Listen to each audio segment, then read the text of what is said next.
Rich Dad, Poor Dad.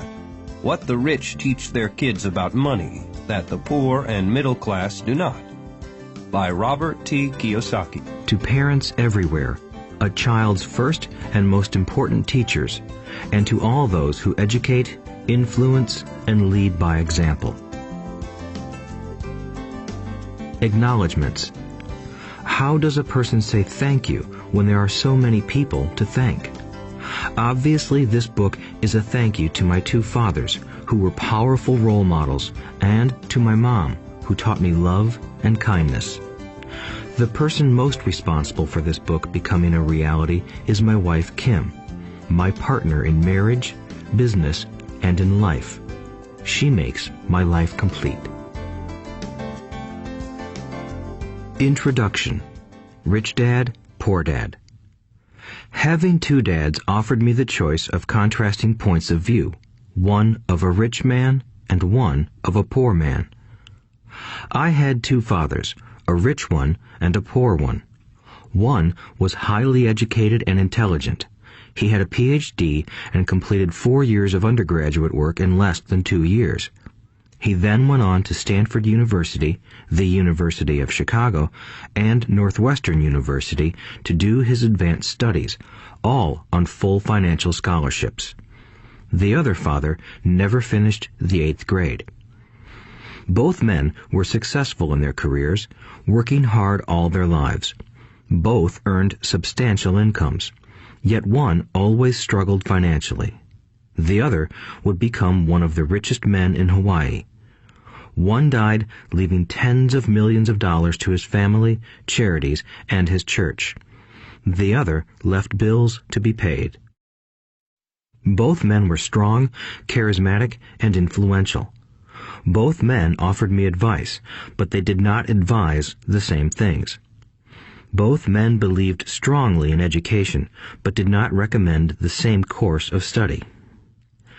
If I had had only one dad, I would have had to accept or reject his advice. Having two dads offered me the choice of contrasting points of view, one of a rich man and one of a poor man. Instead of simply accepting or rejecting one or the other, I found myself thinking more, comparing, and then choosing for myself. The problem was that the rich man was not rich yet, and the poor man was not yet poor. Both were just starting out on their careers, and both were struggling with money and families. But they had very different points of view about money. For example, one dad would say, "The love of money is the root of all evil." The other said, "The lack of money is the root of all evil." As a young boy, having two strong fathers, both influencing me, was difficult. I wanted to be a good son and listen, but the two fathers did not say the same things. The contrast in their points of view, particularly about money, was so extreme that I grew curious and intrigued. I began to start thinking for long periods of time about what each was saying. Much of my private time was spent reflecting, asking myself questions such as, "Why does he say that?" and then asking the same question of the other dad's statement. It would have been much easier to simply say, "Yeah, he's right, I agree with that," or to simply reject the point of view by saying, "The old man doesn't know what he's talking about." Instead, having two dads whom I loved forced me to think and ultimately choose a way of thinking for myself. As a process, choosing for myself turned out to be much more valuable in the long run than simply accepting or rejecting a single point of view. One of the reasons the rich get richer, the poor get poorer, and the middle class struggles in debt is that the subject of money is taught at home, not in school. Most of us learn about money from our parents, so what can poor parents tell their child about money? They simply say, "Stay in school and study hard."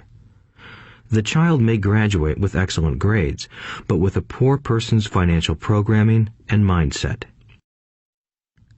Sadly, money is not taught in schools. Schools focus on scholastic and professional skills, but not on financial skills.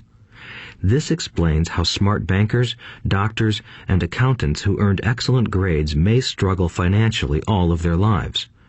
Our staggering national debt is due in large part to highly educated politicians and government officials making financial decisions with little or no training in the subject of money.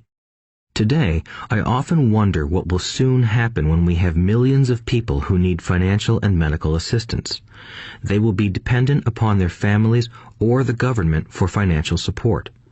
What will happen when Medicare and Social Security run out of money?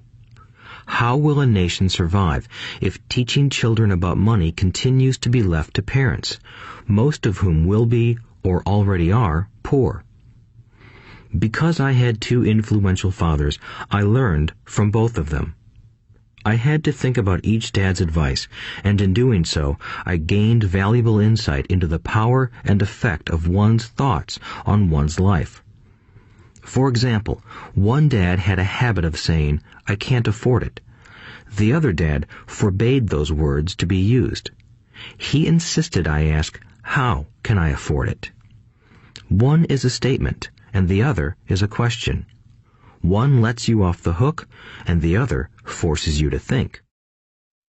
My soon-to-be rich dad would explain that by automatically saying the words, "I can't afford it," your brain stops working.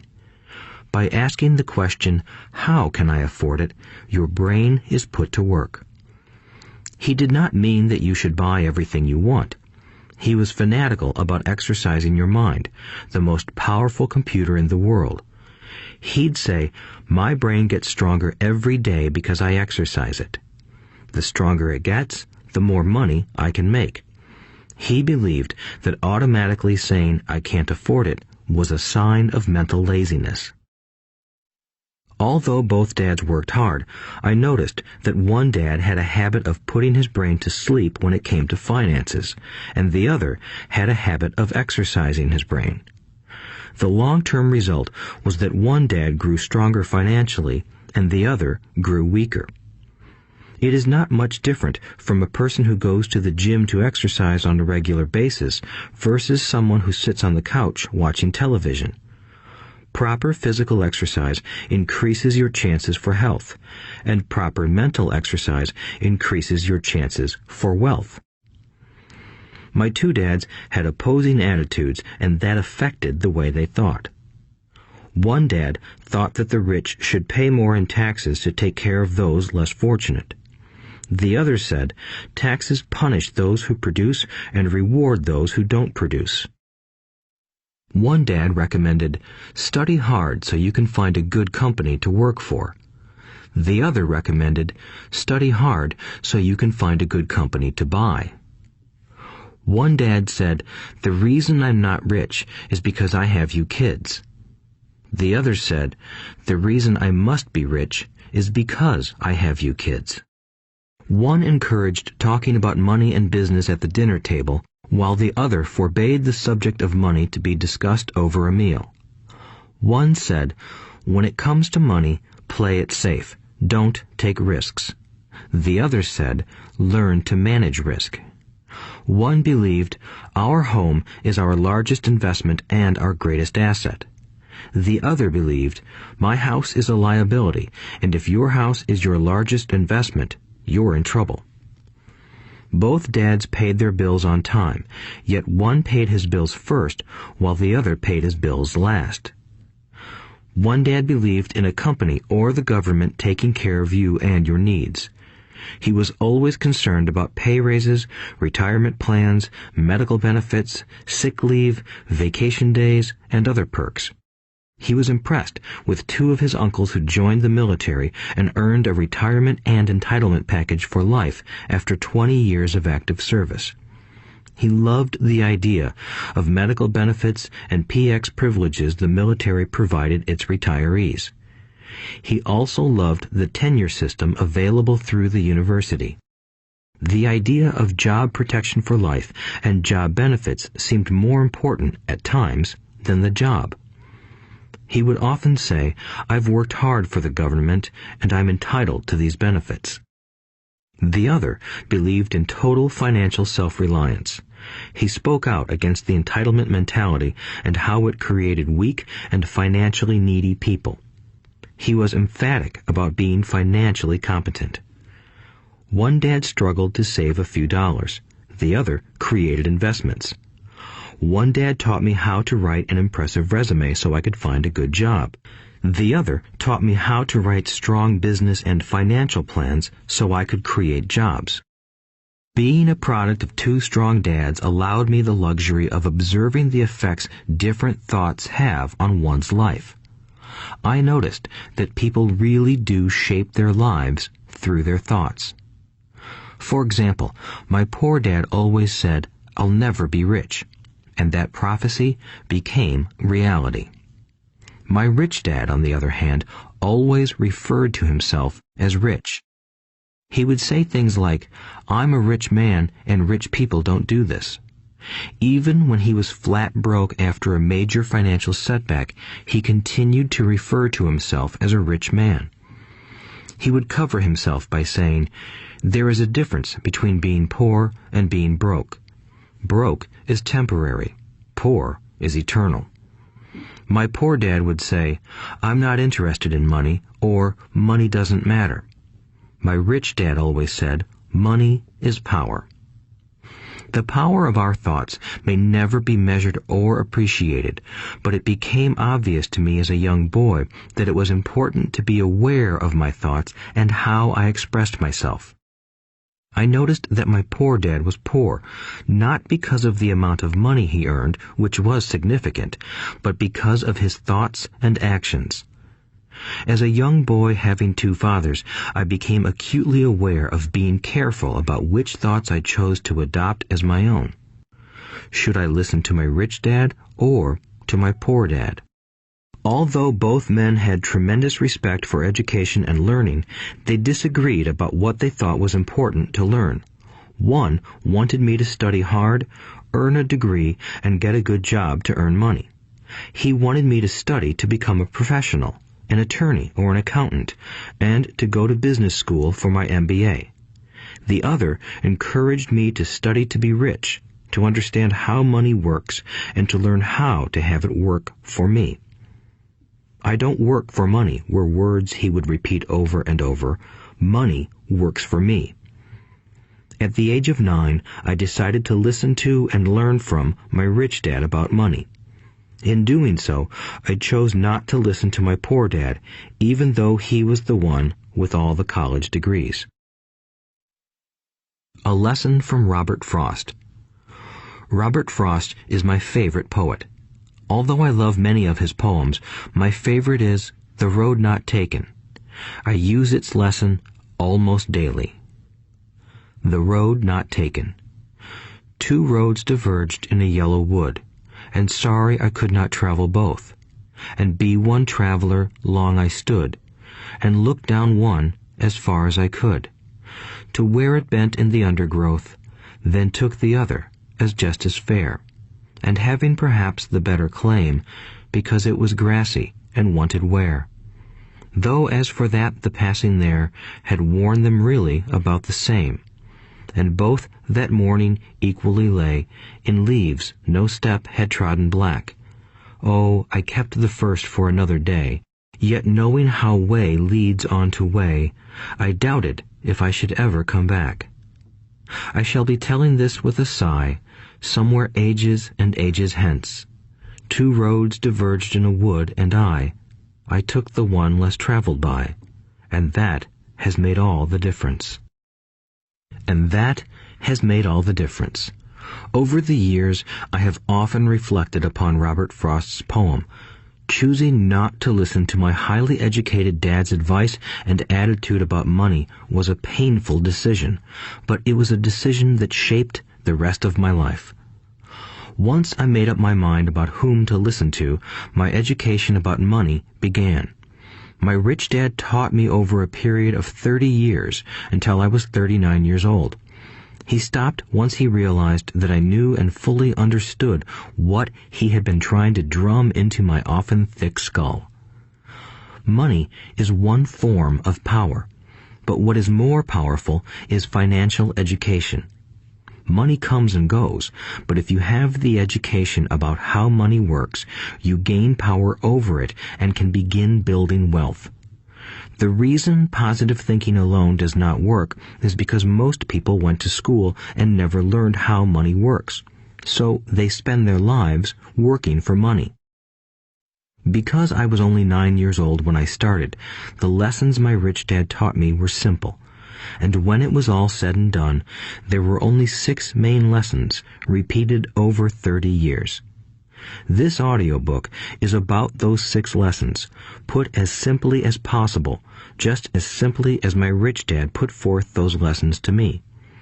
The lessons are meant not to be answers, but guideposts that will assist you and your children to grow wealthier no matter what happens in a world of increasing change and uncertainty. Chapter 1. Lesson 1. The rich don't work for money. The poor and the middle class work for money. The rich have money work for them. Dad, can you tell me how to get rich? My dad put down the evening paper. Why do you want to get rich, son? Because today Jimmy's mom drove up in their new Cadillac and they were going to their beach house for the weekend. He took 3 of his friends, but Mike and I weren't invited. They told us we weren't invited because we were poor kids. They did? My dad asked incredulously. Yeah, they did, I replied in a hurt tone. My dad silently shook his head, pushed his glasses up the bridge of his nose, and went back to reading the paper. I stood waiting for an answer. The year was 1956. I was 9 years old. By some twist of fate, I attended the same public school where the rich people sent their kids. We were primarily a sugar plantation town. The managers of the plantation and the other affluent people, such as doctors, business owners, and bankers, sent their children to this elementary school. After grade 6, their children were generally sent off to private schools. Because my family lived on one side of the street, I went to this school. Had I lived on the other side of the street, I would have gone to a different school with kids from families more like mine.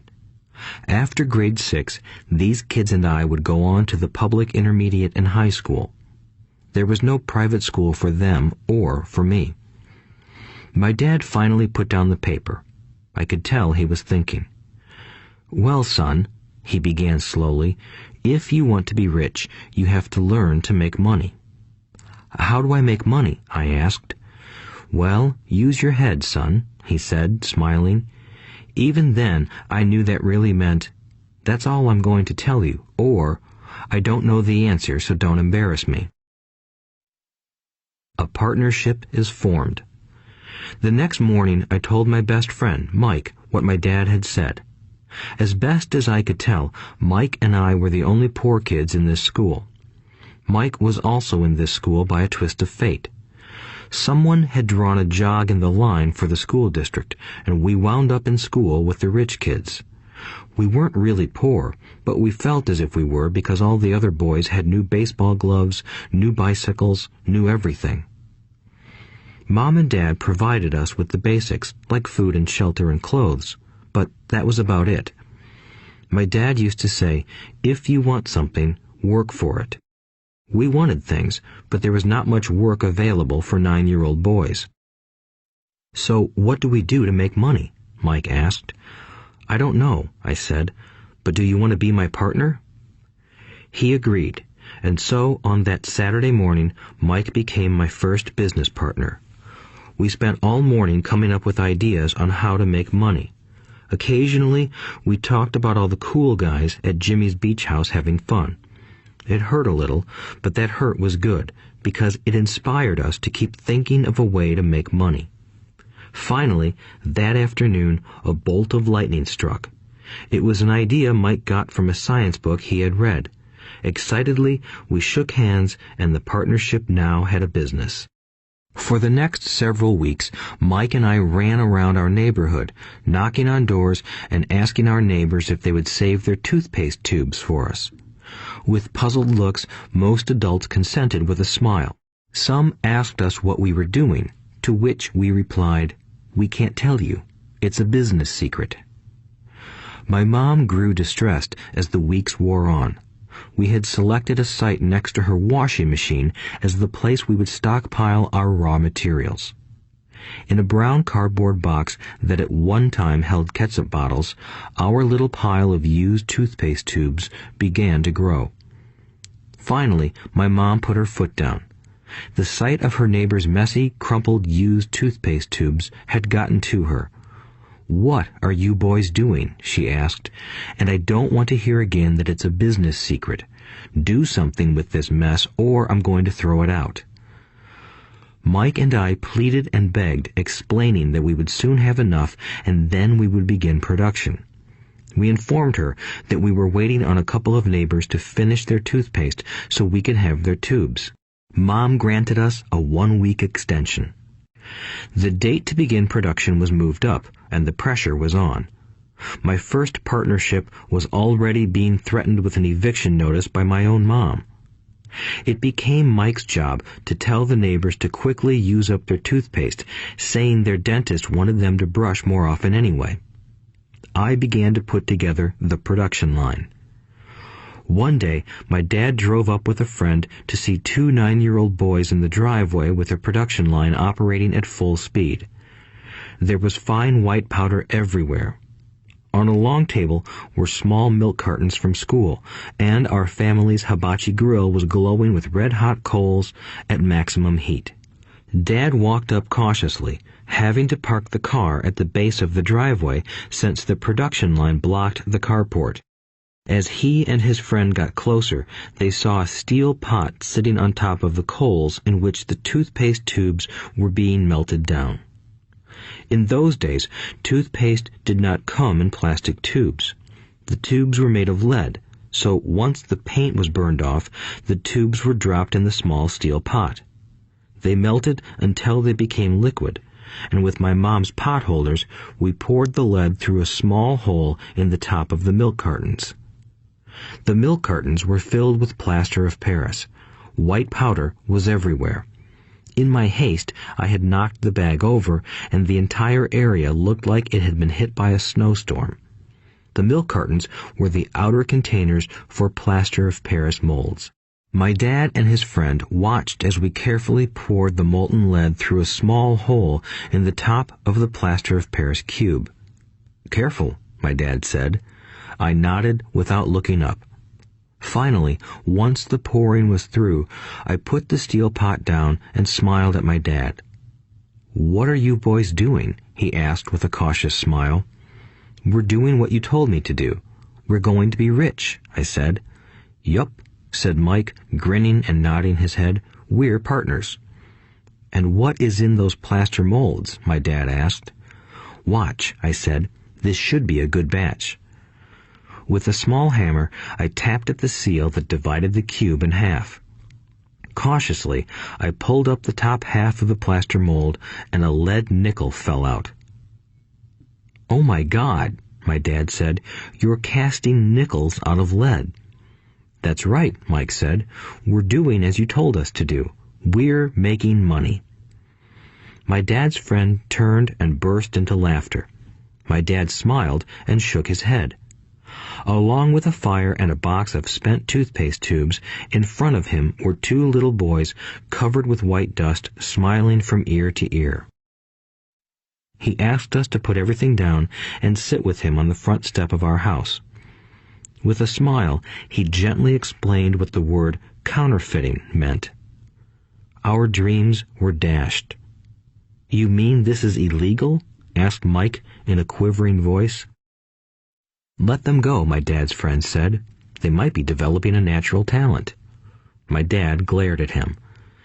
"Yes, it is illegal," my dad said gently, "but you boys have shown great creativity and original thought. Keep going. I'm really proud of you." Disappointed, Mike and I sat in silence for about 20 minutes before we began cleaning up our mess. The business was over on opening day. Sweeping the powder up, I looked at Mike and said, "I guess Jimmy and his friends are right. We are poor." My father was just leaving as I said that.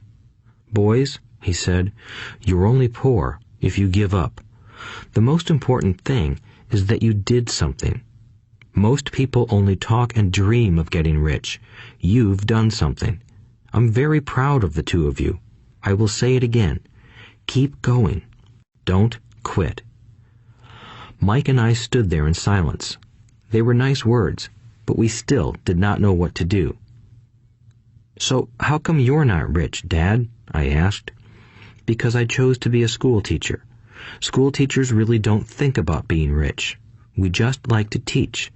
I wish I could help you, but I really don't know how to make money." Mike and I turned and continued our cleanup. "I know," said my dad.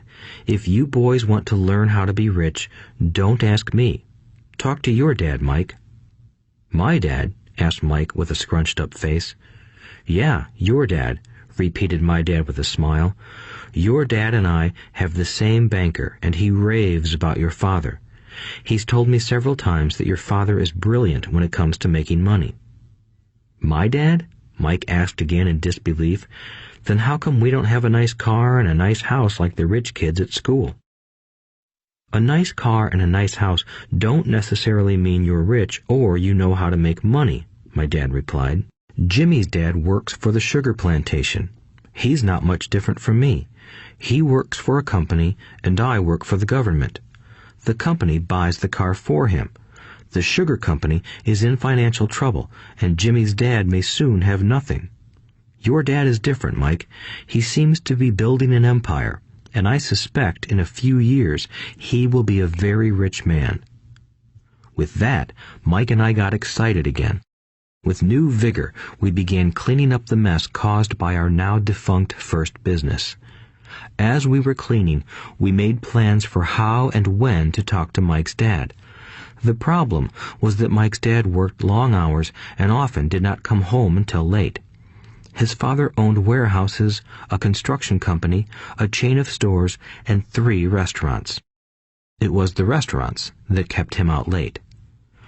Mike caught the bus home after we had finished cleaning up. He was going to talk to his dad when he got home that night and ask him if he would teach us how to become rich. Mike promised to call as soon as he had talked to his dad, even if it was late. The phone rang at 8:30 p.m. "Okay," I said, "next Saturday." I put the phone down. Mike's dad had agreed to meet with us. On Saturday, I caught the 7:30 a.m. bus to the poor side of town. The lessons begin. Mike and I met with his dad that morning at 8 o'clock. He was already busy, having been at work for more than an hour. His construction supervisor was just leaving in his pickup truck as I walked up to his simple, small, and tidy home. Mike met me at the door. "Dad's on the phone, and he said to wait on the back porch," Mike said as he opened the door. The old wooden floor creaked as I stepped across the threshold of the aging house.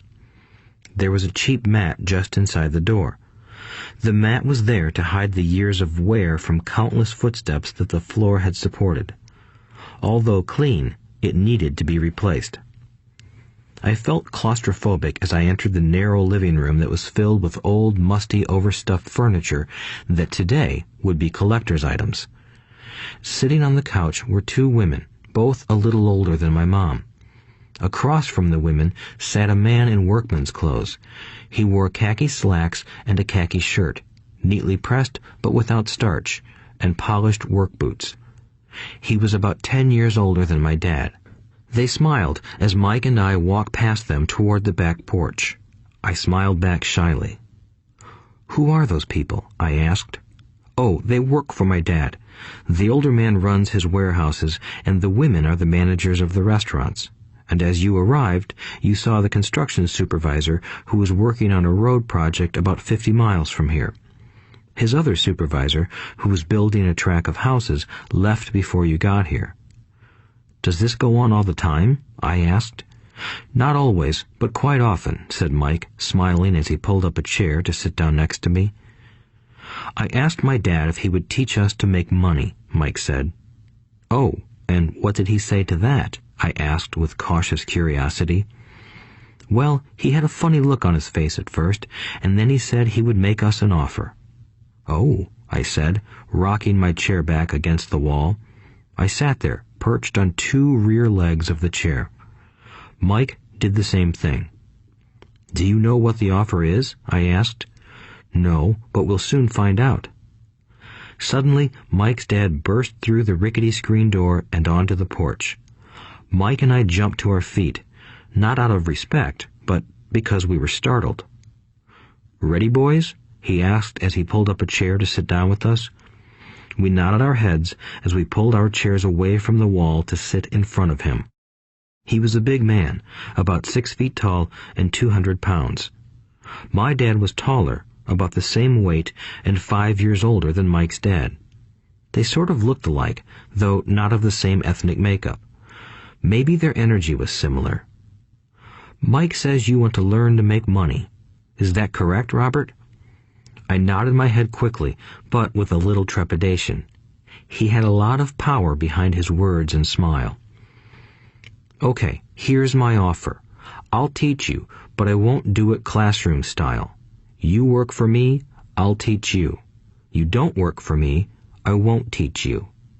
I can teach you faster if you work, and I'm wasting my time if you just want to sit and listen like you do in school. That's my offer.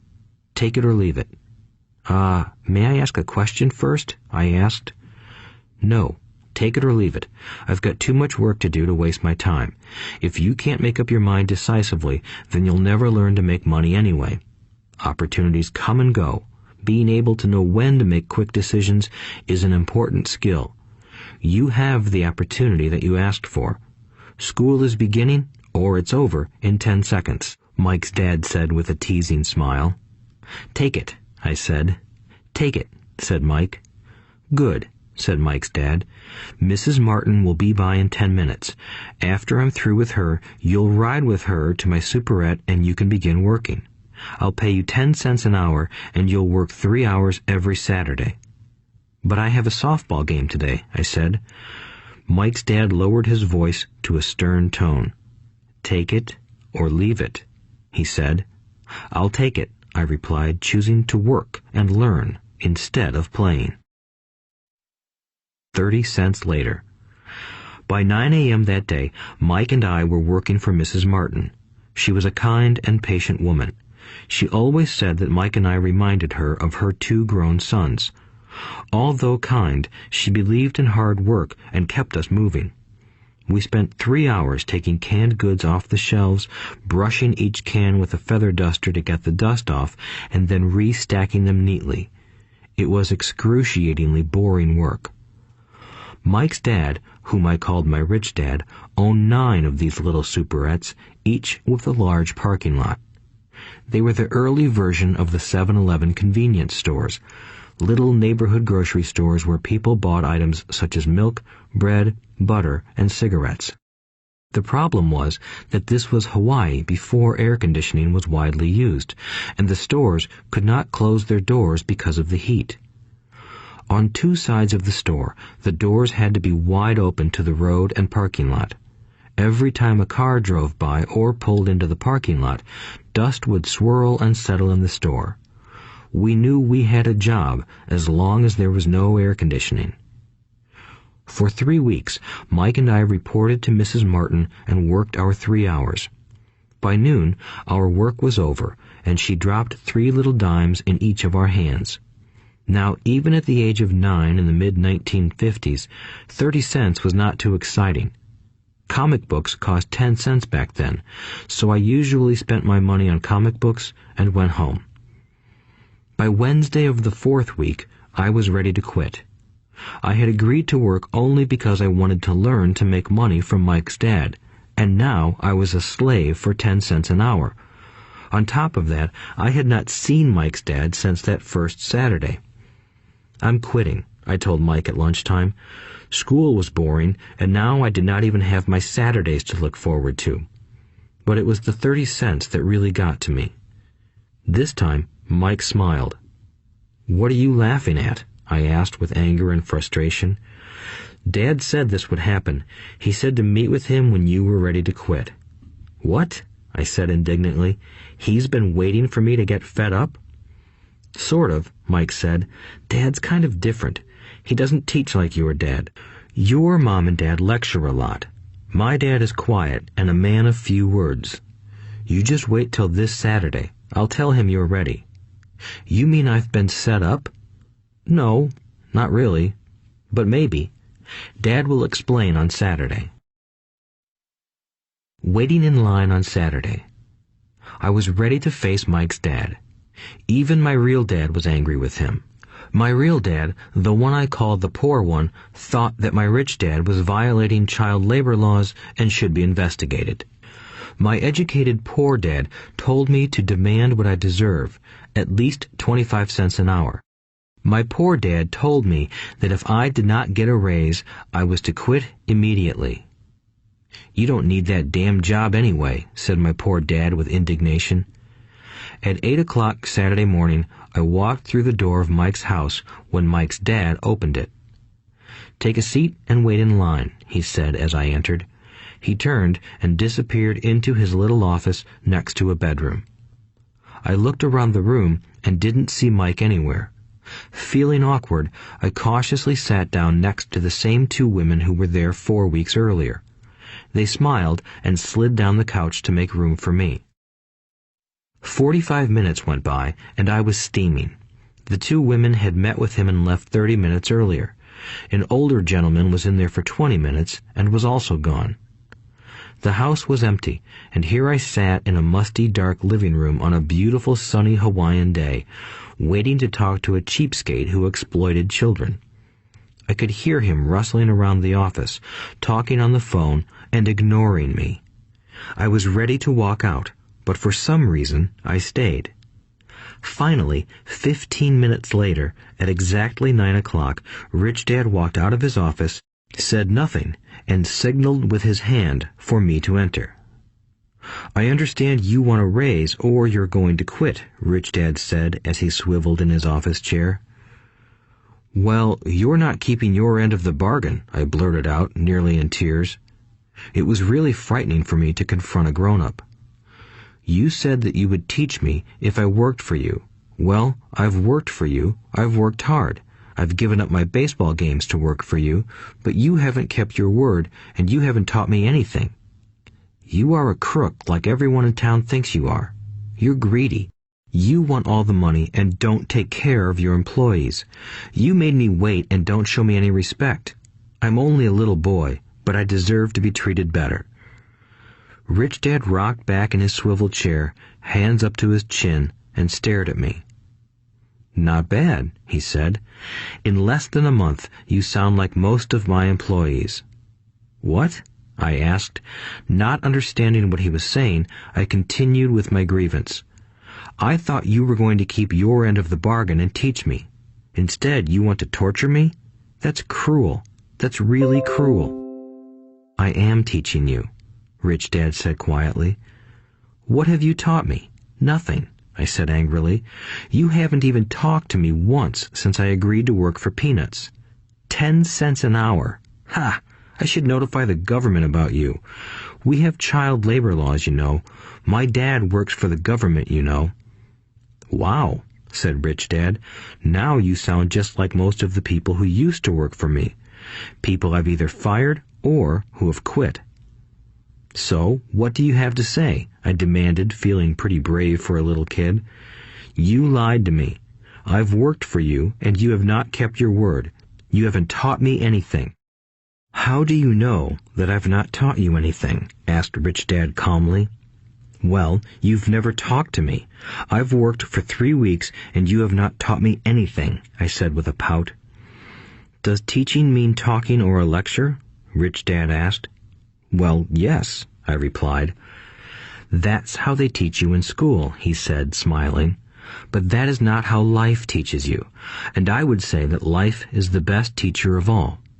Most of the time, life does not talk to you. It just sort of pushes you around. Each push is life saying, wake up, there's something I want you to learn. What is this man talking about? I asked myself silently. Life pushing me around was life talking to me? Now I knew I had to quit my job. I was talking to someone who needed to be locked up. If you learn life's lessons, you will do well. If not, life will just continue to push you around. People do two things. Some just let life push them around. Others get angry and push back. But they push back against their boss, or their job, or their husband or wife. They do not know it's life that's pushing. I had no idea what he was talking about. Life pushes all of us around. Some people give up and others fight. A few learn the lesson and move on. They welcome life pushing them around. To these few people, it means they need and want to learn something. They learn and move on. Most quit, and a few, like you, fight. Rich Dad stood and shut the creaky old wooden window that needed repair. If you learn this lesson, you will grow into a wise, wealthy, and happy young man. If you don't, you will spend your life blaming a job, low pay, or your boss for your problems. You'll live life always hoping for that big break that will solve all your money problems. Rich Dad looked over at me to see if I was still listening. His eyes met mine. We stared at each other, communicating through our eyes. Finally, I looked away once I had absorbed his message. I knew he was right. I was blaming him, and I did ask to learn. I was fighting. Rich Dad continued. Or, if you are the kind of person who has no guts, you just give up every time life pushes you. If you are that kind of person, you'll live all your life playing it safe, doing the right things, saving yourself for some event that never happens. Then you die a boring old man. You'll have lots of friends who really like you because you were such a nice, hard-working guy. But the truth is that you let life push you into submission. Deep down, you were terrified of taking risks. You really wanted to win, but the fear of losing was greater than the excitement of winning. Deep inside, you and only you will know you didn't go for it. You chose to play it safe. Our eyes met again. "You've been pushing me around?" I asked. "Some people might say that," smiled Rich Dad. "I would say that I just gave you a taste of life." "What taste of life?" I asked, still angry, but now curious and ready to learn. "You boys are the first people that have ever asked me to teach them how to make money. I have more than 150 employees, and not one of them has asked me what I know about money. They ask me for a job and a paycheck, but never to teach them about money. So most will spend the best years of their lives working for money, not really understanding what it is they are working for." I sat there listening intently. "So when Mike told me you wanted to learn how to make money, I decided to design a course that mirrored real life. I could talk until I was blue in the face, but you wouldn't hear a thing. So I decided to let life push you around a bit so you could hear me. That's why I only paid you 10 cents. "So what is the lesson I learned from working for only 10 cents an hour?" I asked. "That you're cheap and exploit your workers?" Rich Dad rocked back and laughed heartily. Finally he said, "You'd best change your point of view. Stop blaming me and thinking I'm the problem. If you think I'm the problem, then you have to change me.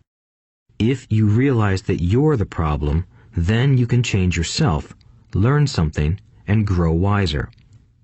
Most people want everyone else in the world to change but themselves. Let me tell you, it's easier to change yourself than everyone else." "I don't understand," I said. "Don't blame me for your problems," Rich Dad said, growing impatient. "But you only pay me 10 cents. "So what are you learning?" Rich Dad asked, smiling. "That you're cheap," I said with a sly grin. "See, you think I'm the problem," said Rich Dad. "But you are. Well, keep that attitude and you'll learn nothing. Keep the attitude that I'm the problem, and what choices do you have?" "Well, if you don't pay me more or show me more respect and teach me, I'll quit." "Well put," Rich Dad said, "and that's exactly what most people do. They quit and go looking for another job, a better opportunity and higher pay, actually thinking that this will solve the problem. In most cases, it won't." "So what should I do?" I asked. "Just take this measly 10 cents an hour and smile?" Rich Dad smiled. "That's what the other people do. But that's all they do, waiting for a raise, thinking that more money will solve their problems. Most just accept it, and some take a second job working harder, but again, accepting a small paycheck." I sat staring at the floor, beginning to understand the lesson Rich Dad was presenting. I could sense it was a taste of life. Finally, I looked up and asked, "So what will solve the problem?" "This," he said, leaning forward in his chair and tapping me gently on the head. "This stuff between your ears." It was at that moment that Rich Dad shared the pivotal point of view that separated him from his employees and my poor dad, and led him to eventually become one of the richest men in Hawaii, while my highly educated but poor dad struggled financially all his life. It was a singular point of view that made all the difference over a lifetime. Rich Dad said this point of view over and over, which I call lesson number 1. The poor and the middle class work for money. The rich have money work for them. On that bright Saturday morning, I learned a completely different point of view from what I had been taught by my poor dad. At the age of 9, I understood that both dads wanted me to learn. Both dads encouraged me to study, but not the same things. My highly educated dad recommended that I do what he did. "Son, I want you to study hard, get good grades, so you can find a safe, secure job with a big company, and make sure it has excellent benefits." My rich dad wanted me to learn how money works so I could make it work for me. These lessons I would learn through life with his guidance, not because of a classroom. My rich dad continued my first lesson. "I'm glad you got angry about working for 10 cents an hour. If you hadn't got angry and had simply accepted it, I would have to tell you that I could not teach you. You see, true learning takes energy, passion, and a burning desire.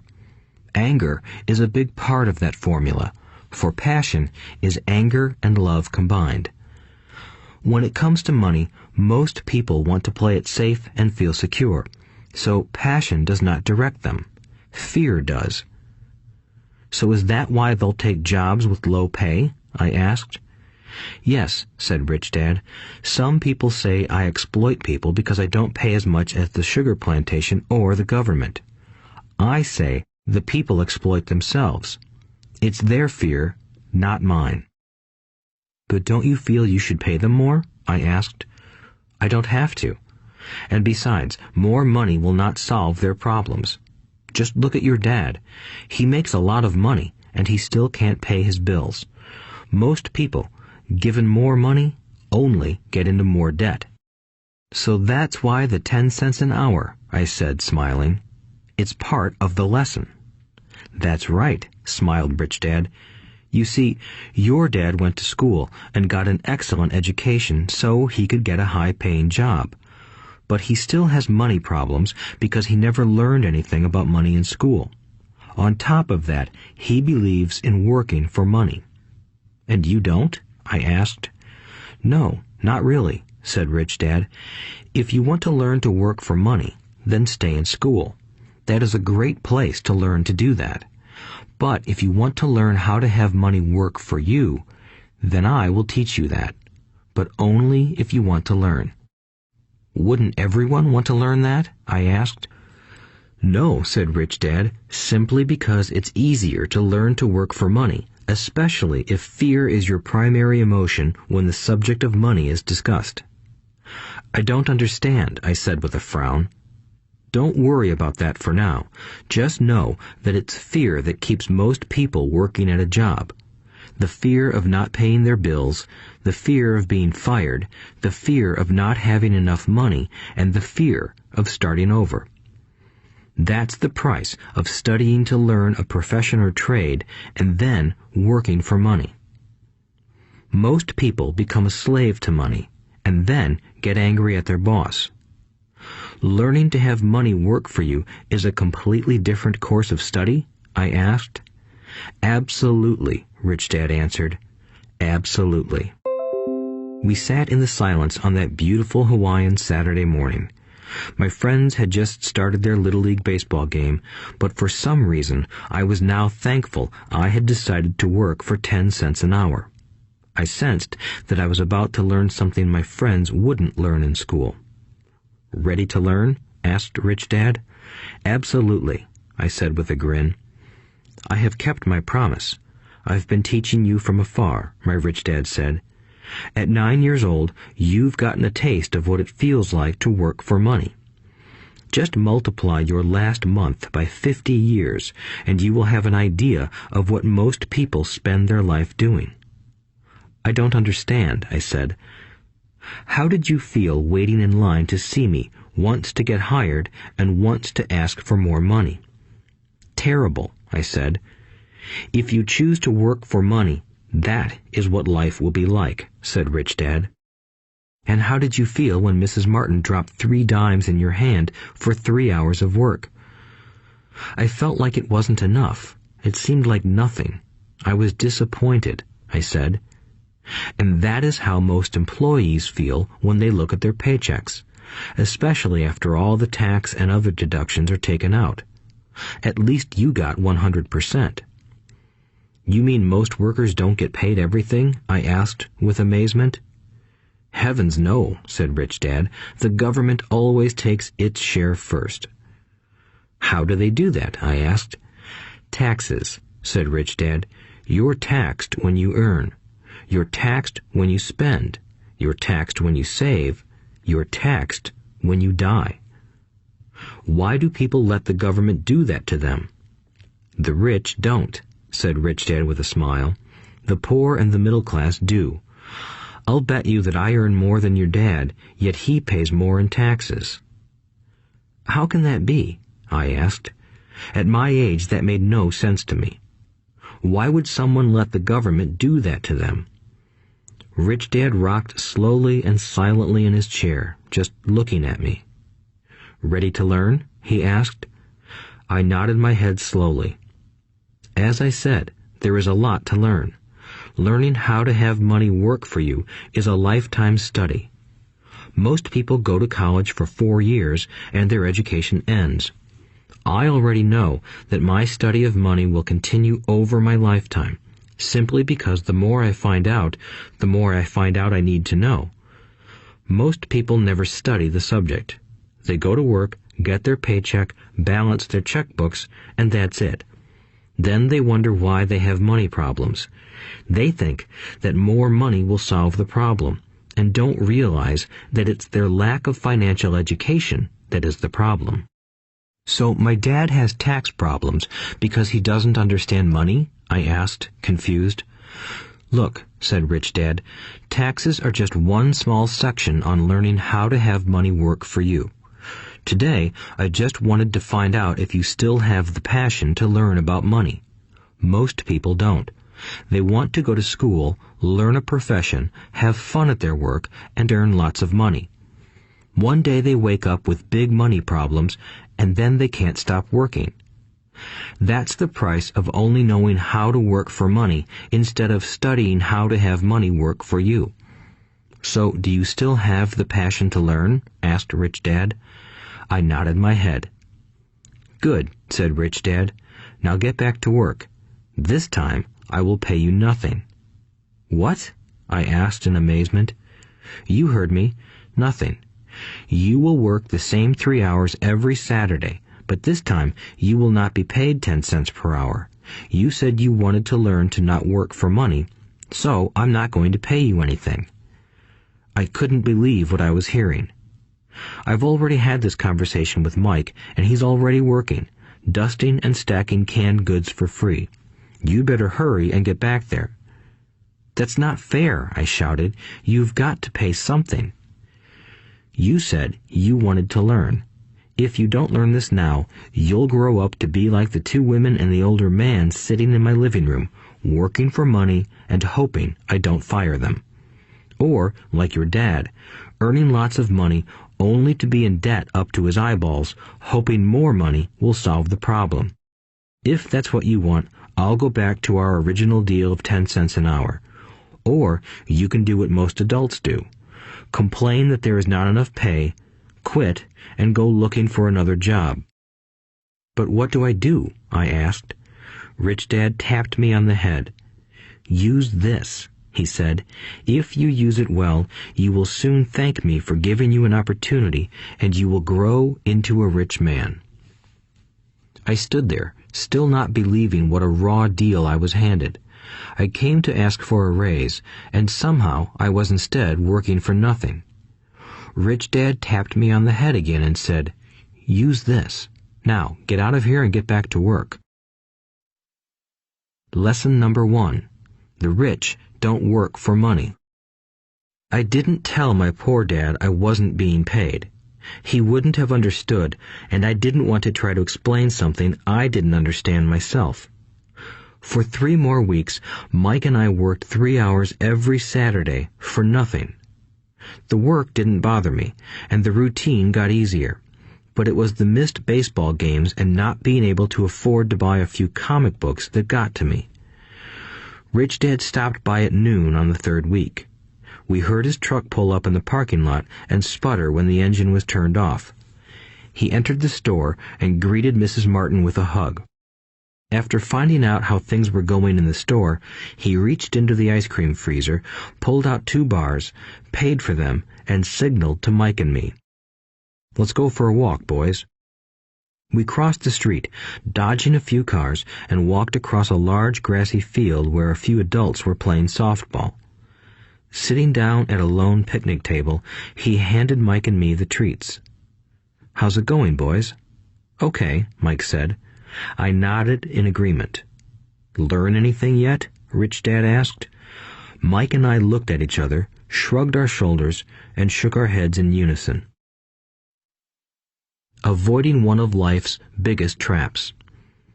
Well, you boys had better start thinking. You're staring at one of life's biggest lessons. If you learn it, you'll enjoy a life of great freedom and security. If you don't, you'll wind up like Mrs. Martin and most of the people playing softball in this park. They work very hard, for little money, clinging to the illusion of job security and looking forward to a 3-week vacation each year and maybe a skimpy pension after 45 years of service. If that excites you, I'll give you a raise to 25 cents an hour. But these are good, hard-working people. Are you making fun of them? I demanded. A smile came over Rich Dad's face. Mrs. Martin is like a mother to me. I would never be that cruel. I may sound unkind because I'm doing my best to point something out to the 2 of you. I want to expand your point of view so you can see something most people never have the benefit of seeing because their vision is too narrow. Most people never see the trap they are in. Mike and I sat there, uncertain of his message.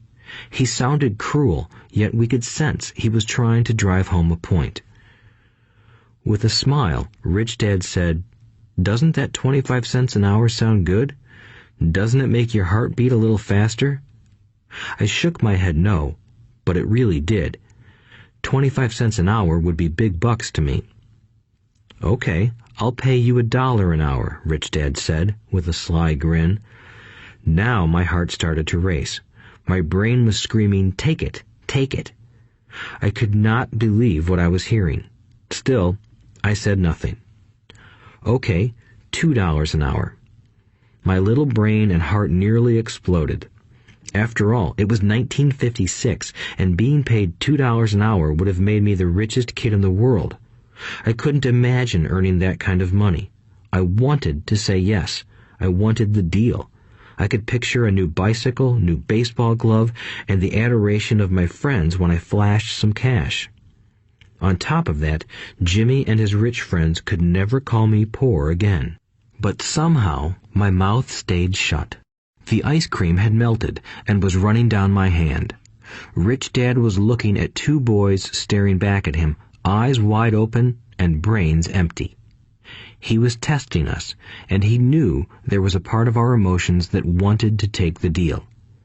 He understood that every person has a weak and needy part of their soul that can be bought, and he knew that every individual also had a part of their soul that was resilient and could never be bought. It was only a question of which one was stronger. Okay, $5 an hour. Suddenly, I was silent. Something had changed. The offer was too big and ridiculous. Not many grown-ups in 1956 made more than that, but quickly my temptation disappeared and calm set in. Slowly, I turned to my left to look at Mike. He looked back at me. The part of my soul that was weak and needy was silenced. The part of me that had no price took over. I knew Mike had gotten to that point too. "Good," said Rich Dad softly. "Most people have a price, and they have a price because of human emotions named fear and greed.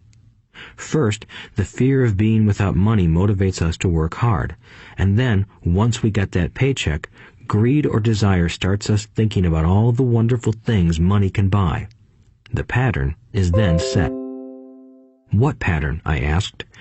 "The pattern of get up, go to work, pay bills, get up, go to work, pay bills."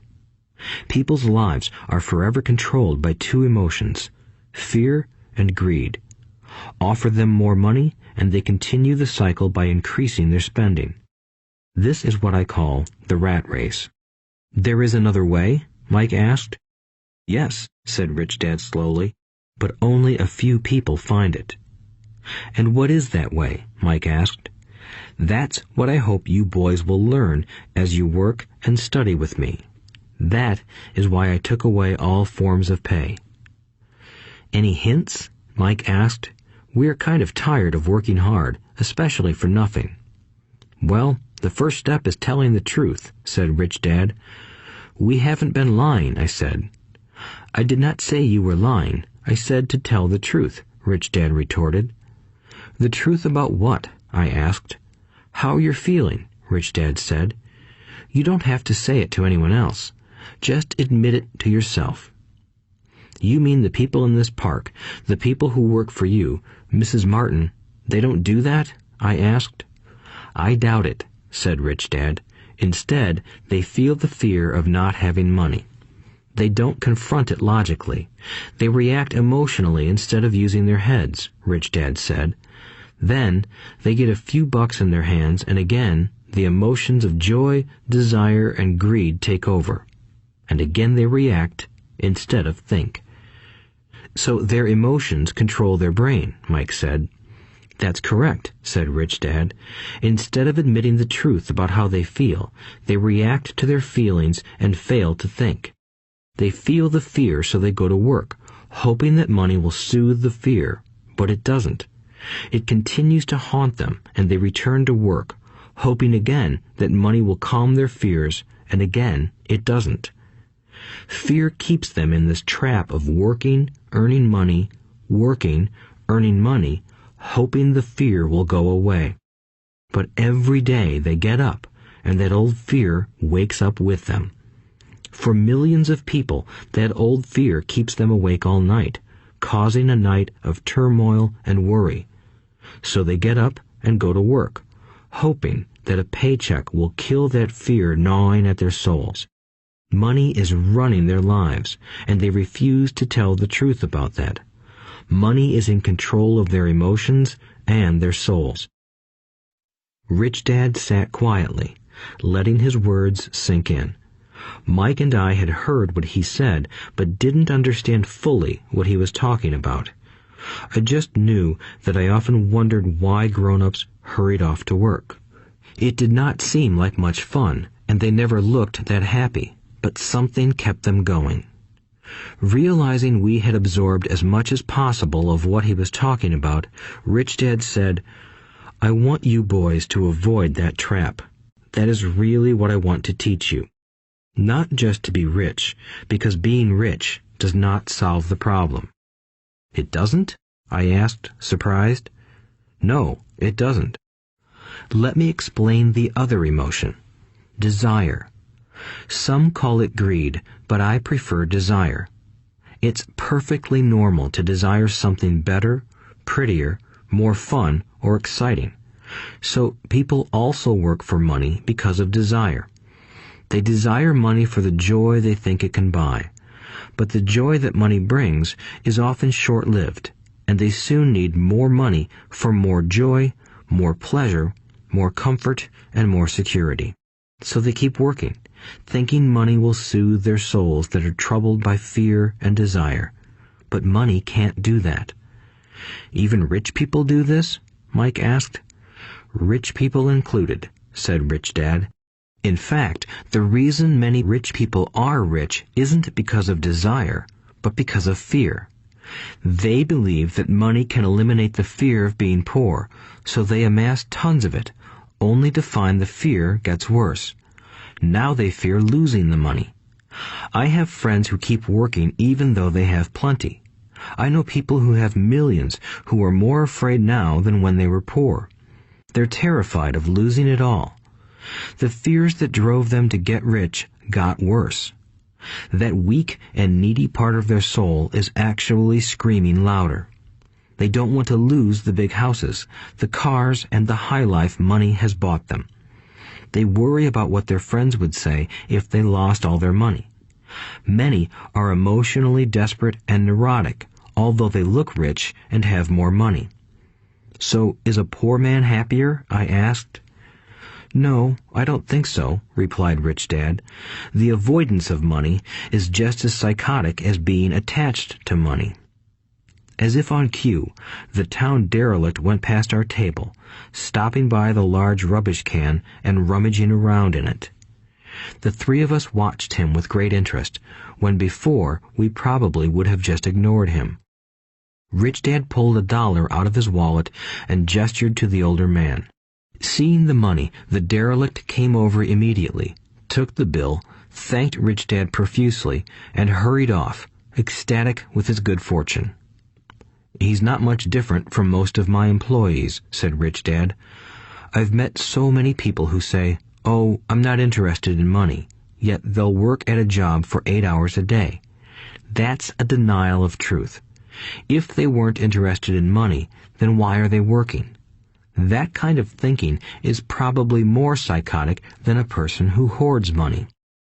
As I sat there listening to my Rich Dad, my mind flashed back to the countless times my own dad said, "I'm not interested in money." He said those words often. He also covered himself by always saying, "I work because I love my job." So, what do we do? I asked. Not work for money until all traces of fear and greed are gone? No, that would be a waste of time, said Rich Dad. Emotions are what make us human. The word emotion stands for energy in motion. Be truthful about your emotions and use your mind and emotions in your favor, not against yourself. Whoa, said Mike. Don't worry about what I just said. It will make more sense in years to come. Just be an observer, not a reactor, to your emotions. Most people do not know that it's their emotions that are doing the thinking. Your emotions are your emotions, but you have got to learn to do your own thinking. Can you give me an example? I asked. Sure, replied Rich Dad. When a person says, "I need to find a job," it's most likely an emotion doing the thinking. Fear of not having money generates that thought. But people do need money if they have bills to pay, I said. Sure they do, smiled Rich Dad. All I'm saying is that it's fear that is all too often doing the thinking. I don't understand, said Mike. For example, said Rich Dad, if the fear of not having enough money arises, instead of immediately running out to get a job, they instead might ask themselves this question. Will a job be the best solution to this fear over the long run? In my opinion, the answer is no. A job is really a short-term solution to a long-term problem. But my dad is always saying, stay in school and get good grades so you can find a safe, secure job, I interjected, somewhat confused. Yes, I understand he says that, said Rich Dad, smiling. Most people recommend that, and it's a good path for most people. But people make that recommendation primarily out of fear. You mean my dad says that because he's afraid? Yes, said Rich Dad. He's terrified that you won't earn enough money and won't fit into society. Don't get me wrong. He loves you and wants the best for you. I, too, believe an education and a job are important, but it won't handle the fear. You see, that same fear that makes him get up in the morning to earn a few bucks is the fear that is causing him to be so fanatical about your going to school. So what do you recommend? I asked. I want to teach you to master the power of money instead of being afraid of it. They don't teach that in school, and if you don't learn it, you become a slave to money. It was finally making sense. He wanted us to widen our views and to see what the Mrs. Martins of this world couldn't see. He used examples that sounded cruel at the time, but I've never forgotten them. My vision widened that day, and I began to see the trap that lay ahead for most people. You see, we're all employees ultimately. We just work at different levels, said Rich Dad. I just want you boys to have a chance to avoid the trap caused by those two emotions, fear and desire. Use them in your favor, not against you. That's what I want to teach you. I'm not interested in just teaching you to make a pile of money. That won't handle the fear or desire. If you don't first handle fear and desire, and you get rich, you'll only be a highly paid slave. So how do we avoid the trap? I asked. The main cause of poverty or financial struggle is fear and ignorance, not the economy or the government or the rich. It's self-inflicted fear and ignorance that keep people trapped. So you boys go to school and get your college degrees, and I'll teach you how to stay out of the trap. The pieces of the puzzle were appearing. My highly educated dad had a great education and a great career, but school never told him how to handle money or his fear of it. It became clear that I could learn different and important things from two fathers. So you've been talking about the fear of not having money. How does the desire for money affect our thinking? Mike asked. How did you feel when I tempted you with a pay raise? Did you notice your desires rising? We nodded our heads. By not giving in to your emotions, you were able to delay your reactions and think. That is important. We will always have emotions of fear and greed. From here on in, it's imperative for you to use those emotions to your advantage, and for the long term to not let your emotions control your thinking. Most people use fear and greed against themselves. That's the start of ignorance. Most people live their lives chasing paychecks, pay raises, and job security because of the emotions of desire and fear, not really questioning where those emotion-driven thoughts are leading them. It's just like the picture of a donkey dragging a cart with its owner dangling a carrot just in front of its nose. The donkey's owner may be going where he wants to, but the donkey is chasing an illusion. Tomorrow, there will only be another carrot for the donkey. You mean the moment I pictured a new baseball glove, candy, and toys, that's like a carrot to a donkey? Mike asked. Yes, and as you get older, your toys get more expensive. A new car, a boat, and a big house to impress your friends, said Rich Dad with a smile. Fear pushes you out the door, and desire calls to you. That's the trap. So what's the answer? Mike asked. What intensifies fear and desire is ignorance. That is why rich people with lots of money often have more fear the richer they get. Money is the carrot, the illusion. If the donkey could see the whole picture, it might rethink its choice to chase the carrot. Rich Dad went on to explain that a human's life is a struggle between ignorance and illumination. He explained that once a person stops searching for information and self-knowledge, ignorance sets in. That struggle is a moment-to-moment decision to learn to open or close one's mind. Look, school is very important. You go to school to learn a skill or profession to become a contributing member of society. Every culture needs teachers, doctors, mechanics, artists, cooks, business people, police officers, firefighters, and soldiers. Schools train them so society can thrive and flourish, said Rich Dad. Unfortunately, for many people, school is the end, not the beginning. There was a long silence. Rich Dad was smiling. I didn't comprehend everything he said that day, but, as with most great teachers, his words continued to teach for years. I've been a little cruel today, said Rich Dad, but I want you to always remember this talk. I want you to always think of Mrs. Martin, and I want you always to remember that donkey. Never forget that fear and desire can lead you into life's biggest trap if you are not aware of them controlling your thinking. To spend your life living in fear, never exploring your dreams, is cruel. To work hard for money, thinking that it will buy you things that will make you happy, is also cruel. To wake up in the middle of the night terrified about paying bills is a horrible way to live. To live a life dictated by the size of a paycheck is not really living a life. Thinking that a job makes you secure is lying to yourself. That's cruel, and that's the trap I want you to avoid. I've seen how money runs people's lives. Don't let that happen to you. Please, don't let money run your life. A softball rolled under our table. Rich Dad picked it up and threw it back. So what does ignorance have to do with greed and fear? I asked. Because it is ignorance about money that causes so much greed and fear, said Rich Dad. Let me give you some examples. A doctor, wanting more money to better provide for his family, raises his fees. By raising his fees, it makes healthcare more expensive for everyone. It hurts the poor people the most, so they have worse health than those with money. Because the doctors raise their fees, the attorneys raise their fees.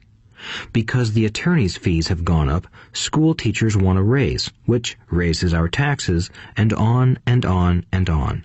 Soon, there will be such a horrifying gap between the rich and the poor that chaos will break out and another great civilization will collapse.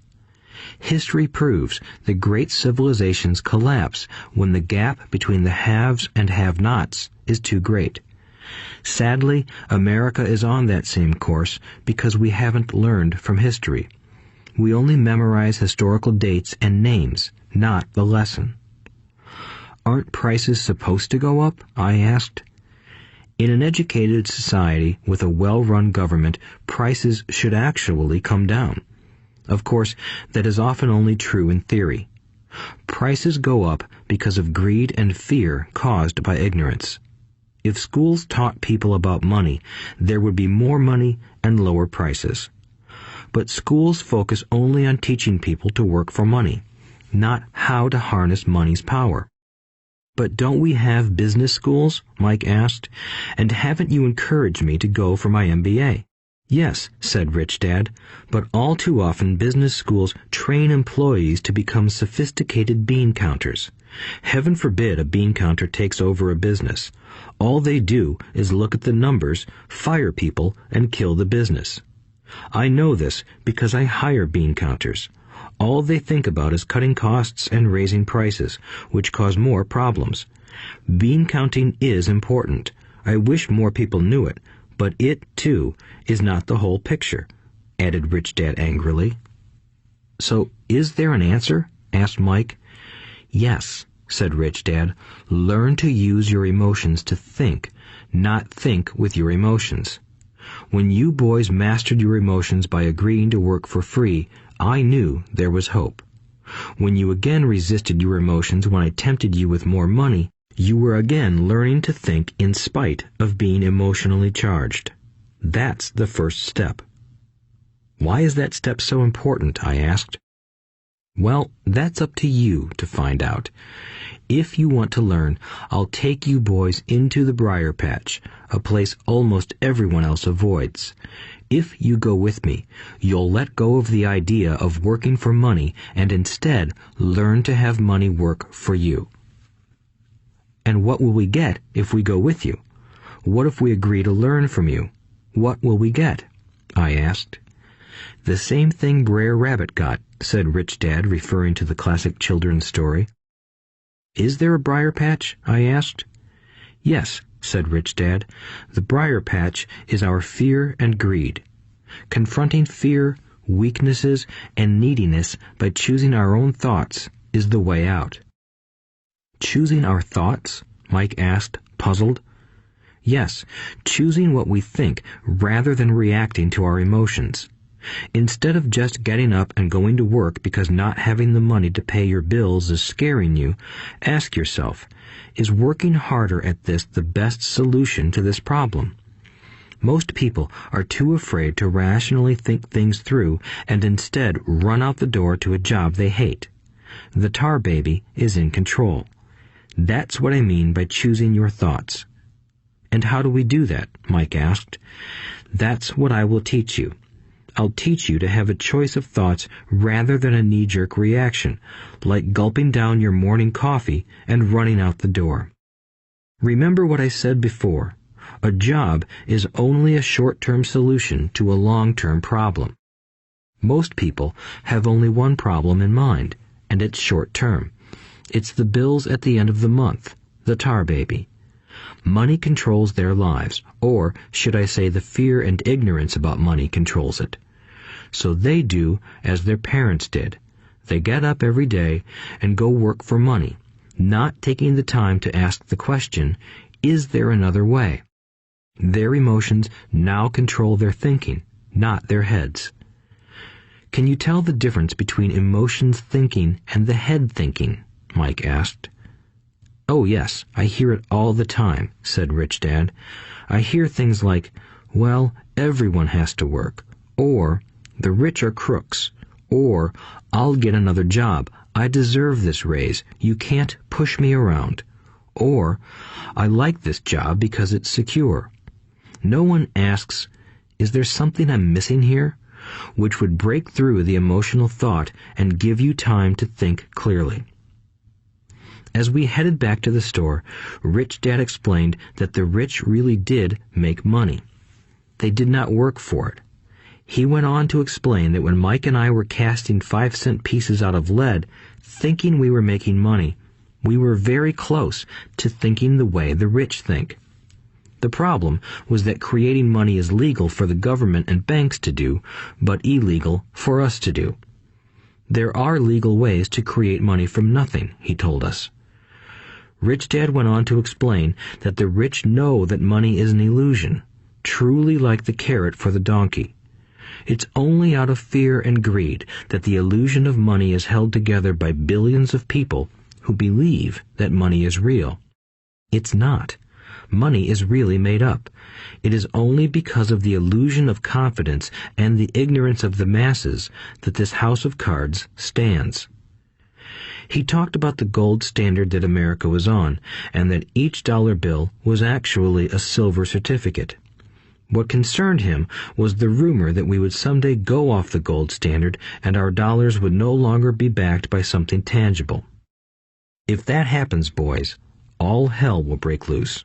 The poor, the middle class, and the ignorant will have their lives ruined simply because they will continue to believe that money is real and that the company they work for, or the government, will look after them.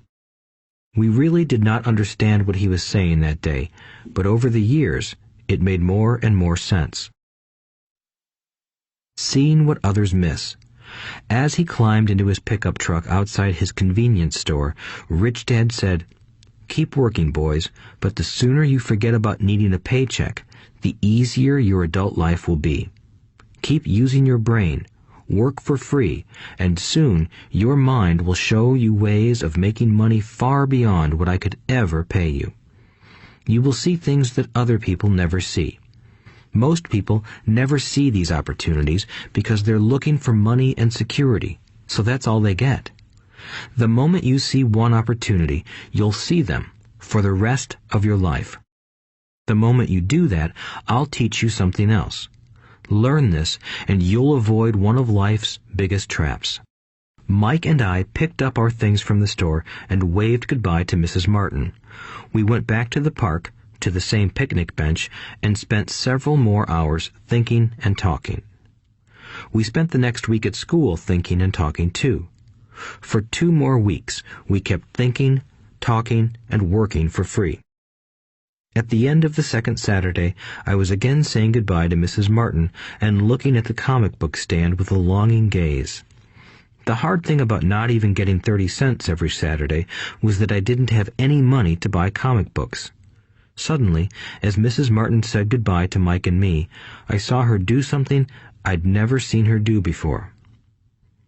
Mrs. Martin was cutting the front page of the comic book in half.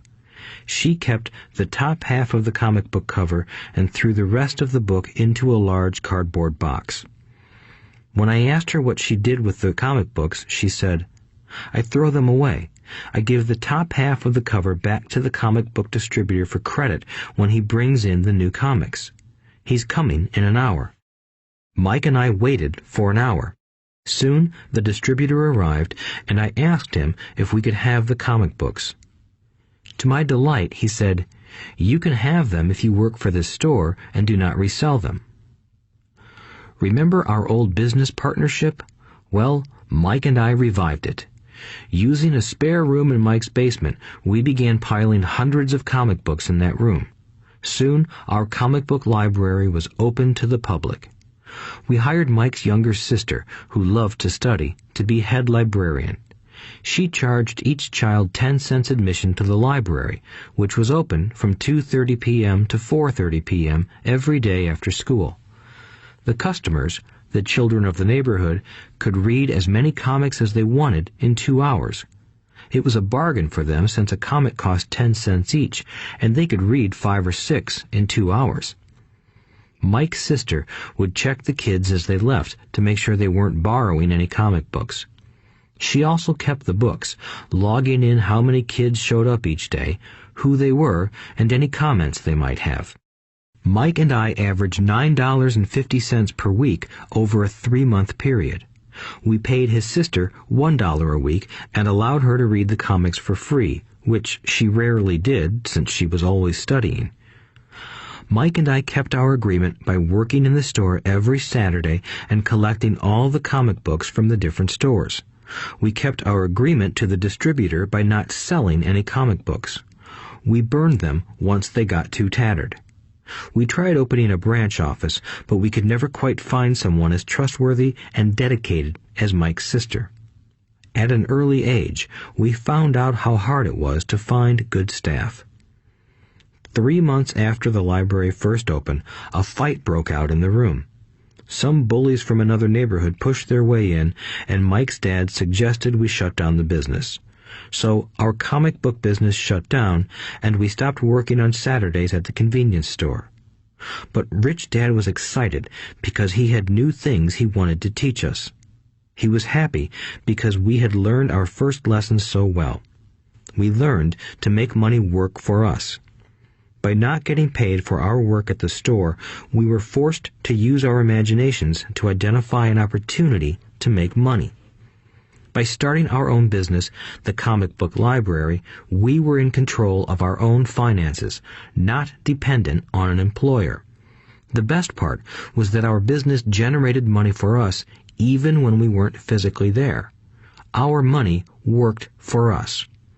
Instead of paying us money, Rich Dad had given us so much more. Chapter 2. Lesson 2. Why teach financial literacy?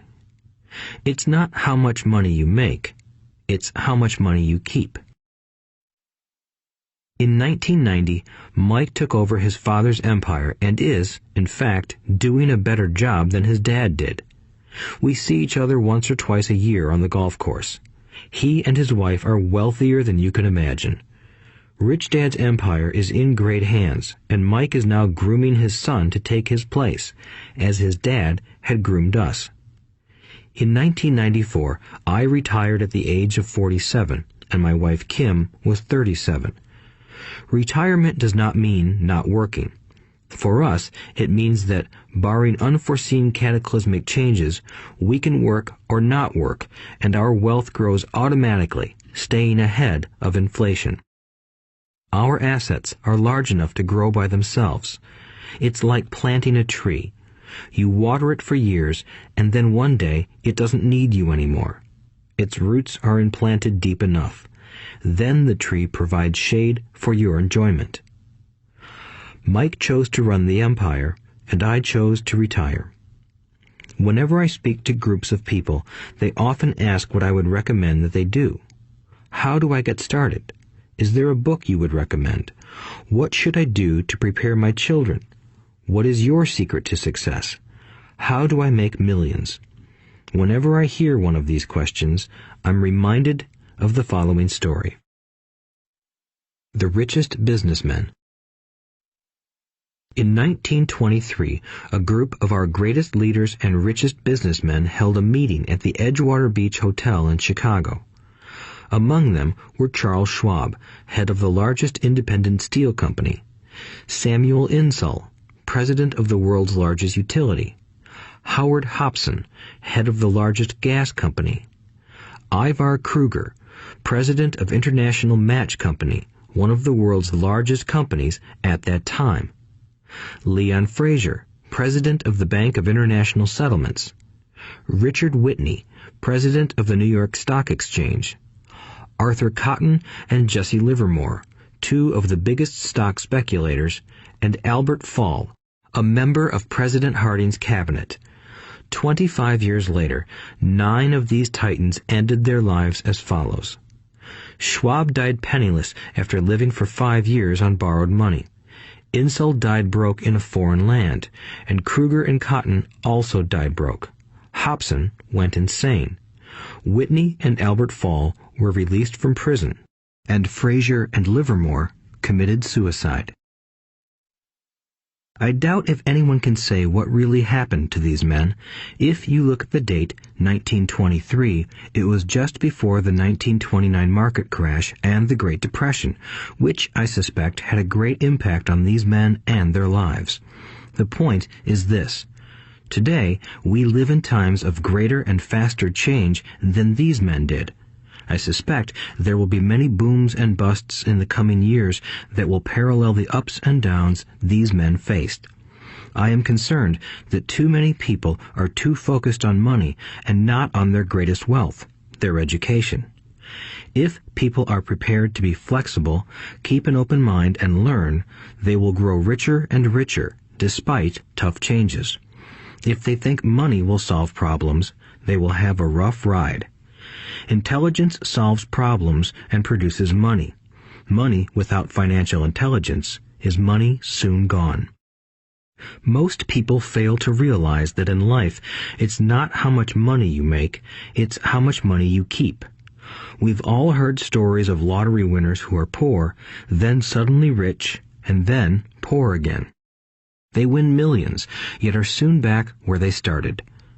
Or stories of professional athletes who at the age of 24 are earning millions but are sleeping under a bridge 10 years later.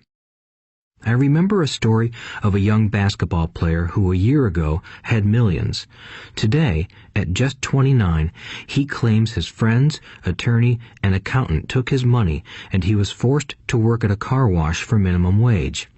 He was fired from the car wash because he refused to take off his championship ring as he was wiping off the cars.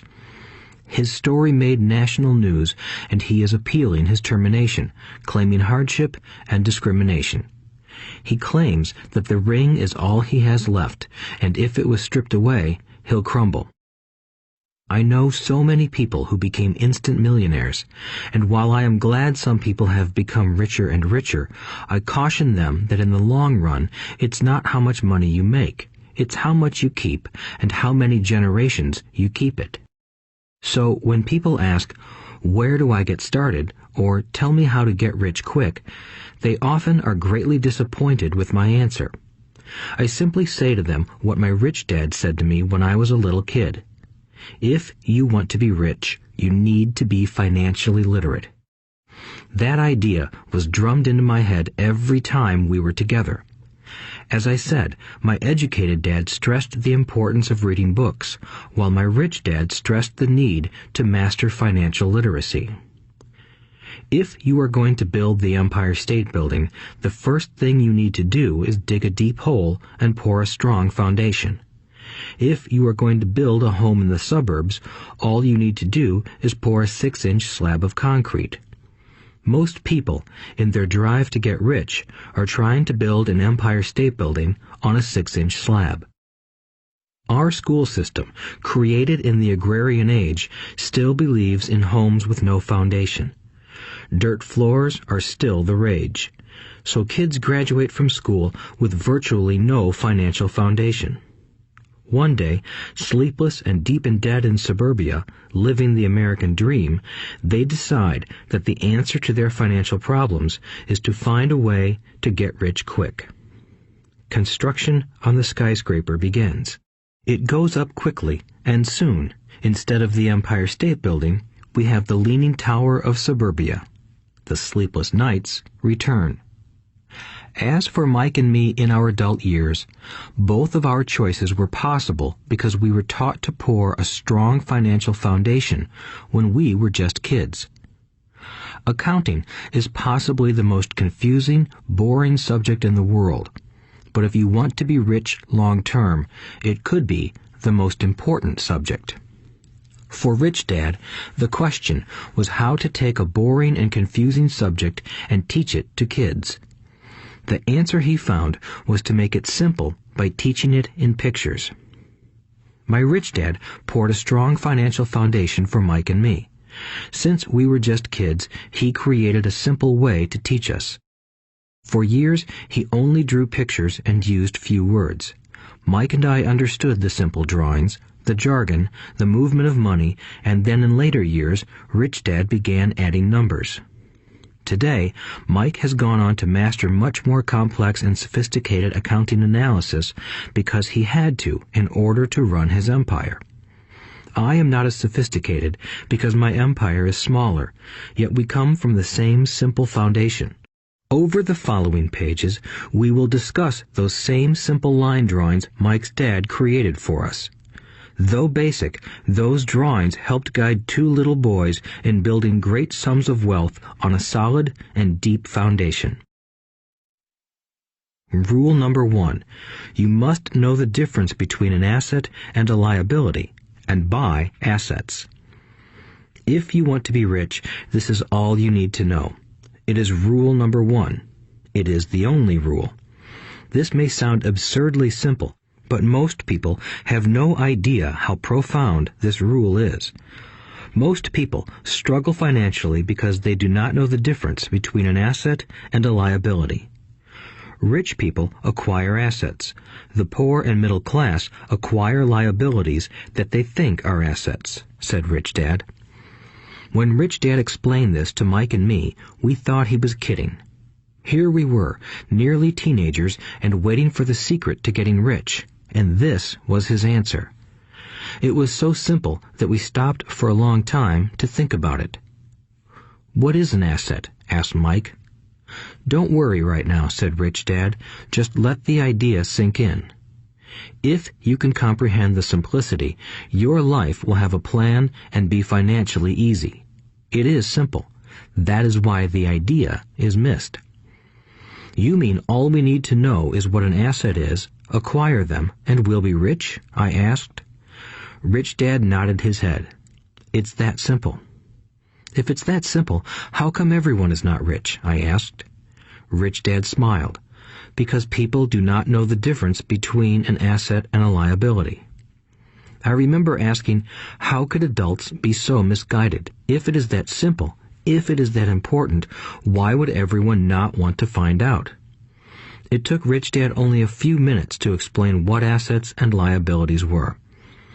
As an adult, I have difficulty explaining it to other adults. The simplicity of the idea escapes them because they have been educated differently. They were taught by other educated professionals, such as bankers, accountants, real estate agents, financial planners, and so forth. The difficulty comes in asking adults to unlearn or become children again. An intelligent adult often feels it is demeaning to pay attention to simplistic definitions. Rich Dad believed in the KISS principle. Keep it simple, stupid, or keep it super simple. So he kept it simple for us, and that made our financial foundation strong. So what causes the confusion? How could something so simple be so screwed up?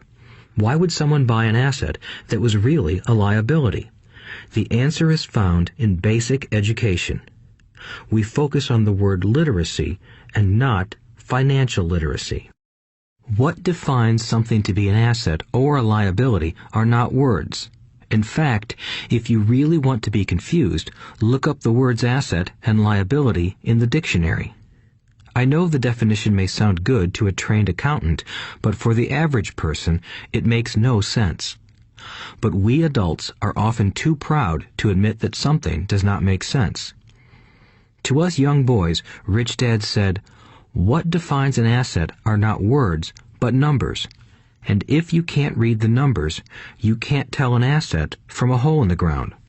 In accounting, Rich Dad would say, it's not the numbers, but what the numbers are telling you. It's just like words. It's not the words, but the story the words are telling you. If you want to be rich, you've got to read and understand numbers.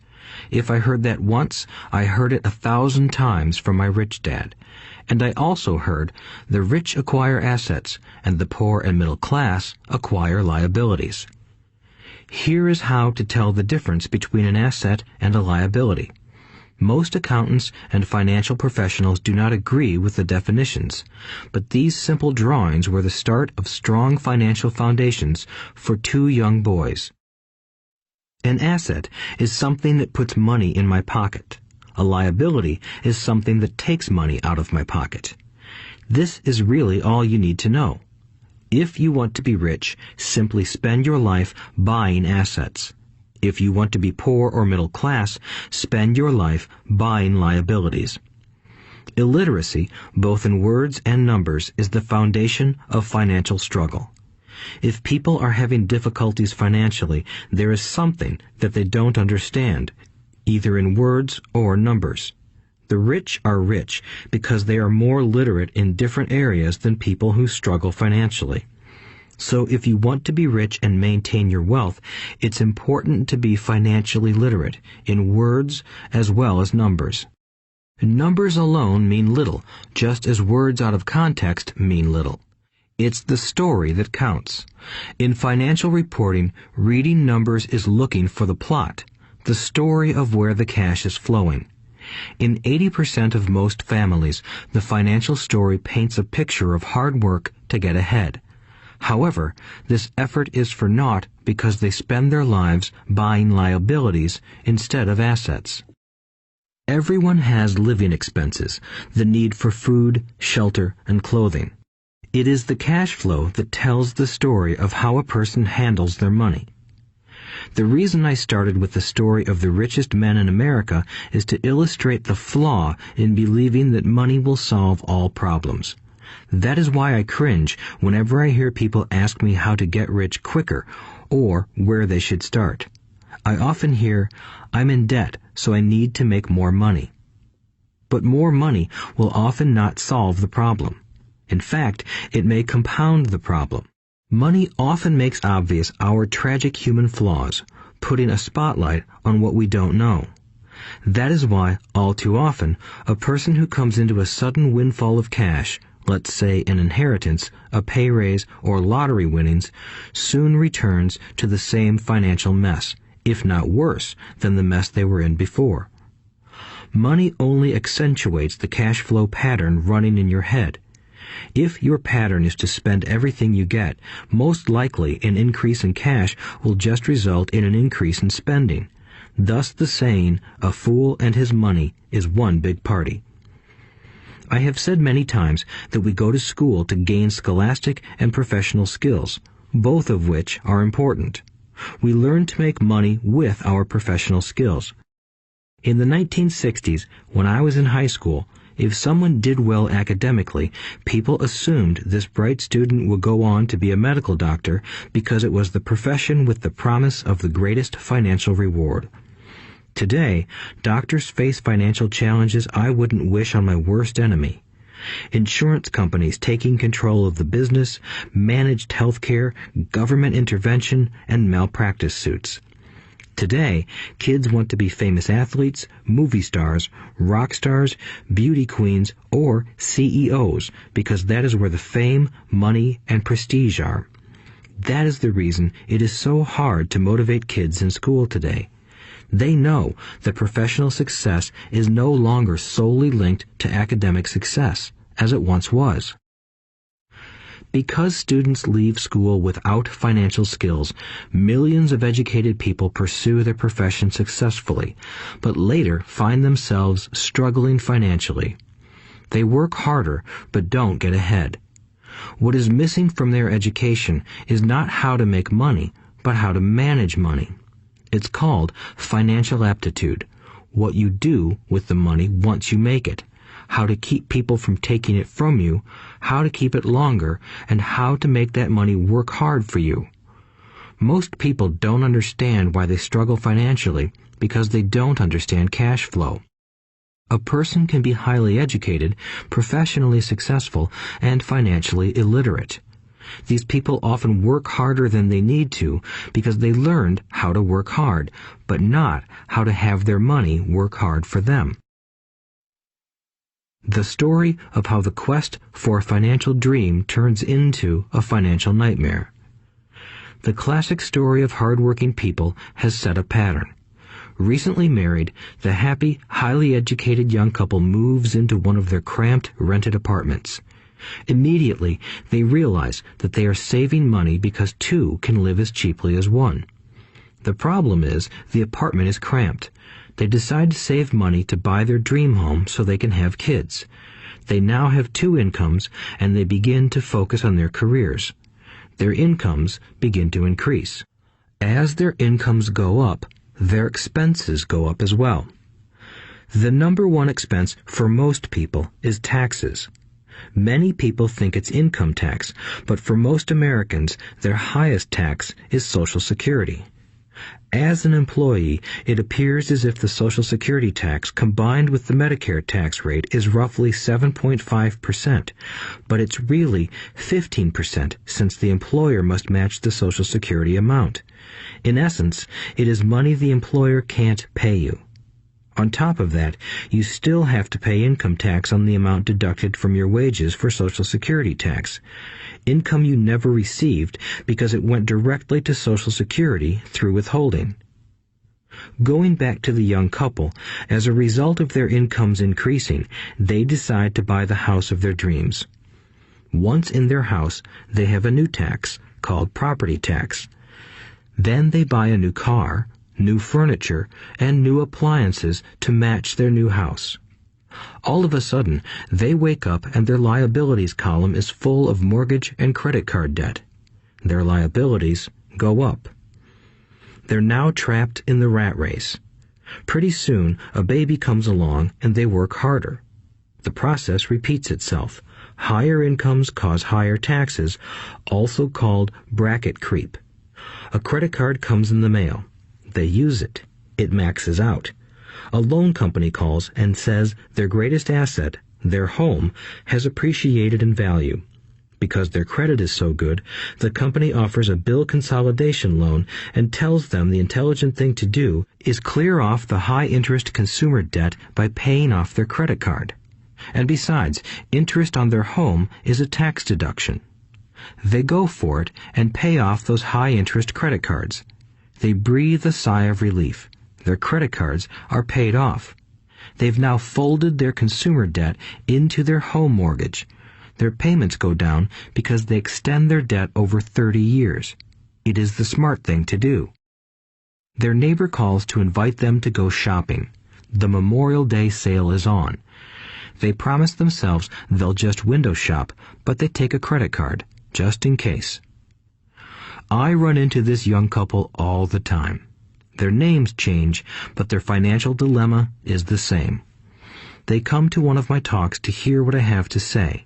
They ask me, "Can you tell us how to make more money?" They don't understand that their trouble is really how they choose to spend the money they do have. It is caused by financial illiteracy and not understanding the difference between an asset and a liability. More money seldom solves someone's money problems. Intelligence solves problems. There is a saying a friend of mine says over and over to people in debt. If you find you have dug yourself into a hole, stop digging. As a child, my dad often told us that the Japanese were aware of 3 powers: the power of the sword, the jewel, and the mirror. The sword symbolizes the power of weapons. America has spent trillions of dollars on weapons, and because of this is a powerful military presence in the world. The jewel symbolizes the power of money. There is some degree of truth to the saying, "Remember the golden rule. He who has the gold makes the rules." The mirror symbolizes the power of self-knowledge. This self-knowledge, according to Japanese legend, was the most treasured of the 3. All too often, the poor and middle class allow the power of money to control them. By simply getting up and working harder, failing to ask themselves if what they do makes sense, they shoot themselves in the foot as they leave for work every morning. By not fully understanding money, the vast majority of people allow its awesome power to control them. If they used the power of the mirror, they would have asked themselves, "Does this make sense?" All too often, instead of trusting their inner wisdom, that genius inside, most people follow the crowd. They do things because everybody else does them. They conform rather than question. Often, they mindlessly repeat what they have been told. Diversify. Your home is an asset. Your home is your biggest investment. You get a tax break for going into greater debt. Get a safe job. Don't make mistakes. Don't take risks. It is said that the fear of public speaking is a fear greater than death for most people. According to psychiatrists, the fear of public speaking is caused by the fear of ostracism, the fear of standing out, the fear of criticism, the fear of ridicule, and the fear of being an outcast. The fear of being different prevents most people from seeking new ways to solve their problems.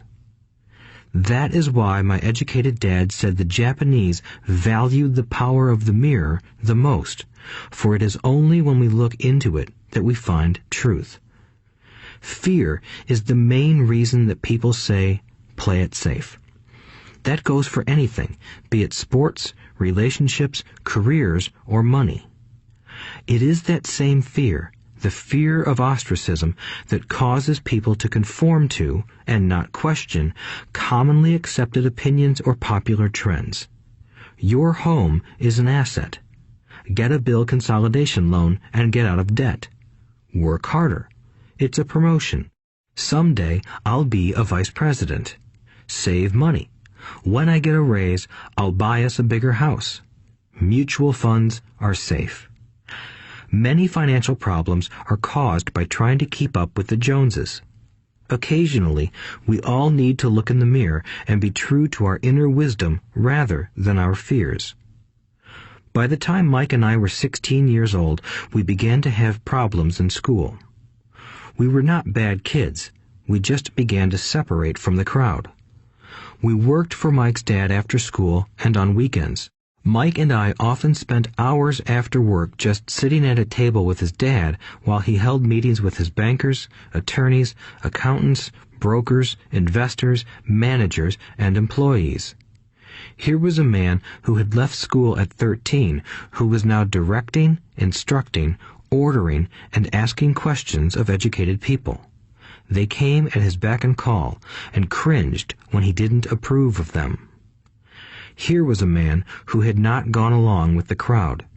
He was a man who did his own thinking and detested the words, "We have to do it this way because that's the way everyone else does it." He also hated the word can't. If you wanted him to do something, just say, "I don't think you can do it."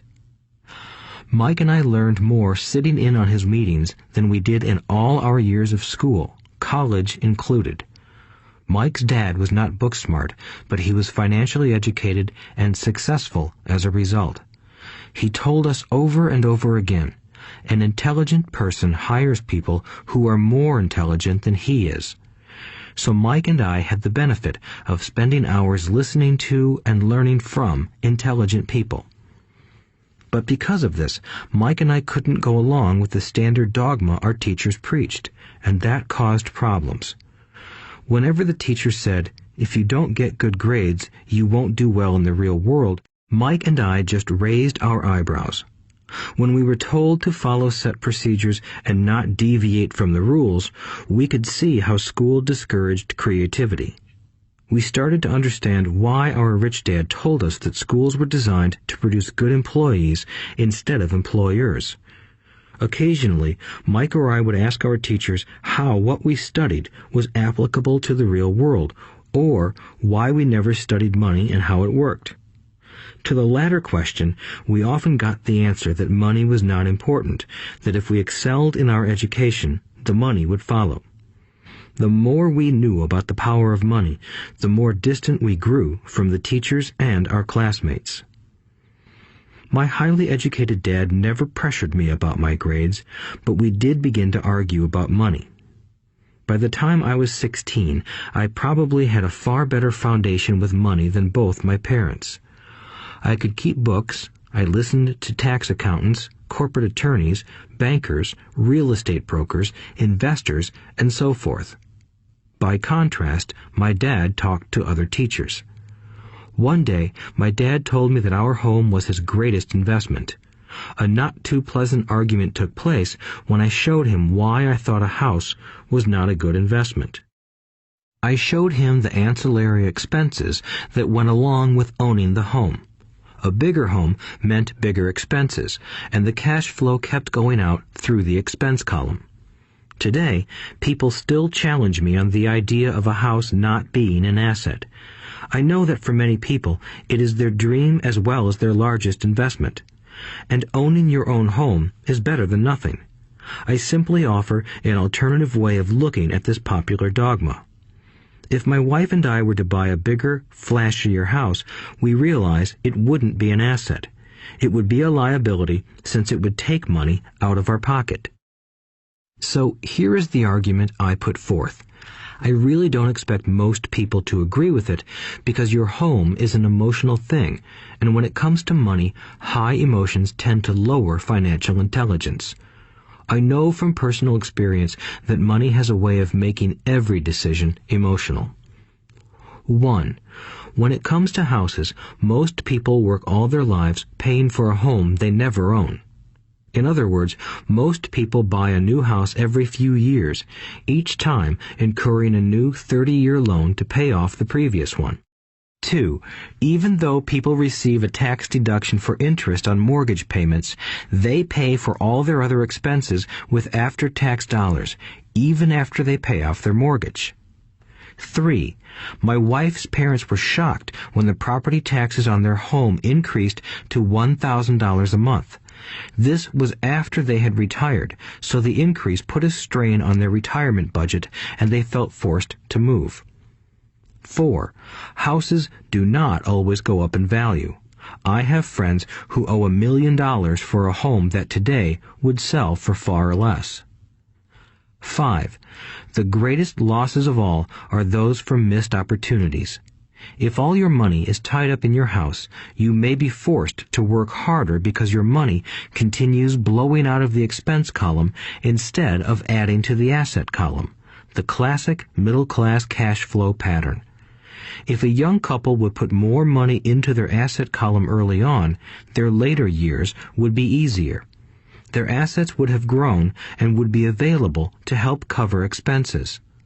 All too often, a house only serves as a vehicle for incurring a home equity loan to pay for mounting expenses. In summary, the end result in making a decision to own a house that is too expensive in lieu of starting an investment portfolio impacts an individual in at least the following 3 ways. 1. Loss of time during which other assets could have grown in value. 2. Loss of additional capital which could have been invested instead of paying for high maintenance expenses related directly to the home. 3. Loss of education. Too often, people count their house and savings and retirement plans as all they have in their asset column. Because they have no money to invest, they simply don't invest. This costs them investment experience. Most never become what the investment world calls a sophisticated investor. And the best investments are usually first sold to sophisticated investors, who then turn around and sell them to the people playing it safe. I am not saying don't buy a house. What I'm saying is that you should understand the difference between an asset and a liability. When I want a bigger house, I first buy assets that will generate the cash flow to pay for the house. My educated dad's personal financial statement best demonstrates the life of someone caught in the rat race. His expenses match his income, never allowing him enough left over to invest in assets. As a result, his liabilities are larger than his assets.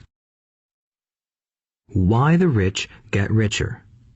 A review of my rich dad's financial statement shows why the rich get richer. The asset column generates more than enough income to cover expenses, with the balance reinvested into the asset column. The asset column continues to grow, and therefore the income it produces grows with it. The result is that the rich get richer. Why the middle class struggle. The middle class finds itself in a constant state of financial struggle. Their primary income is through their salary. As their wages increase, so do their taxes. Their expenses tend to increase in proportion to their salary increase, hence the phrase, the rat race.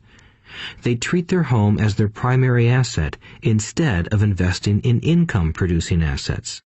This pattern of treating your home as an investment and the philosophy that a pay raise means you can buy a larger home or spend more is the foundation of today's debt-ridden society.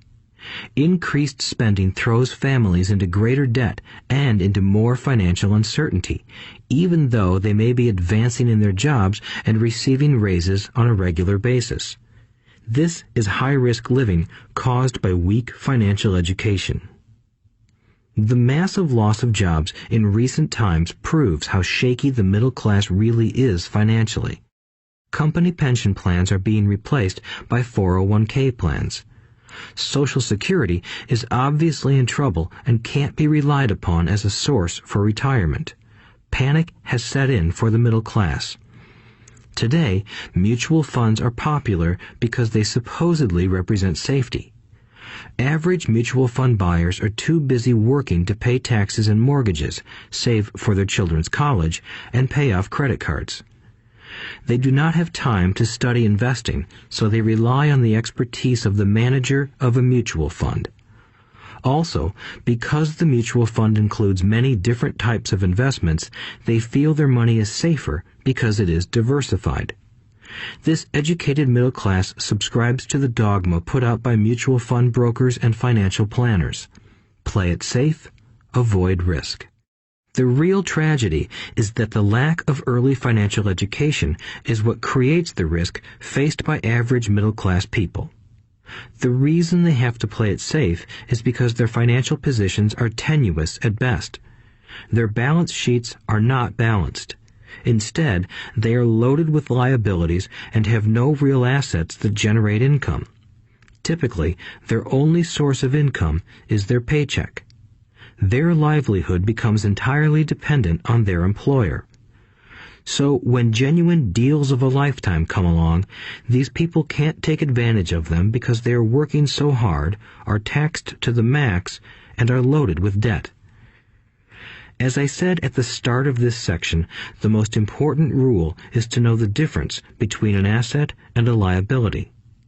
Once you understand the difference, concentrate your efforts on buying income-generating assets. That's the best way to get started on a path to becoming rich. Keep doing that, and your asset column will grow. Keep liabilities and expenses down so more money is available to continue pouring into the asset column. Soon, the asset base will be so deep that you can afford to look at more speculative investments. Investments that may have returns of 100% to infinity. $5,000 investments that are soon turned into $1 million or more. Investments that the middle class calls too risky. The investment is not risky for the financially literate. As an employee who is also a homeowner, your working efforts are generally as follows. 1. You work for the company. Employees make their business owner or the shareholders rich, not themselves. Your efforts and success will help provide for the owner's success and retirement. 2. You work for the government. The government takes its share from your paycheck before you even see it. By working harder, you simply increase the amount of taxes taken by the government. Most people work from January to May just for the government. 3. You work for the bank. After taxes, your next largest expense is usually your mortgage and credit card debt. The problem with simply working harder is that each of these 3 levels takes a greater share of your increased efforts. You need to learn how to have your increased efforts benefit you and your family directly. Once you have decided to concentrate on minding your own business, focusing your efforts on acquiring assets instead of a bigger paycheck, how do you set your goals? Most people must keep their job and rely on their wages to fund their acquisition of assets. As their assets grow, how do they measure the extent of their success? When does someone know that they are rich, that they have wealth? As well as having my own definitions for assets and liabilities, I also have my own definition for wealth. Actually, I borrowed it from a man named R. Buckminster Fuller. Some call him a quack, and others call him a genius. Years ago, he got architects buzzing because he applied for a patent for something he called a geodesic dome. But in the application, Fuller also said something about wealth. It was pretty confusing at first, but after reading it, it began to make some sense. Wealth is a person's ability to survive so many number of days forward, or, if I stopped working today, how long could I survive? Unlike net worth, the difference between your assets and liabilities, which is often filled with a person's expensive junk and opinions of what things are worth, this definition creates the possibility for developing a truly accurate measurement. I could now measure and know where I was in terms of my goal to become financially independent. Although net worth often includes non-cash producing assets, like stuff you bought that now sits in your garage, wealth measures how much money your money is making and, therefore, your financial survivability. Wealth is the measure of the cash flow from the asset column compared with the expense column. Let's use an example. Let's say I have cash flow from my asset column of $1,000 a month, and I have monthly expenses of $2,000 a month. What is my wealth? Let's go back to Buckminster Fuller's definition. Using his definition, how many days forward can I survive? Assuming a 30-day month, I have enough cash flow for half a month. When I achieve $2,000 a month cash flow from my assets, then I will be wealthy. So, while I'm not yet rich, I am wealthy. I now have income generated from assets each month that fully cover my monthly expenses. If I want to increase my expenses, I first must increase my cash flow to maintain this level of wealth. Also note that it is at this point that I'm no longer dependent on my wages. I have focused on and been successful in building an asset column that has made me financially independent. If I quit my job today, I would be able to cover my monthly expenses with the cash flow from my assets. My next goal would be to have the excess cash flow from my assets reinvested into the asset column. The more money that goes into my asset column, the more my asset column grows. The more my assets grow, the more my cash flow grows. And as long as I keep my expenses less than the cash flow from these assets, I grow richer with more and more income from sources other than my physical labor. As this reinvestment process continues, I am well on my way to becoming rich. Just remember this simple observation. The rich buy assets. The poor only have expenses. The middle class buy liabilities they think are assets. So how do I start minding my own business? What is the answer? Listen to the founder of McDonald's in the next chapter. Chapter 3. Lesson 3. Mind your own business. The rich focus on their asset columns while everyone else focuses on their income statements. In 1974, Ray Kroc, the founder of McDonald's, was asked to speak to the MBA class at the University of Texas at Austin. A friend of mine was a student in that MBA class. After a powerful and inspiring talk, the class adjourned and the students asked Ray if he would join them at their favorite hangout to have a few beers. Ray graciously accepted. "What business am I in?" Ray asked once the group had all their beers in hand. Everyone laughed, my friend said. Most of the MBA students thought Ray was just fooling around. No one answered, so Ray asked again. "What business do you think I'm in?" The students laughed again, and finally one brave soul yelled out, "Ray, who in the world doesn't know that you're in the hamburger business?" Ray chuckled. "That's what I thought you would say."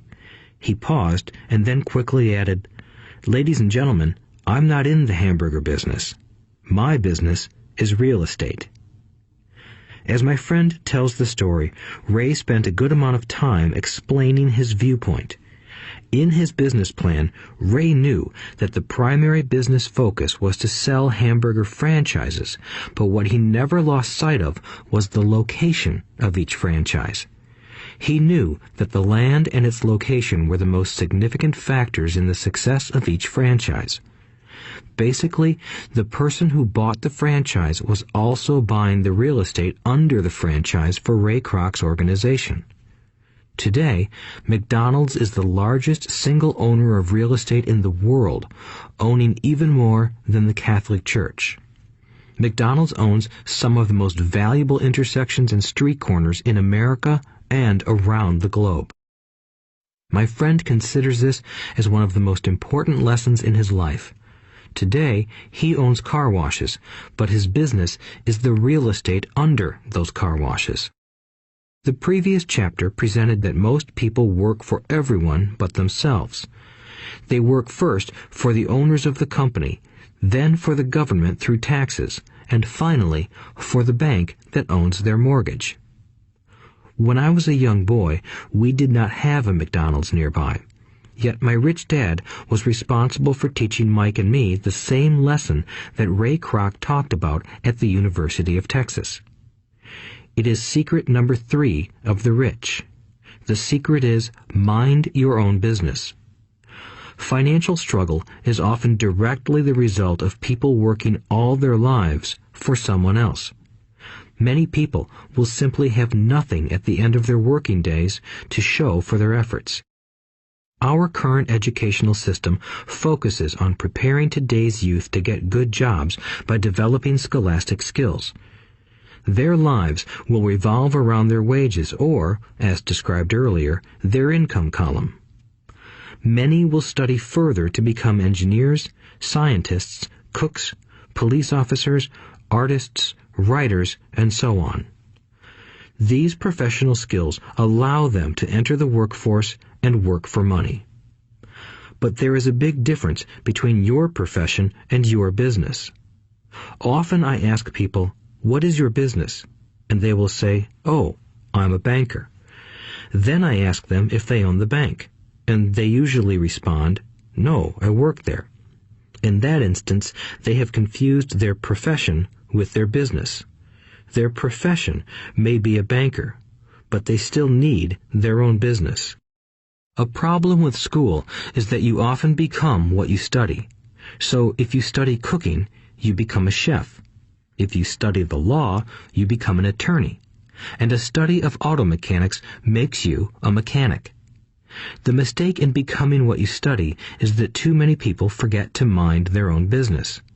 They spend their lives minding someone else's business and making that person rich. To become financially secure, a person needs to mind their own business.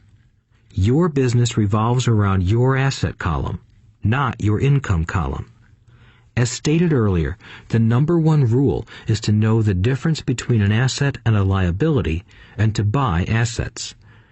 The rich focus on their asset columns, while everyone else focuses on their income statements. That is why we hear so often, "I need a raise. If only I had a promotion. I am going back to school to get more training so I can get a better job. I am going to work overtime. Maybe I can get a second job." In some circles, these are sensible ideas, but you are still not minding your own business. These ideas all still focus on the income column and will only help a person become more financially secure if the additional money is used to purchase income-generating assets. The primary reason the majority of the poor and middle class are fiscally conservative, which means I can't afford to take risks, is that they have no financial foundation. They have to cling to their jobs and play it safe. When downsizing became the in thing to do, millions of workers found out their largest so-called asset, their home, was eating them alive. Their asset was costing them money every month. Their car, another asset, was eating them alive. The golf clubs in the garage that cost $1,000 were not worth $1,000 anymore. Without job security, they had nothing to fall back on. What they thought were assets could not help them survive in a time of financial crisis. I assume most of us have filled out a credit application to buy a house or a car. It's always interesting to look at the net worth section because of what accepted banking and accounting practices allow a person to count as assets. One day when I wanted a loan, my financial position did not look too good. So I added my new golf clubs, my art collection, books, electronics, Armani suits, wristwatches, shoes, and other personal effects to boost the number in the asset column. But I was turned down because I had too much investment real estate. The loan committee didn't like that I made so much money from rent. They wanted to know why I did not have a normal job with a salary. They did not question the Armani suits, golf clubs, or art collection. Life is sometimes tough when you do not fit the standard profile. I cringe every time I hear someone say to me that their net worth is $1 million or $100,000 or whatever. One of the main reasons net worth is not accurate is simply because the moment you begin selling your assets, you are taxed for any gains. So many people have put themselves in deep financial trouble when they run short of income. To raise cash, they sell their assets. But their personal assets can generally be sold for only a fraction of the value that is listed on their personal balance sheet. Or, if there is a gain on the sale of the assets, they are taxed on the gain. So again, the government takes its share, thus reducing the amount available to help them out of debt.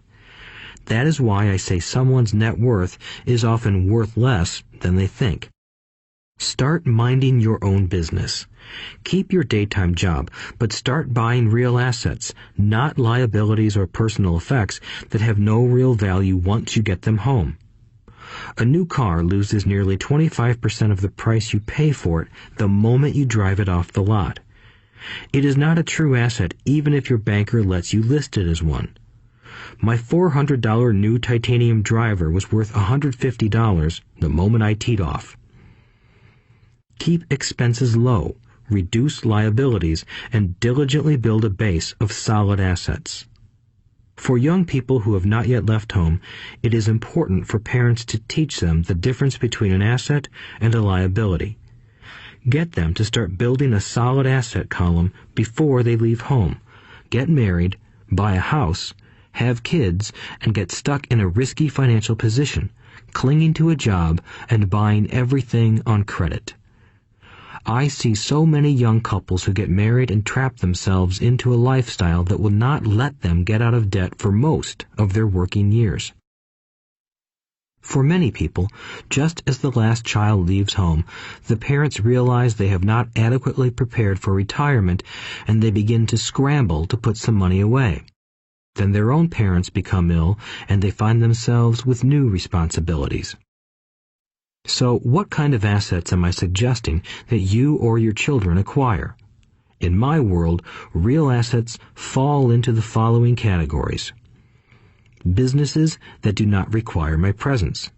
I own them, but they are managed or run by other people. If I have to work there, it's not a business. It becomes my job.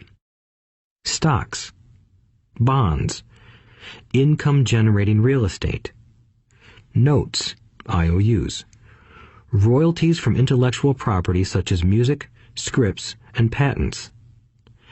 Anything else that has value, produces income, or appreciates, and has a ready market. As a young boy, my educated dad encouraged me to find a safe job, but my rich dad encouraged me to begin acquiring assets that I loved. If you don't love it, you won't take care of it. I collect real estate simply because I love buildings and land. I love shopping for them, and I could look at them all day long. When problems arise, the problems aren't so bad that it changes my love for real estate. For people who hate real estate, they shouldn't buy it. I also love stocks of small companies, especially startups, because I am an entrepreneur, not a corporate person. In my early years, I worked in large organizations such as Standard Oil of California, the U.S. Marine Corps, and Xerox Corporation. I enjoyed my time with those organizations and have fond memories, but I know deep down I am not a company man. I like starting companies, not running them. So my stock buys are usually of small companies. Sometimes I even start the company and take it public. Fortunes are made in new stock issues, and I love the game. Many people are afraid of small-cap companies and call them risky, and they are. But that risk is diminished if you love what the investment is, understand it, and know the game. With small companies, my investment strategy is to be out of the stock in a year. On the other hand, my real estate strategy is to start small and keep trading up for bigger properties, and, therefore, delay paying taxes on the gain. This allows the value to increase dramatically. I generally hold real estate less than 7 years. For years, even while I was with the Marine Corps and Xerox, I did what my rich dad recommended. I kept my day job, but I still minded my own business. I was active in my asset column trading real estate and small stocks. Rich Dad always stressed the importance of financial literacy.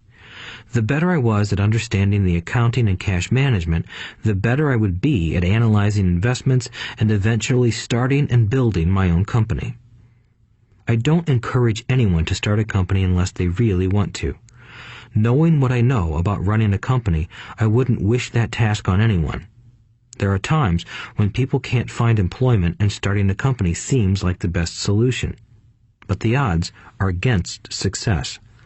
9 out of 10 companies fail in 5 years. Of those that survive the first 5 years, 9 out of every 10 of those eventually fail as well.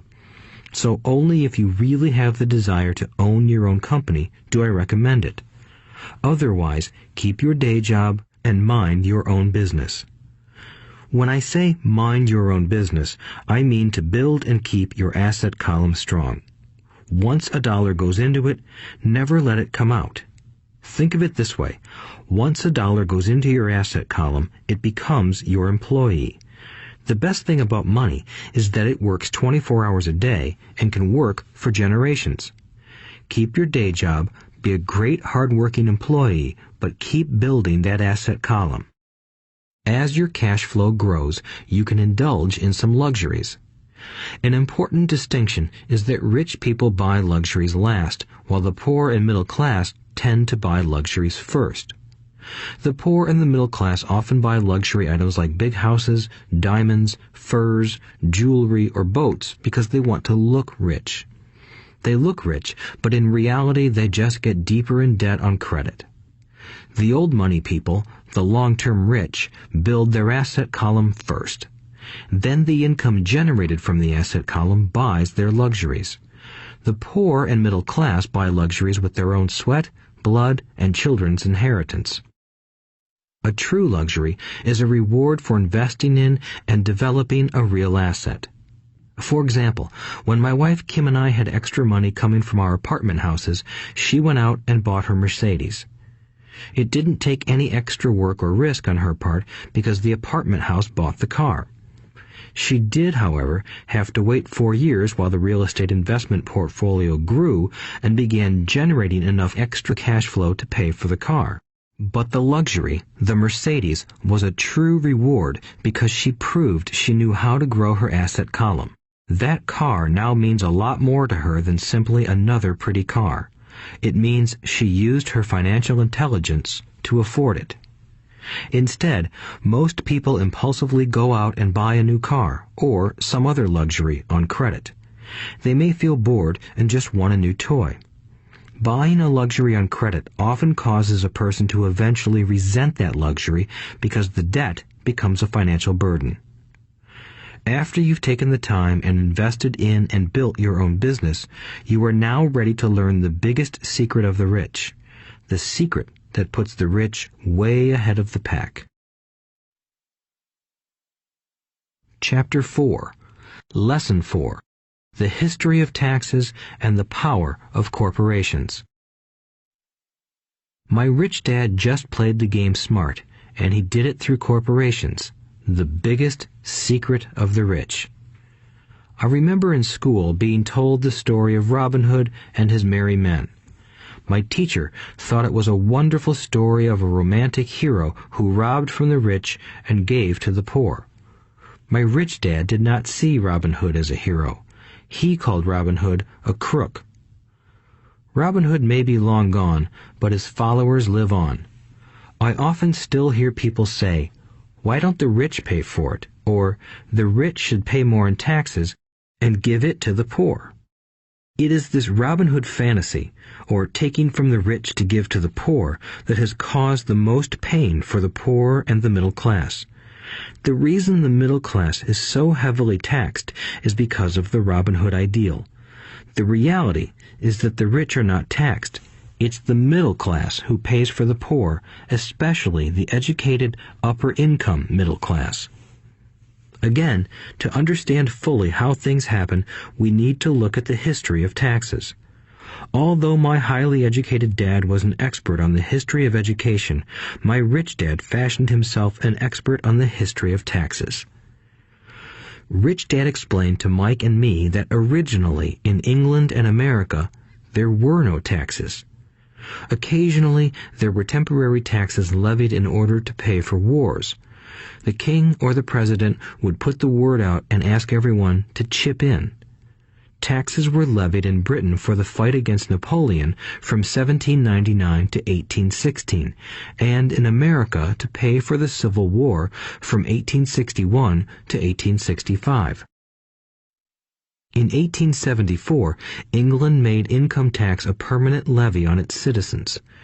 In 1913, an income tax became permanent in the United States with the adoption of the 16th Amendment to the U.S. Constitution.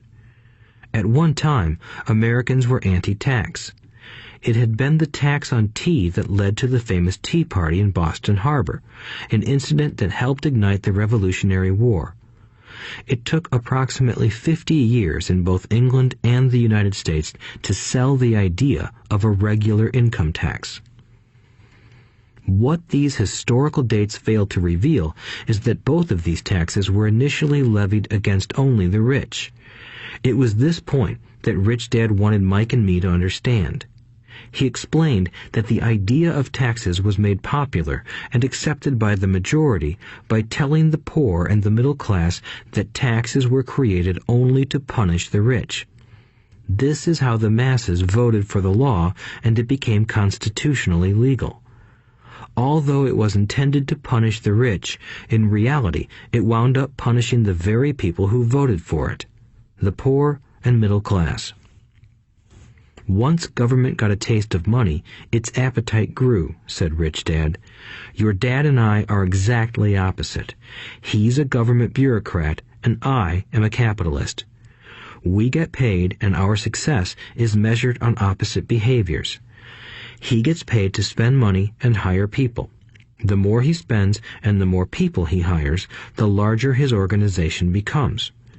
In the government, a large organization is a respected organization. On the other hand, within my organization, the fewer people I hire and the less money I spend, the more I am respected by my investors.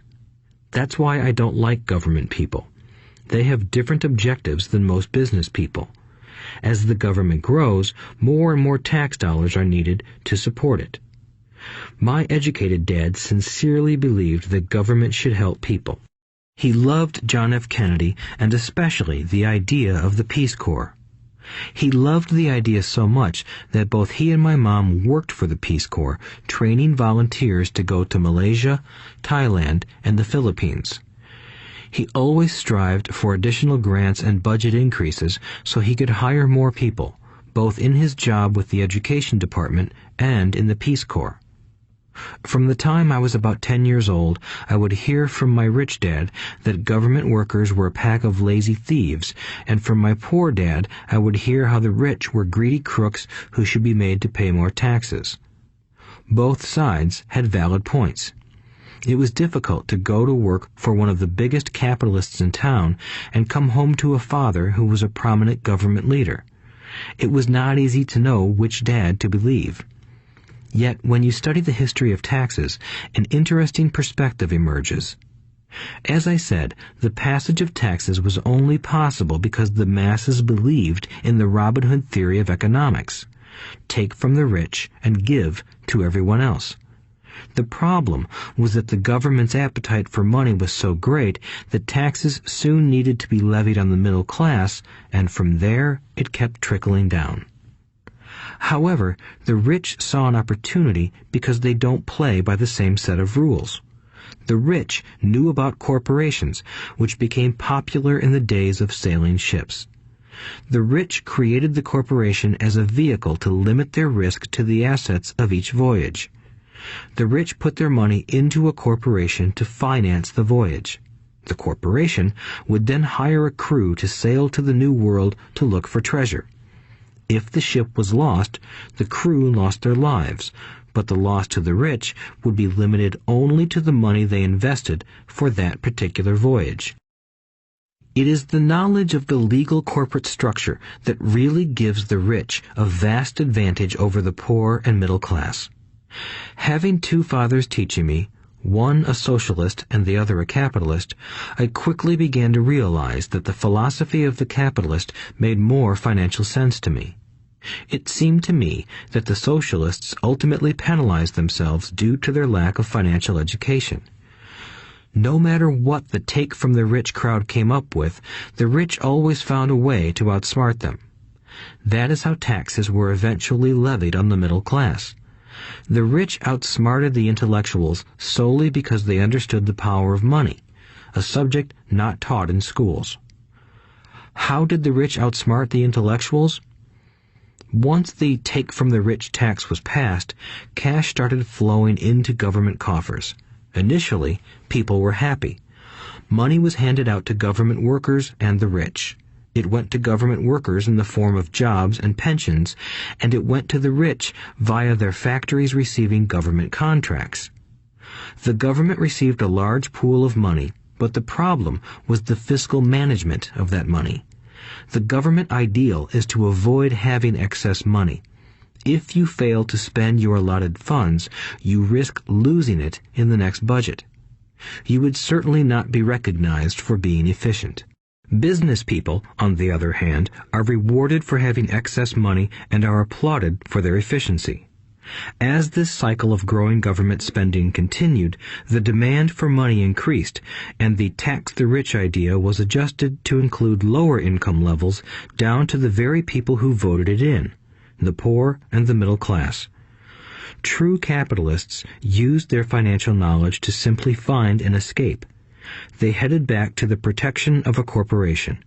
But what many people who have never formed a corporation don't know is that a corporation is not really a thing. A corporation is merely a file folder with some legal documents in it, sitting in some attorney's office and registered with a state government agency. It's not a big building or a factory or a group of people. A corporation is merely a legal document that creates a legal body without a soul. Using it, the wealth of the rich was once again protected. It was popular because the income tax rate of a corporation is less than the individual income tax rates. In addition, certain expenses could be paid by a corporation with pre-tax dollars. This war between the haves and have-nots has raged for hundreds of years. The battle is waged whenever and wherever laws are made, and it will go on forever. The problem is that the people who lose are the uninformed, the ones who get up every day and diligently go to work and pay taxes. If they only understood the way the rich play the game, they could play it too. Then they would be on their way to their own financial independence. This is why I cringe every time I hear a parent advise their children to go to school so they can find a safe, secure job. An employee with a safe, secure job without financial aptitude has no escape. Average Americans today work 5 to 6 months for the government just to cover their taxes. In my opinion, that is simply too long. The harder you work, the more you pay the government. That is why I believe that the idea of take from the rich backfired on the very people who voted it in. Every time people try to punish the rich don't simply comply. They react. They have the money, power, and intent to change things. They don't just sit there and voluntarily pay more taxes. Instead, they search for ways to minimize their tax burden. They hire smart attorneys and accountants and persuade politicians to change laws or create legal loopholes. They use their resources to effect change. The tax code of the United States also allows other ways to reduce taxes. Most of these vehicles are available to anyone, but it is the rich who find them because they are minding their own business. For example, 1031 is jargon for Section 1031 of the Internal Revenue Code, which allows a seller to delay paying taxes on a piece of real estate that is sold for a capital gain through an exchange for a more expensive piece of real estate. Real estate is one investment vehicle that has a great tax advantage. As long as you keep trading up in value, you will not be taxed on the gains until you liquidate. People who don't take advantage of these legal tax savings are missing a great opportunity to build their asset columns. The poor and middle class don't have the same resources. They sit there and let the government's needles enter their arm and allow the blood donation to begin. Today, I am constantly shocked at the number of people who pay more taxes or take fewer deductions simply because they are afraid of the government. I have friends who have had their businesses shut down and destroyed, only to find out it was a mistake on the part of the government. I realize all that, but the price of working from January to May is a high price to pay for that intimidation. My poor dad never fought back. My rich dad didn't either. He just played the game smarter, and he did it through corporations, the biggest secret of the rich. You may remember the first lesson I learned from my rich dad. I was a little boy of 9 who had to sit and wait for him to choose to talk to me. I sat in his office waiting for him to get to me. He was ignoring me on purpose. He wanted me to recognize his power and to desire to have that power for myself one day. During all the years I studied and learned from him, he always reminded me that knowledge is power. and with money comes great power that requires the right knowledge to keep it and make it multiply. Without that knowledge, the world pushes you around. Rich Dad constantly reminded Mike and me that the biggest bully was not the boss or the supervisor, but the tax man. The tax man will always take more if you let him. The first lesson of having money work for you, as opposed to you working for money, is all about power. If you work for money, you give the power to your employer. If money works for you, you keep the power and control it. Once we had this knowledge of the power of money working for us, he wanted us to be financially smart and not let anyone or anything push us around. If you're ignorant, it's easy to be bullied. If you know what you're talking about, you have a fighting chance. That is why he paid so much for smart tax accountants and attorneys. It was less expensive to pay them than to pay the government. His best lesson to me was, be smart and you won't be pushed around as much. He knew the law because he was a law-abiding citizen and because it was expensive to not know the law. If you know you're right, you're not afraid of fighting back, even if you are taking on Robin Hood and his band of merry men. My highly educated dad always encouraged me to land a good job with a strong corporation. He spoke of the virtues of working your way up the corporate ladder. He didn't understand that, by relying solely on a paycheck from a corporate employer, I would be a docile cow ready for milking. When I told my rich dad of my father's advice, he only chuckled. "Why not own the ladder?" was all he said. As a young boy, I did not understand what Rich Dad meant by owning my own corporation. It was an idea that seemed impossible and intimidating. Although I was excited by the idea, my inexperience wouldn't let me envision the possibility that grown-ups would someday work for a company I would own. The point is that, if not for my rich dad, I would have probably followed my educated dad's advice. It was merely the occasional reminder of my rich dad that kept the idea of owning my own corporation alive and kept me on a different path. By the time I was 15 or 16, I knew I wasn't going to continue down the path my educated dad recommended. I didn't know how I was going to do it, but I was determined not to head in the direction most of my classmates were heading. That decision changed my life. It was not until my mid-20s that my rich dad's advice began to make more sense to me. I was just out of the Marine Corps and working for Xerox. I was making a lot of money, but every time I looked at my paycheck, I was disappointed. The deductions were so large, and the more I worked, the greater they became. As I became more successful, my bosses talked about promotions and raises. It was flattering, but I could hear my rich dad asking in my ear, "Who are you working for? Who are you making rich?" In 1974, while still an employee for Xerox, I formed my first corporation and began minding my own business. There were already a few assets in my asset column, but now I was determined to focus on making it bigger. Those paychecks, with all the deductions, made all the years of my rich dad's advice make total sense. I could see the future if I followed my educated dad's advice. Many employers feel that advising their workers to mind their own business is bad for business. But for me, focusing on my own business and developing assets made me a better employee because I now had a purpose. I came in early and worked diligently, amassing as much money as possible so I could invest in real estate. Hawaii was just set to boom, and there were fortunes to be made. The more I realized that we were in the beginning stages of a boom, the more Xerox machines I sold. The more I sold, the more money I made, and, of course, the more deductions came out of my paycheck. It was inspiring. I wanted out of the employee trap so badly that I worked even harder so I could invest more. By 1978, I was consistently one of the top 5 salespeople at the company. I badly wanted out of the rat race. In less than 3 years, I was making more in my real estate holding corporation than I was making at Xerox, and the money I was making in my asset column in my own corporation was money working for me, not me pounding on doors selling copiers. My rich dad's advice made much more sense. Soon, the cash flow from my properties were so strong that my company bought me my first Porsche. My fellow Xerox salespeople thought I was spending my commissions. I wasn't. I was investing my commissions in assets.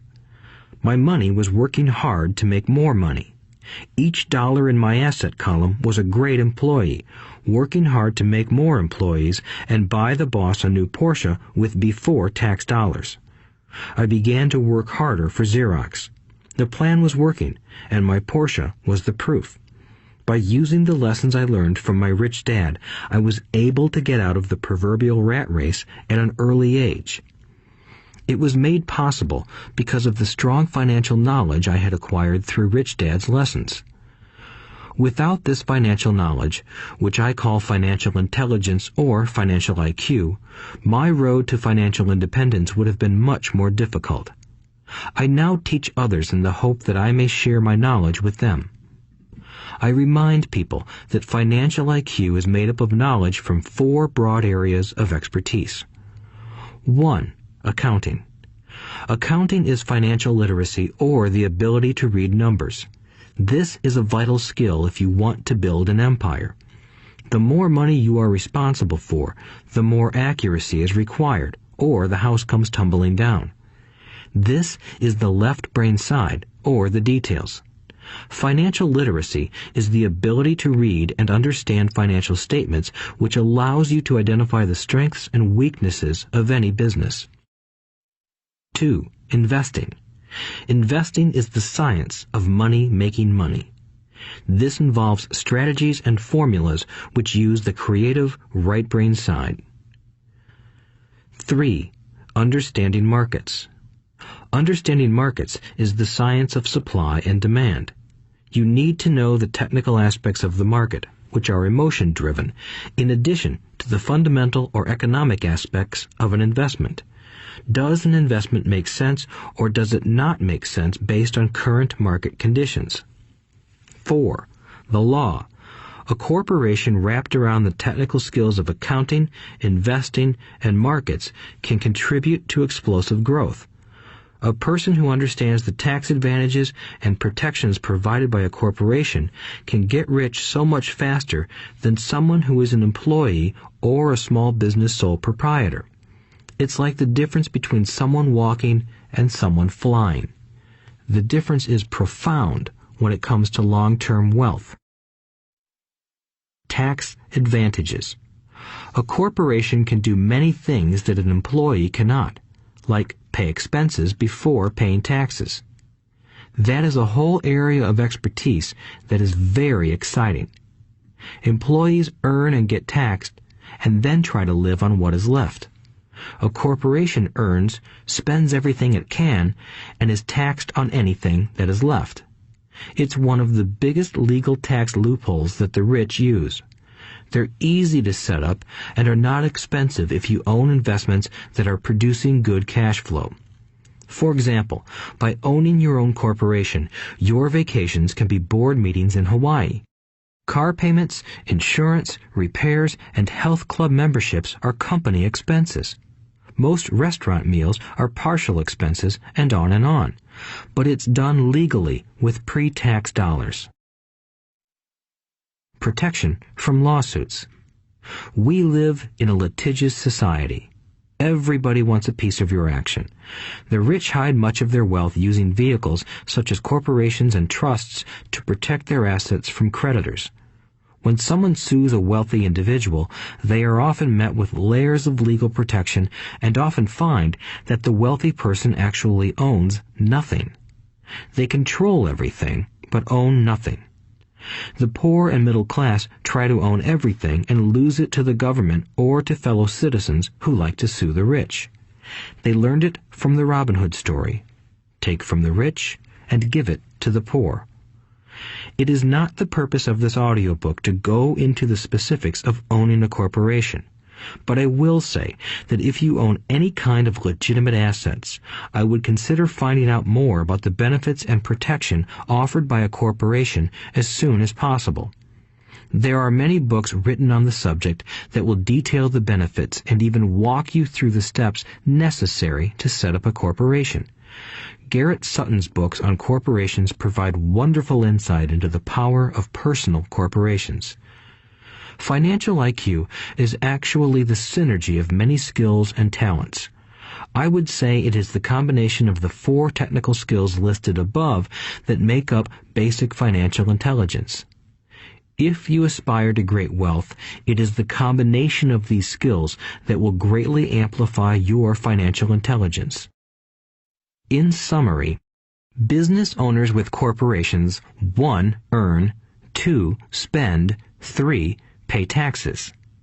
Employees who work for corporations 1. Earn, 2. Pay taxes, 3. Spend. As part of your overall financial strategy, I recommend that you learn about the protection that legal entities can provide for businesses and assets. Chapter 5. Lesson 5.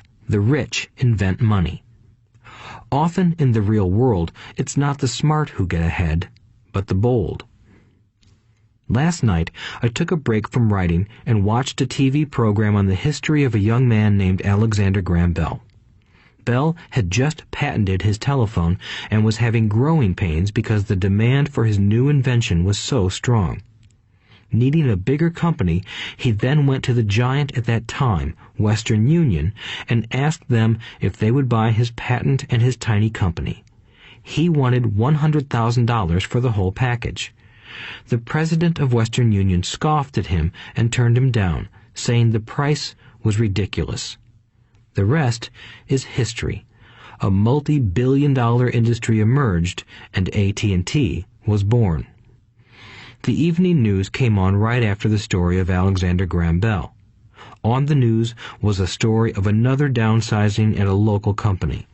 The workers were angry and complained that the company ownership was unfair. A terminated manager of about 45 years of age had his wife and 2 babies at the plant and was begging the guards to let him talk to the owners to ask if they would reconsider his termination. He had just bought a house and was afraid of losing it. The camera focused in on his pleading for all the world to see. Needless to say, it held my attention. I have been teaching professionally since 1984. It has been a great experience and a rewarding one. It is also a disturbing profession, for I have taught thousands of individuals, and I see one thing in common in all of us, myself included. We all have tremendous potential, and we all are blessed with gifts. Yet the one thing that holds all of us back is some degree of self-doubt. It is not so much the lack of technical information that holds us back, but more the lack of self-confidence. Some are more affected than others. Once we leave school, most of us know that it is not so much a matter of college degrees or good grades that count. In the real world, outside of academics, something more than just grades is required. I have heard it called many things: guts, chutzpah, balls, audacity, bravado, cunning, daring, tenacity, and brilliance. This factor, whatever it is labeled, ultimately decides one's future much more than school grades do.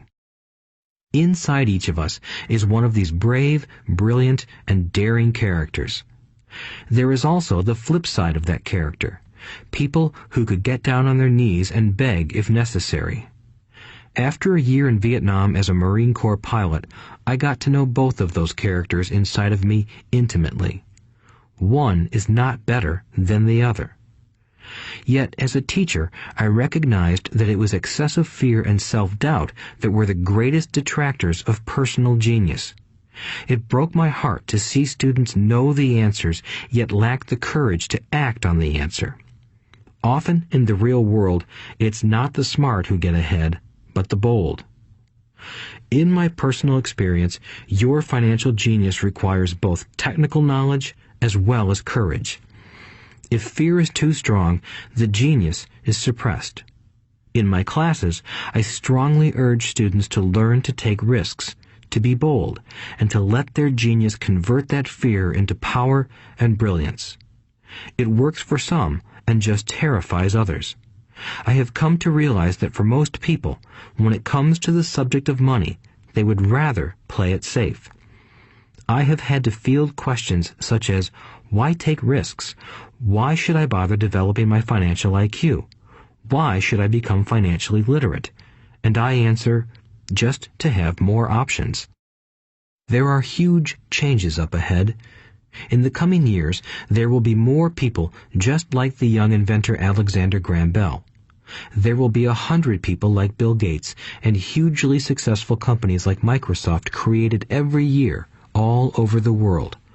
And there will also be many more bankruptcies, layoffs, and downsizings. So why bother developing your financial IQ?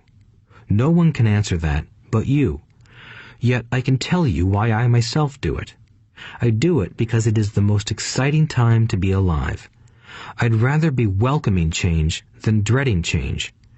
I'd rather be excited about making millions than worrying about not getting a raise.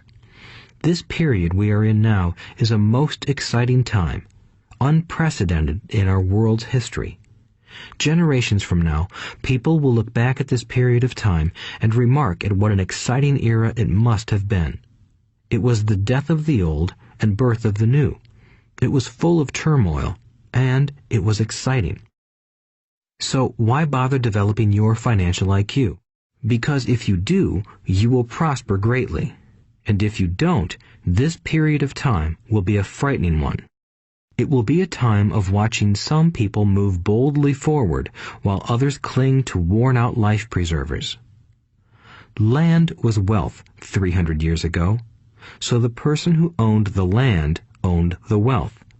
Later, wealth was in factories and production, and America rose to dominance. The industrialist owned the wealth. Today, wealth is in information, and the person who has the most timely information owns the wealth. The problem is that information flies around the world at the speed of light. The new wealth cannot be contained by boundaries and borders as land and factories were. The changes will be faster and more dramatic. There will be a dramatic increase in the number of new multimillionaires. There also will be those who are left behind. I find so many people struggling today, often working harder, simply because they cling to old ideas. They want things to be the way they were, and they resist change. I know people who are losing their jobs or their houses, and they blame technology or the economy or their boss. Sadly, they fail to realize that they might be the problem. Old ideas are their biggest liability. It is a liability simply because they fail to realize that while that idea or way of doing something was an asset yesterday, yesterday is gone. One afternoon, I was teaching how to invest using a board game I had invented, Cash Flow, as a teaching tool. A friend had brought someone along to attend the class. This friend of a friend was recently divorced, had been badly burned in the divorce settlement, and was now searching for some answers. Her friend thought the class might help. The game was designed to help people learn how money works. In playing the game, they learn about the interaction of the income statement with the balance sheet. They learn how cash flows between the two and how the road to wealth is through striving to increase your monthly cash flow from the asset column to the point that it exceeds your monthly expenses. Once you accomplish this, you are able to get out of the rat race and out onto the fast track. As I have said, some people hate the game, some love it, and others miss the point. This woman missed a valuable opportunity to learn something. In the opening round, she drew a doodad card with the boat on it. At first, she was happy. "Oh, I've got a boat." Then, as her friend tried to explain how the numbers worked on her income statement and balance sheet, she got frustrated because she had never liked math. The rest of her table waited while her friend continued explaining the relationship between the income statement, balance sheet, and monthly cash flow. Suddenly, when she realized how the numbers worked, it dawned on her that her boat was eating her alive. Later on in the game, she was also downsized and had a child. It was a horrible game for her. After the class, her friend came by and told me that she was upset. She had come to the class to learn about investing and did not like the idea that it took so long to play a silly game. Her friend attempted to tell her to look within herself to see if the game reflected her in any way. With that suggestion, the woman demanded her money back. She said that the very idea that a game could be a reflection of her was ridiculous. Her money was promptly refunded, and she left. Since 1984, I have made millions simply by doing what the school system does not do. In school, most teachers lecture. I hated lectures as a student. I was soon bored, and my mind would drift. In 1984, I began teaching via games and simulations, and I still rely on these tools today. I always encourage adult students to look at games as reflecting back to them what they know and what they need to learn.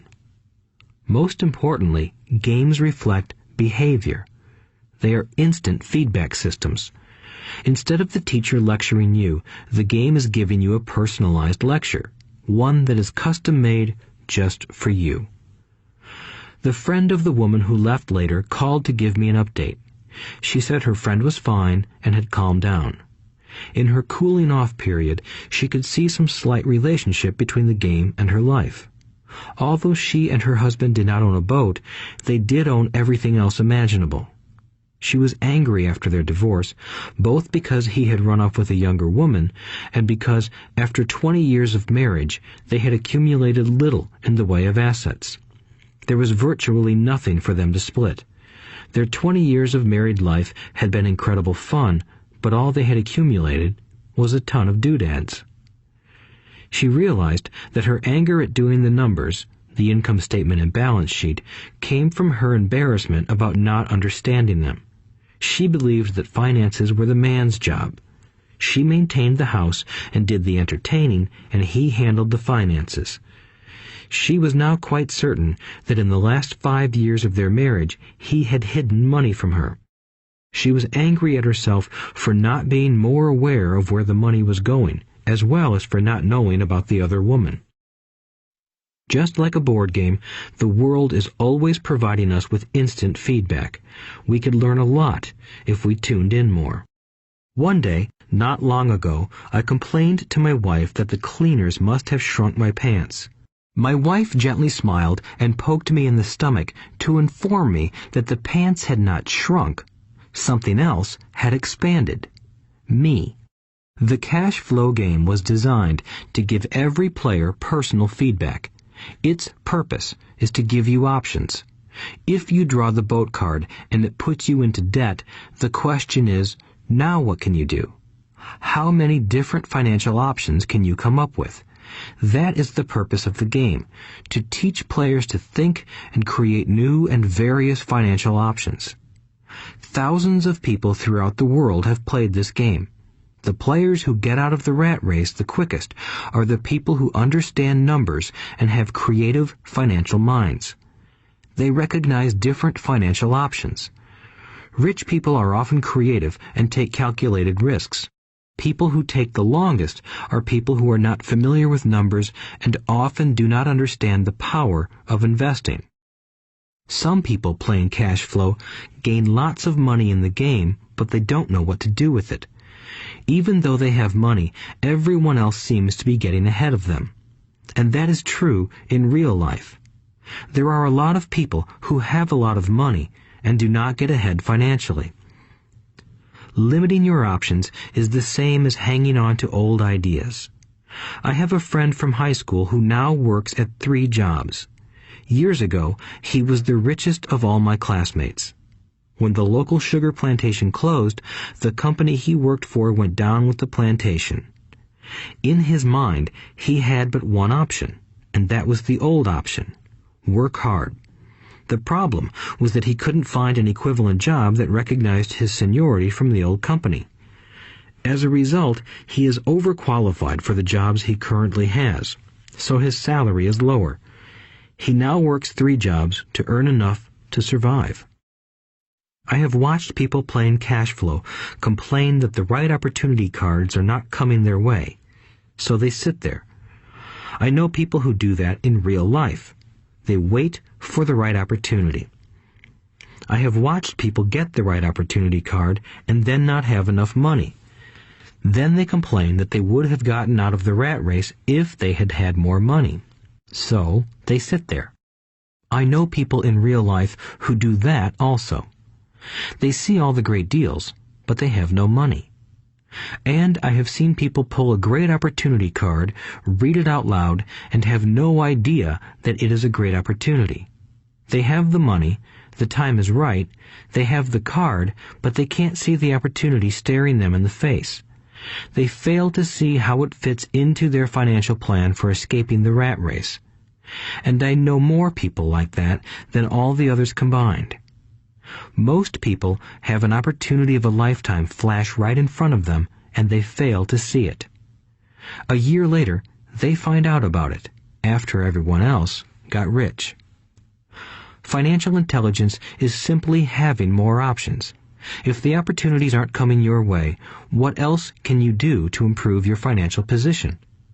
If an opportunity lands in your lap and you have no money and the bank won't talk to you, what else can you do to get the opportunity to work in your favor? If your hunch is wrong and what you've been counting on doesn't happen, how can you turn a lemon into millions? That is financial intelligence. It is not so much what happens, but how many different financial solutions you can think of to turn a lemon into millions. It is how creative you are in solving financial problems. Most people only know one solution: work hard, save, and borrow. So why would you want to increase your financial intelligence? Because you want to be the kind of person who creates your own luck. You take whatever happens and make it better. Few people realize that luck is created, just as money is. And if you want to be luckier and create money instead of working hard, then your financial intelligence is important. If you are the kind of person who is waiting for the right thing to happen, you might wait for a long time. It's like waiting for all the traffic lights to be green for 5 miles before you'll start your trip. As young boys, Mike and I were constantly told by my rich dad that money is not real. Rich Dad occasionally reminded us of how close we came to the secret of money on that first day we got together and began making money out of plaster of Paris. The poor and middle class work for money, he would say. The rich make money. The more real you think money is, the harder you will work for it. If you can grasp the idea that money is not real, you will grow richer faster. What is it? Was a question Mike and I often came back with. What is money if it is not real? What we agree it is, was all Rich Dad would say. The single most powerful asset we all have is our mind. If it is trained well, it can create enormous wealth seemingly instantaneously. An untrained mind can also create extreme poverty that can crush a family for generations. In the information age, money is increasing exponentially. A few individuals are getting ridiculously rich from nothing, just ideas and agreements.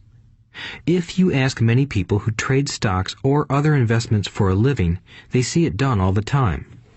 Often, millions can be made instantaneously from nothing. And by nothing, I mean no money was exchanged.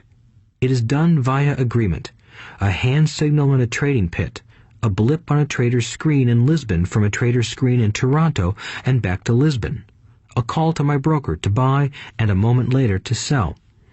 Money did not change hands. Agreements did.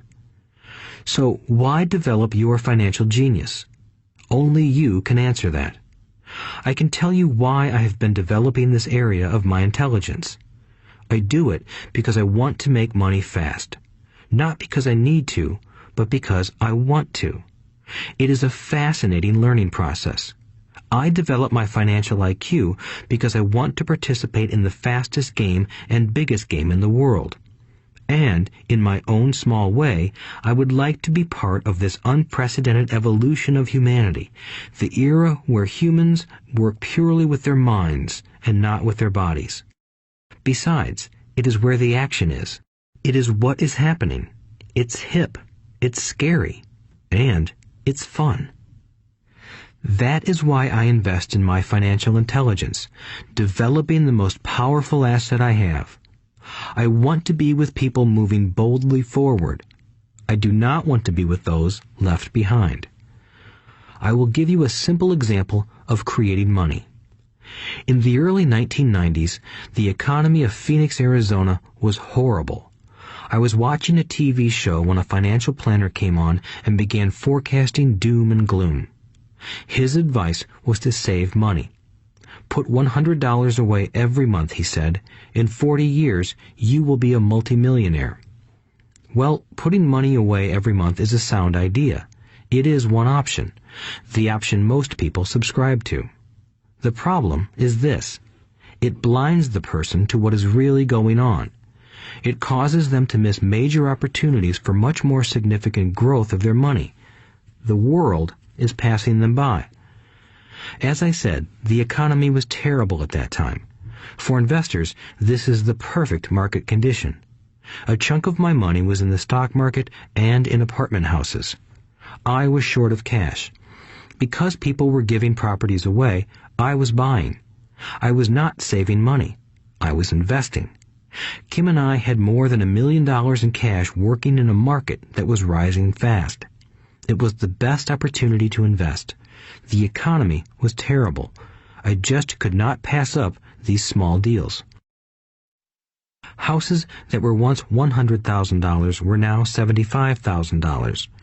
But instead of shopping with local real estate agents, I began shopping at the bankruptcy attorney's office or the courthouse steps. In these shopping places, a $75,000 house could sometimes be bought for $20,000 or less. For $2,000, which was loaned to me from a friend for 90 days for $200, I gave an attorney a cashier's check as a down payment. While the acquisition was being processed, I ran an ad advertising a $75,000 house for only $60,000 and no money down. The phone rang hard and heavy. Prospective buyers were screened, and once the property was legally mine, all the prospective buyers were allowed to look at the house. It was a feeding frenzy. The house sold in a few minutes. I asked for a $2,500 processing fee, which they gladly handed over, and the escrow and title company took over from there. I returned the $2,000 to my friend with an additional $200. He was happy, the home buyer was happy, the attorney was happy, and I was happy. I had sold a house for $60,000 that cost me $20,000. The $40,000 was created from money in my asset column in the form of a promissory note from the buyer. Total working time, 5 hours. So, now that you are on your way to becoming more financially literate and skilled at reading numbers, I will tell you why this is an example of money being invented. During this depressed market, Kim and I were able to do 6 of these simple transactions in our spare time.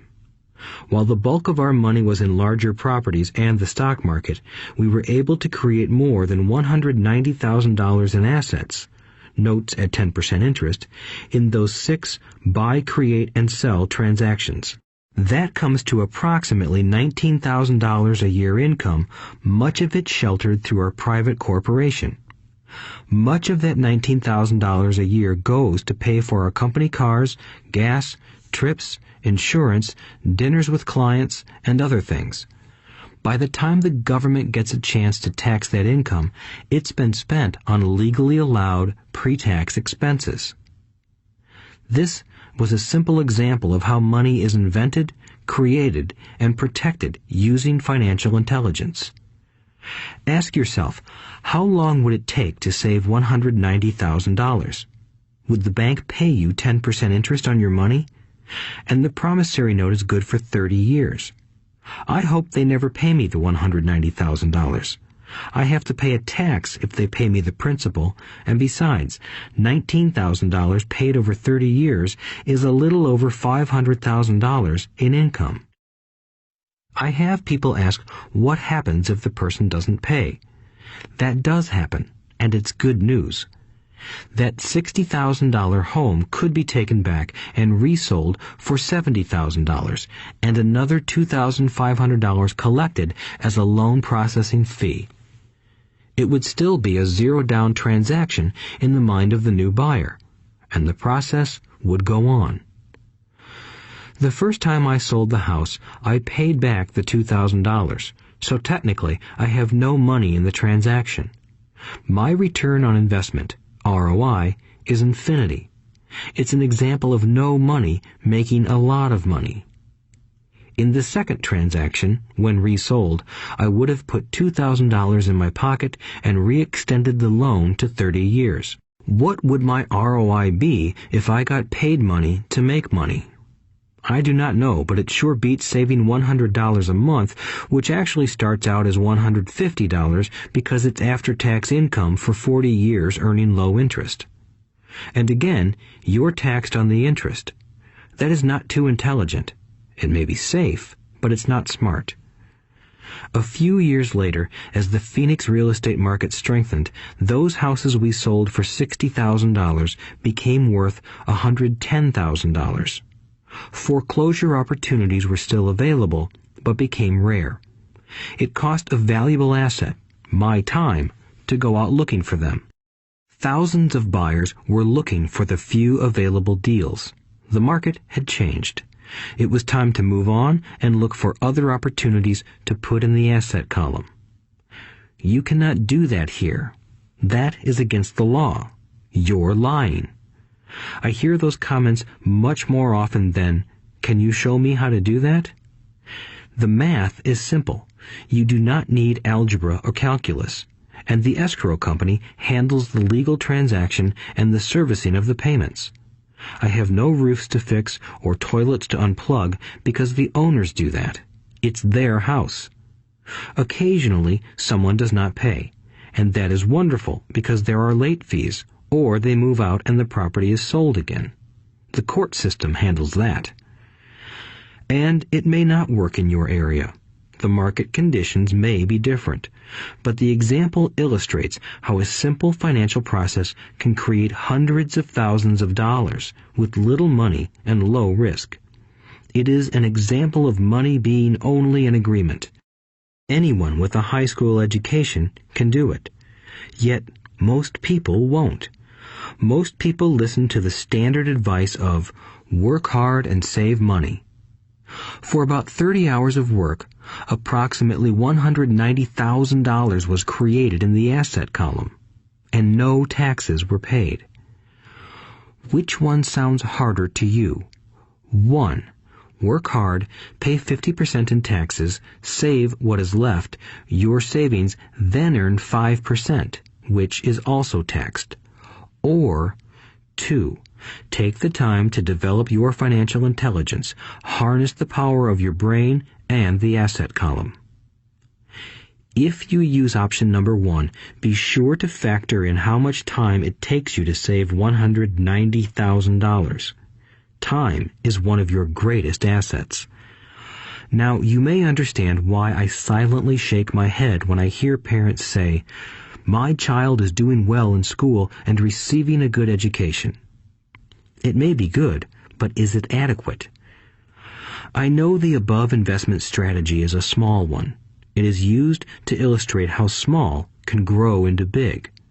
Again, my success reflects the importance of a strong financial foundation, which starts with a strong financial education. I have said it before, but it's worth repeating.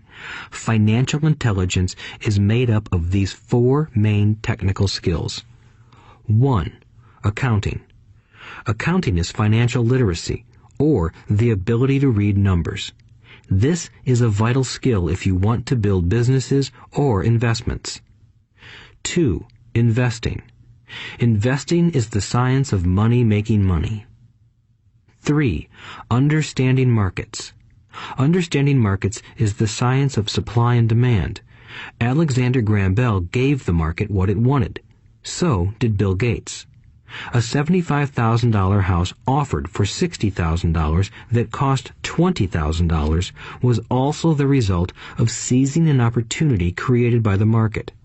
Somebody was buying, and someone was selling. 4. The law. The law is the awareness of accounting, corporate, state, and federal regulations. I recommend playing by the rules. It is this basic foundation, or the combination of these skills, that is needed to be successful in the pursuit of wealth, whether it be through the buying of small homes, apartment buildings, companies, stocks, bonds, precious metals, baseball cards, or the like. A few years later, the real estate market rebounded and everyone else was getting in. The stock market was booming and everyone was getting in. The U.S. economy was getting back on its feet. I began selling and was now traveling to Peru, Norway, Malaysia, and the Philippines. The investment landscape had changed. We were no longer buying real estate. Now I just watch the values climb inside the asset column and will probably begin selling. I suspect that some of those 6 little house deals will sell and the $40,000 note will be converted to cash. I need to call my accountant to be prepared for cash and seek ways to shelter it. The point I would like to make is that investments come and go. The market goes up and comes down. Economies improve and crash. The world is always handing you opportunities of a lifetime, every day of your life, but all too often we fail to see them. But they are there. And the more the world changes and the more technology changes, the more opportunities there will be to allow you and your family to be financially secure for generations to come. So why bother developing your financial intelligence? Again, only you can answer that. I know why I continue to learn and develop. I do it because I know there are changes coming. I'd rather welcome change than cling to the past. I know there will be market booms and market crashes. I want to continually develop my financial intelligence because at each market change, some people will be on their knees begging for their jobs. Others, meanwhile, will take the lemons that life hands them, and we are all handed lemons occasionally, and turn them into millions. That's financial intelligence. I am often asked about the lemons I have turned into millions. I hesitate using many more examples of personal investments because I am afraid it comes across as bragging or tooting my own horn. That is not my intention. I use the examples only as numerical and chronological illustrations of actual and simple cases. I use the examples because I want you to know that it is easy. And the more familiar you become with the 4 pillars of financial intelligence, the easier it becomes. Personally, I use 2 main vehicles to achieve financial growth: real estate and small cap stocks. I use real estate as my foundation. Day in and day out, my properties provide cash flow and occasional spurts of growth and value. The small cap stocks are used for fast growth. I do not recommend anything that I do. The examples are just that, examples. If the opportunity is too complex and I do not understand the investment, I don't do it. Simple math and common sense are all you need to do well financially. There are 5 reasons for using examples. 1. To inspire people to learn more. 2. To let people know it is easy if the foundation is strong. 3. To show that anyone can achieve great wealth. 4. To show that there are millions of ways to achieve your goals. 5. To show that it's not rocket science. In 1989, I used to jog through a lovely neighborhood in Portland, Oregon. It was a suburb that had little gingerbread houses. They were small and cute. I almost expected to see Little Red Riding Hood skipping down the sidewalk on her way to Granny's. There were for sale signs everywhere. The timber market was terrible. The stock market had just crashed, and the economy was depressed. On one street, I noticed a for sale sign that was up longer than most. It looked old. Jogging past it one day, I ran into the owner, who looked troubled. "What are you asking for your house?" I asked. The owner turned and smiled weakly. "Make me an offer," he said. "It's been for sale for over a year. Nobody even comes by anymore to look at it." "I'll look," I said, and I bought the house a half hour later for $20,000 less than his asking price. It was a cute little 2-bedroom home with gingerbread trim on all the windows. It was light blue with gray accents and had been built in 1930. Inside, there was a beautiful rock fireplace, as well as 2 tiny bedrooms. It was a perfect rental house. I gave the owner $5,000 down for a $45,000 house that was really worth $65,000, except that no one wanted to buy it. The owner moved out in a week, happy to be free, and my first tenant moved in, a local college professor. After the mortgage, expenses, and management fees were paid, I put a little less than $40 in my pocket at the end of each month. Hardly exciting. A year later, the depressed Oregon real estate market had begun to pick up. California investors, flush with money from their still booming real estate market, were moving north and buying up Oregon and Washington. I sold that little house for $95,000 to a young couple from California who thought it was a bargain.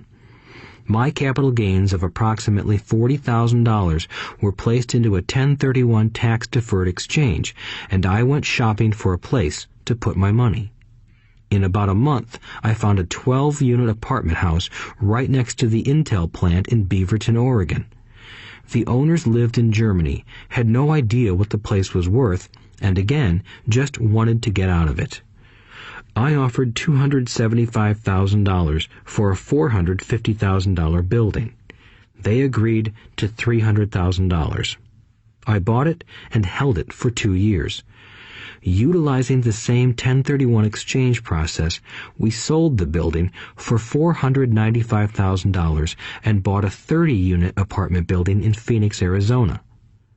We had moved to Phoenix by then to get out of the rain and needed to sell anyway. Like the former Oregon market, the real estate market in Phoenix was depressed. The price of the 30-unit apartment building in Phoenix was $875,000, with $225,000 down. The cash flow from the 30 units was a little over $5,000 a month.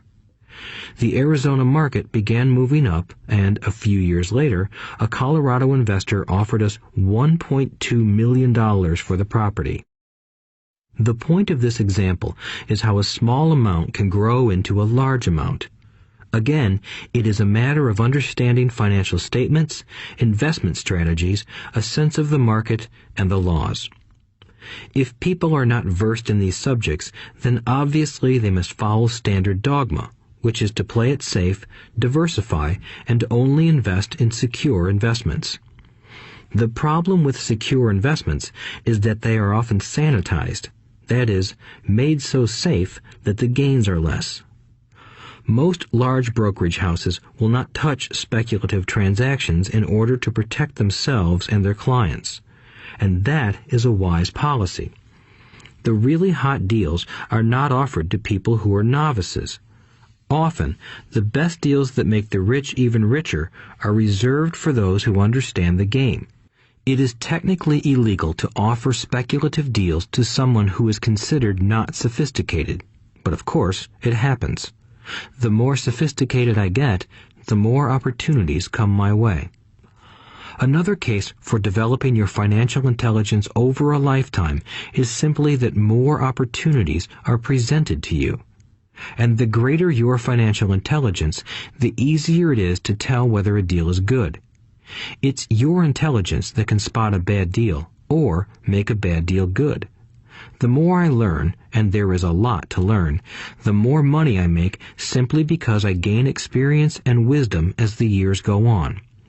I have friends who are playing it safe, working hard at their profession and failing to gain financial wisdom, which does take time to develop. My overall philosophy is to plant seeds inside my asset column. That is my formula. I start small and plant seeds. Some grow, some don't. Inside our real estate corporation, we have property worth several $million. It is our own right, or real estate investment trust. The point I'm making is that most of those millions started out as little $5,000 to $10,000 investments. All of those down payments were fortunate to catch a fast-rising market and increase tax-free. We traded in and out several times over a number of years. We also own a stock portfolio, surrounded by a corporation that Kim and I call our personal mutual fund. We have friends who deal specifically with investors like us who have extra money each month to invest. We buy high-risk, speculative private companies that are just about to go public on a stock exchange in the United States or Canada. An example of how fast gains can be made are 100,000 shares purchased for 25 cents each before the company goes public. 6 months later, the company is listed, and the 100,000 shares now are worth $2 each. If the company is well managed, the price keeps going up, and the stock may go to $20 or more per share. There are years when our $25,000 has gone to $1 million in less than a year. It is not gambling if you know what you're doing. It is gambling if you're just throwing money into a deal and praying. The idea in anything is to use your technical knowledge, wisdom, and love of the game to cut the odds down, to lower the risk. Of course, there is always risk. It is financial intelligence that improves the odds. Thus, what is risky for one person is less risky to someone else. That is the primary reason I constantly encourage people to invest more in their financial education than in stocks, real estate, or other markets. The smarter you are, the better chance you have of beating the odds. The stock plays I personally invested in were extremely high risk for most people and absolutely not recommended. I have been playing that game since 1979 and have paid more than my share in dues. But if you will review why investments such as these are high risk for most people, you may be able to set your life up differently, so that the ability to take $25,000 and turn it into $1 million in a year is low risk for you. As stated earlier, nothing I have written is a recommendation. It is only used as an example of what is simple and possible. What I do is small potatoes in the grand scheme of things. Yet, for the average individual, a passive income of more than $100,000 a year is nice and not hard to achieve. Depending on the market and how smart you are, it could be done in 5 to 10 years. If you keep your living expenses modest, $100,000 coming in as additional income is pleasant, regardless of whether you work. You can work if you like, or take time off if you choose, and use the government tax system in your favor rather than against you. My personal basis is real estate. I love real estate because it's stable and slow-moving. I keep the base solid. The cash flow is fairly steady and, if properly managed, has a good chance of increasing in value. The beauty of a solid base of real estate is that it allows me to take greater risks, as I do with speculative stocks. If I make great profits in the stock market, I pay my capital gains tax on the gain and then reinvest what's left in real estate, again further securing my asset foundation. A last word on real estate. I have traveled all over the world and taught investing. In every city, I hear people say you cannot buy real estate cheap. That is not my experience. Even in New York or Tokyo, or just on the outskirts of the city, prime bargains are overlooked by most people. In Singapore, with their high real estate prices, there are still bargains to be found within a short driving distance. So whenever I hear someone say, "You can't do that here," pointing at me, I remind them that maybe the real statement is, "I don't know how to do that here. Yet." Great opportunities are not seen with your eyes. They are seen with your mind. Most people never get wealthy simply because they are not trained financially to recognize opportunities right in front of them. I am often asked, how do I start? In the final chapter of this audiobook, I offer 10 steps that I followed on the road to my financial freedom. But always remember to have fun. When you learn the rules and the vocabulary of investing and begin to build your asset column, I think you'll find that it's as fun a game as you've ever played. Sometimes you win, and sometimes you learn. But have fun. Most people never win because they're more afraid of losing. That is why I found school so silly. In school, we learn that mistakes are bad, and we are punished for making them. Yet if you look at the way humans are designed to learn, we learn by making mistakes. We learn to walk by falling down. If we never fell down, we would never walk. The same is true for learning to ride a bike. I still have scars on my knees, but today I can ride a bike without thinking. The same is true for getting rich. Unfortunately, the main reason most people are not rich is because they are terrified of losing. Winners are not afraid of losing, but losers are. Failure is part of the process of success. People who avoid failure also avoid success. I look at money much like my game of tennis. I play hard, make mistakes, correct, make more mistakes, correct, and I get better. If I lose the game, I reach across the net, shake my opponent's hand, smile, and say, "See you next Saturday." There are two kinds of investors.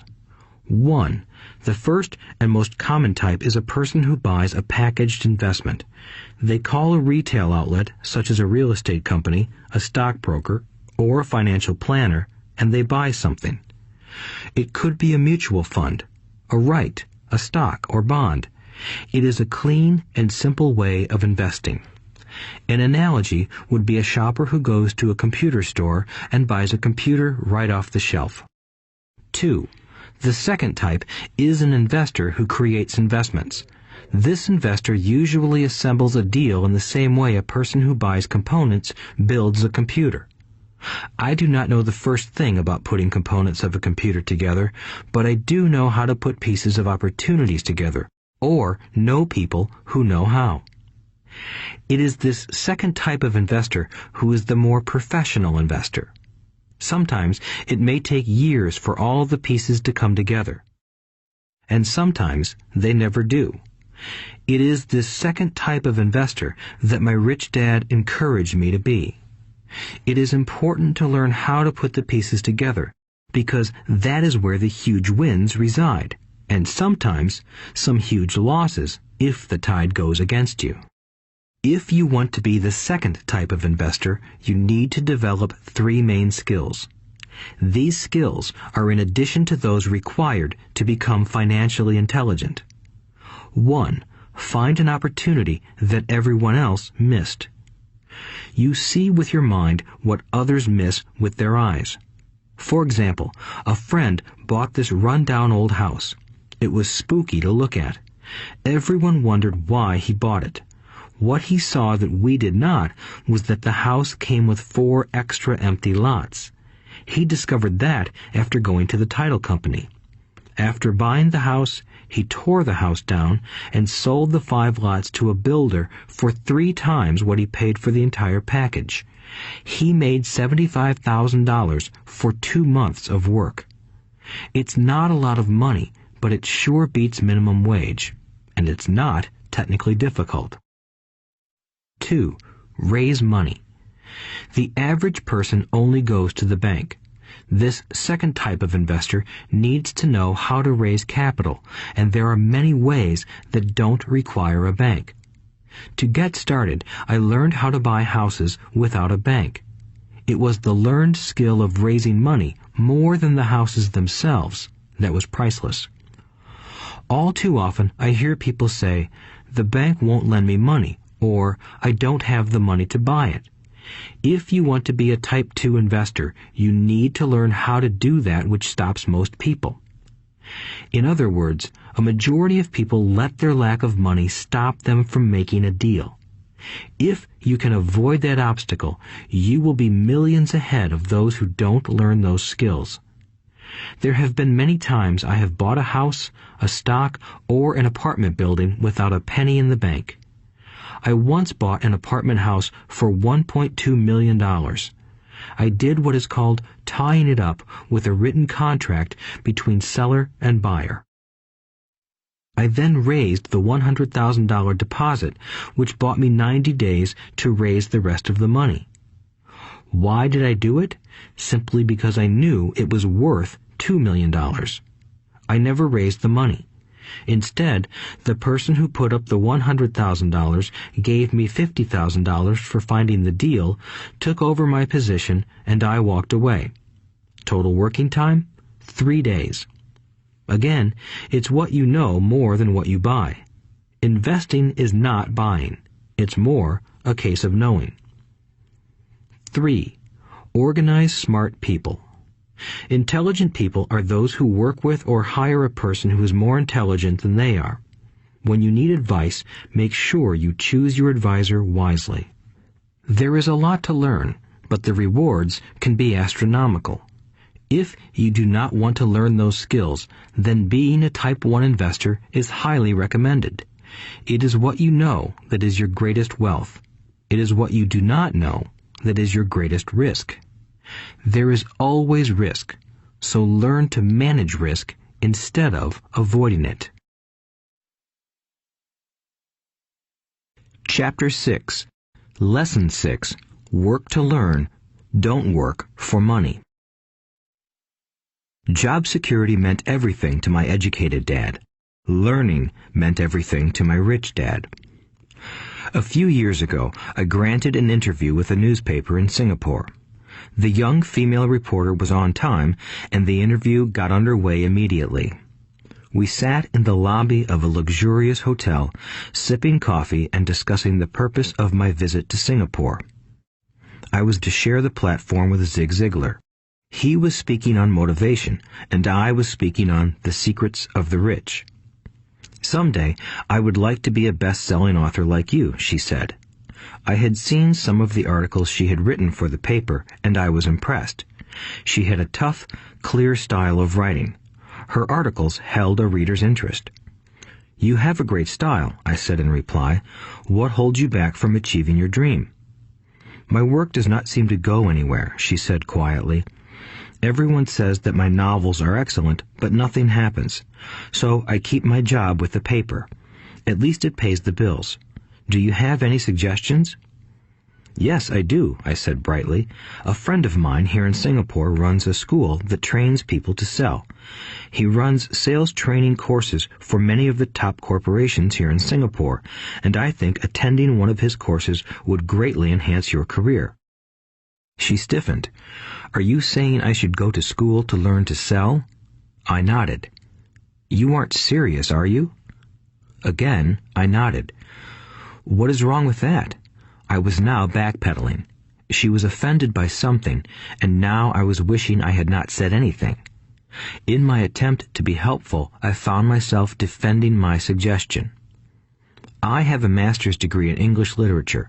Why would I go to school to learn to be a salesperson? I am a professional. I went to school to be trained in a profession so I would not have to be a salesperson. I hate salespeople. All they want is money. So tell me why I should study sales. She was packing her briefcase. The interview was over. On the coffee table sat a copy of an earlier best-selling book I wrote.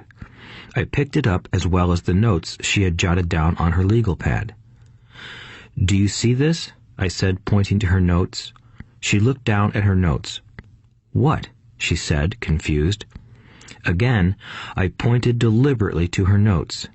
On her pad she had written, Robert Kiyosaki, best-selling author. It says best-selling author, not best writing author, I said quietly. Her eyes widened. I am a terrible writer, I said. You are a great writer. I went to sales school.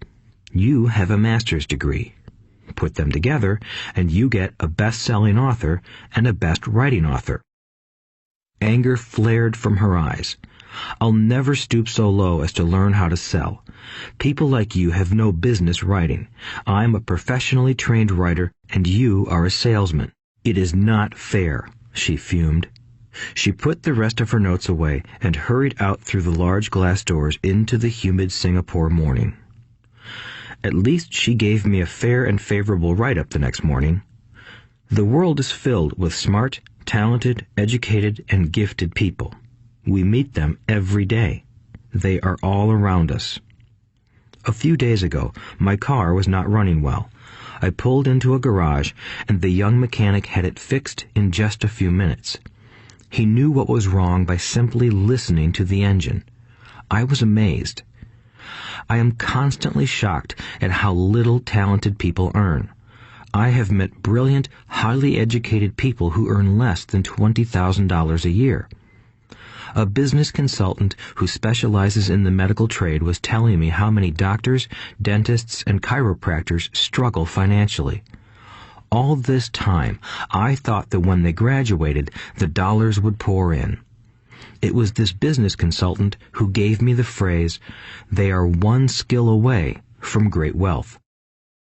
What this phrase means is that most people need only to learn and master one more skill, and their income would jump exponentially. I have mentioned before that financial intelligence is a synergy of accounting, investing, marketing, and law. Combine those 4 technical skills, and making money with money is easier than most people would believe. When it comes to money, the only skill most people know is to work hard. The classic example of a synergy of skills was that young writer for the newspaper. If she diligently learned the skills of sales and marketing, her income would jump dramatically. If I were her, I would take some courses in advertising copywriting as well as sales. Then, instead of working at the newspaper, I would seek a job at an advertising agency. Even if it were a cut in pay, she would learn how to communicate in shortcuts that are used in successful advertising. She also would spend time learning public relations, an important skill.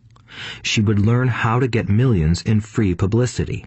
Then, at night and on weekends, she could be writing her great novel. When it was finished, she would be better able to sell her book. Then, in a short while, she could be a best-selling author. When I came out with my first book, If You Want to Be Rich and Happy, Don't Go to School, a publisher suggested I change the title to The Economics of Education. I told the publisher that, with a title like that, I would sell 2 books, one to my family and one to my best friend. The problem is that they would expect it for free. The obnoxious title, If You Want to Be Rich and Happy, Don't Go to School, was chosen because we knew it would get tons of publicity. I am pro-education and believe in education reform. If I were not pro-education, why would I continue to press for changing our antiquated educational system? So I chose a title that would get me on more TV and radio shows simply because I was willing to be controversial. Many people thought I was a fruitcake, but the book sold and sold. When I graduated from the U.S. Merchant Marine Academy in 1969, my educated dad was happy. Standard Oil of California had hired me for its oil tanker fleet as a third mate.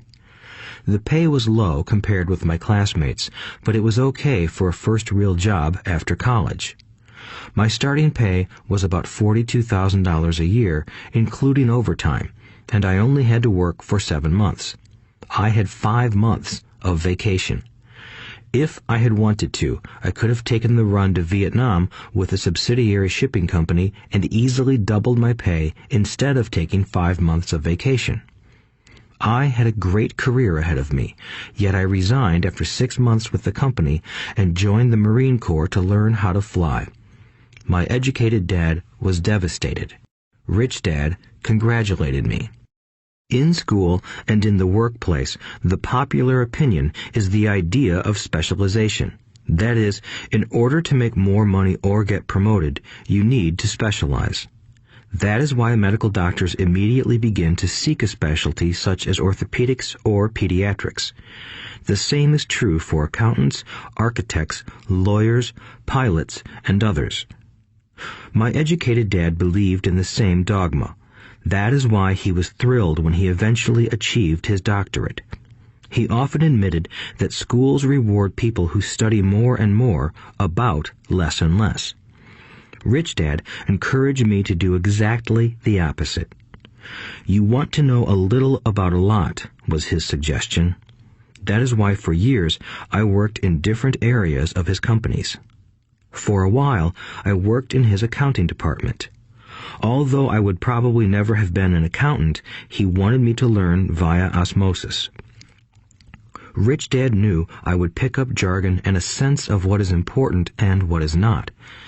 I also worked as a busboy and construction worker as well as in sales, reservations, and marketing. He was grooming Mike and me. That is why he insisted we sit in on the meetings with his bankers, lawyers, accountants, and brokers. He wanted us to know a little about every aspect of his empire. When I quit my high-paying job with Standard Oil, my educated dad had a heart-to-heart talk with me. He was bewildered. He could not understand my decision to resign from a career that offered high pay, great benefits, lots of time off, and opportunity for promotion. When he asked me one evening, "Why did you quit?" I could not explain it to him, though I tried hard to. My logic did not fit his logic. The big problem was that my logic was my rich dad's logic. Job security meant everything to my educated dad. Learning meant everything to my rich dad. Educated dad thought I went to school to learn to be a ship's officer. Rich dad knew that I went to school to study international trade. So as a student, I made cargo runs, navigating large freighters, oil tankers, and passenger ships to the Far East and the South Pacific. Rich Dad emphasized that I should stay in the Pacific instead of taking ships to Europe because he knew that the emerging nations were in Asia, not Europe. While most of my classmates, including Mike, were partying at their fraternity houses, I was studying trade, people, business styles, and cultures in Japan, Taiwan, Thailand, Singapore, Hong Kong, Vietnam, Korea, Tahiti, Samoa, and the Philippines. I was partying also, but it was not in any frat house. I grew up rapidly. Educated Dad just could not understand why I decided to quit and join the Marine Corps. I told him I wanted to learn to fly, but really I wanted to learn to lead troops. Rich Dad explained to me that the hardest part of running a company is managing people. He had spent 3 years in the Army. My educated dad was draft exempt. Rich Dad valued learning to lead men into dangerous situations. Leadership is what you need to learn next, he said. If you are not a good leader, you'll get shot in the back, just like they do in business. Returning from Vietnam in 1973, I resigned my commission, even though I loved flying. I found a job with Xerox Corporation. I joined it for one reason, and it was not for the benefits. I was a shy person, and the thought of selling was the most frightening subject in the world. Xerox has one of the best sales trainings programs in America. Rich Dad was proud of me. My educated dad was ashamed. Being an intellectual, he thought that salespeople were below him. I worked with Xerox for 4 years until I overcame my fear of knocking on doors and being rejected. Once I could consistently be in the top 5 in sales, I again resigned and moved on, leaving behind another great career with an excellent company. In 1977, I formed my first company. Rich Dad had groomed Mike and me to take over companies, so I now had to learn to form them and put them together. My first product, the nylon and Velcro wallet, was manufactured in the Far East and shipped to a warehouse in New York, near where I had gone to school. My formal education was complete, and it was time to test my wings. If I failed, I would go broke. Rich Dad thought it best to go broke before 30. You still have time to recover, was his advice. On the eve of my 30th birthday, my first shipment left Korea for New York. Today, I still do business internationally, and as my rich dad encouraged me to do, I keep seeking the emerging nations. Today, my investment company invests in South American countries and Asian countries, as well as in Norway and Russia. There is an old cliche that goes, "Job is an acronym for just over broke." Unfortunately, I would say that applies to millions of people. Because school does not think financial intelligence is an intelligence, most workers live within their means. They work and they pay bills. There is another horrible management theory that goes, workers work hard enough to not be fired, and owners pay just enough so that workers won't quit. And if you look at the pay scales of most companies, again, I would say there is a degree of truth to that statement. The net result is that most workers never get ahead. They do what they've been taught to do, get a secure job. Most workers focus on working for pay and benefits that reward them in the short term, but are often disastrous in the long run. Instead, I recommend to young people to seek work for what they will learn, more than what they will earn. Look down the road at what skills they want to acquire before choosing a specific profession and before getting trapped in the rat race.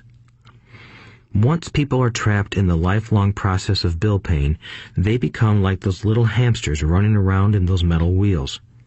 Their little furry legs are spinning furiously, the wheel is turning furiously, but come tomorrow morning, they'll still be in the same cage. Great job. In the movie Jerry Maguire, starring Tom Cruise, there are many great one-liners. Probably the most memorable is, "Show me the money." But there is one line I thought most truthful. It comes from the scene where Tom Cruise is leaving the firm. He has just been fired, and he is asking the entire company, "Who wants to come with me?" And the whole place is silent and frozen. Only one woman speaks up and says, "I'd like to, but I'm due for a promotion in 3 months." That statement is probably the most truthful statement in the whole movie. It is the type of statement that people use to keep themselves busy, working away to pay bills. I know my educated dad looked forward to his pay raise every year, and every year he was disappointed. So he would go back to school to earn more qualifications so he could get another raise. Then, once again, there would be another disappointment. The question I often ask people is, where is this daily activity taking you? Just like the little hamster, I wonder if people look at where their hard work is taking them. What does the future hold? In his book, The Retirement Myth, Craig S. Carpel writes, "I visited the headquarters of a major national pension consulting firm and met with a managing director who specializes in designing lush retirement plans for top management. When I asked her what people who don't have corner offices will be able to expect in the way of pension income, she said with a confident smile, 'The silver bullet.'" "What," I asked, "is the silver bullet?" She shrugged and said, "If baby boomers discover they don't have enough money to live on when they're older, they can always blow their brains out." Carpel goes on to explain the difference between the old defined benefit retirement plans and the new 401k plans that are riskier. It is not a pretty picture for most people working today, and that is just for retirement. Add medical fees and long-term nursing home care, and the picture is frightening. Already, many hospitals in countries with socialized medicine need to make tough decisions such as who will live and who will die. They make those decisions purely on how much money they have and how old the patients are. If the patient is old, they often will give the medical care to someone younger. The older, poor patient gets put to the back of the line. Just as the rich can afford better education, the rich will be able to keep themselves alive, while those who have little wealth will die. So I wonder, are workers looking into the future or just until their next paycheck, never questioning where they are headed? When I speak to adults who want to earn more money, I always recommend the same thing. I suggest taking a long view of their life. Instead of simply working for the money and security, which I admit are important, I suggest they take a second job that will teach them a second skill. Often I recommend joining a network marketing company, also called multi-level marketing, if they want to learn sales skills.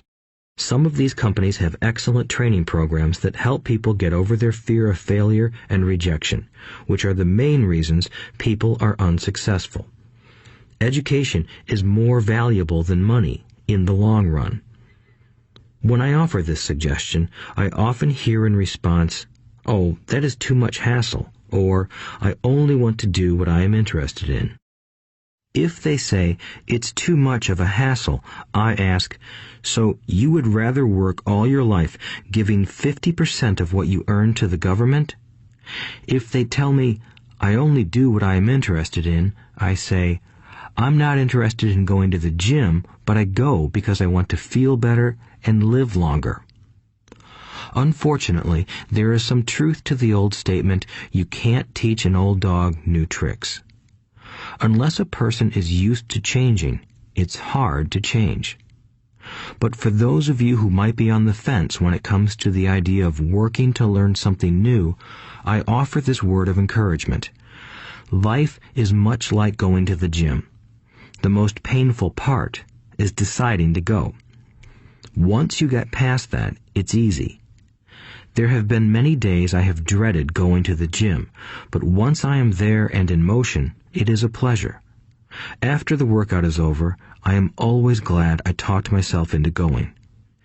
If you are unwilling to work to learn something new and instead insist on becoming highly specialized within your field, make sure the company you work for is unionized. Labor unions are designed to protect specialists. My educated dad, after falling from grace with the governor, became the head of the teachers' union in Hawaii. He told me that it was the hardest job he ever held. My rich dad, on the other hand, spent his life doing his best to keep his companies from becoming unionized. He was successful.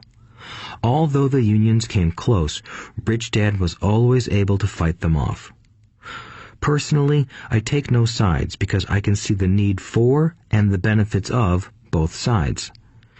If you do as school recommends, become highly specialized, then seek union protection. For example, had I continued with my flying career, I would have sought a company that had a strong pilots' union. Why?